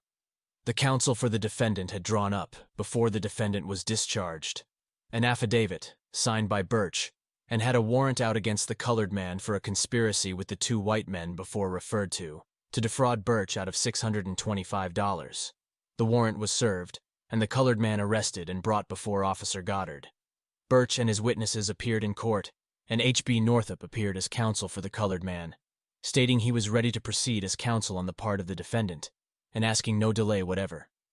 Birch, after consulting privately a short time with Shekels, stated to the magistrate that he wished him to dismiss the complaint, as he would not proceed farther with it. Defendant's counsel stated to the magistrate that if the complaint was withdrawn, it must be without the request or consent of the defendant. Birch then asked the magistrate to let him have the complaint and the warrant, and he took them. The counsel for the defendant objected to his receiving them, and insisted they should remain as part of the records of the court, and that the court should endorse the proceedings which had been had under the process. Birch delivered them up, and the court rendered a judgment of discontinuance by the request of the prosecutor, and filed it in his office. There may be those who will affect to believe the statement of the slave trader, those in whose minds his allegations will weigh heavier than mine. I am a poor colored man, one of a downtrodden and degraded race, whose humble voice may not be heeded by the oppressor.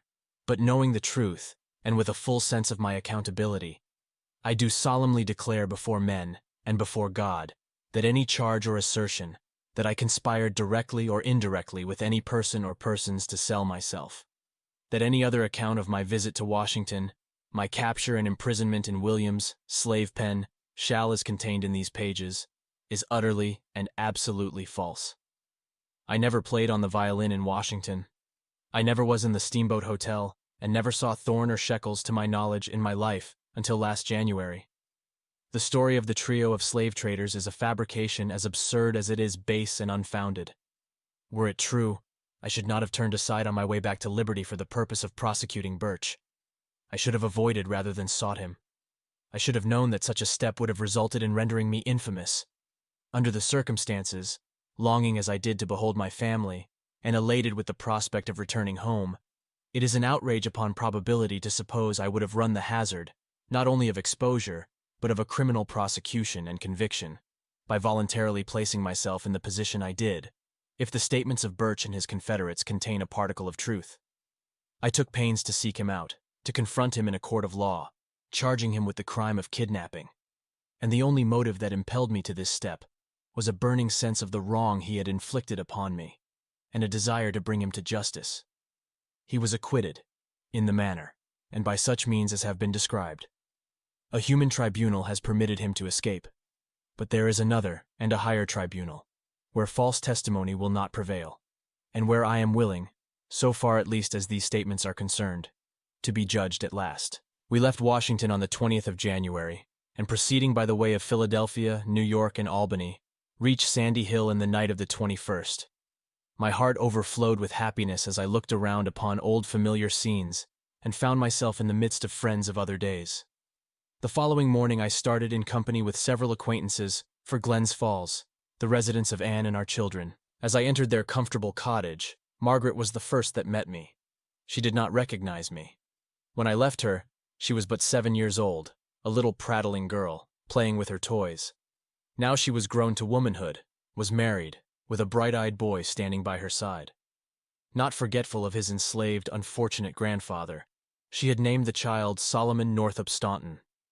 When told who I was, she was overcome with emotion and unable to speak.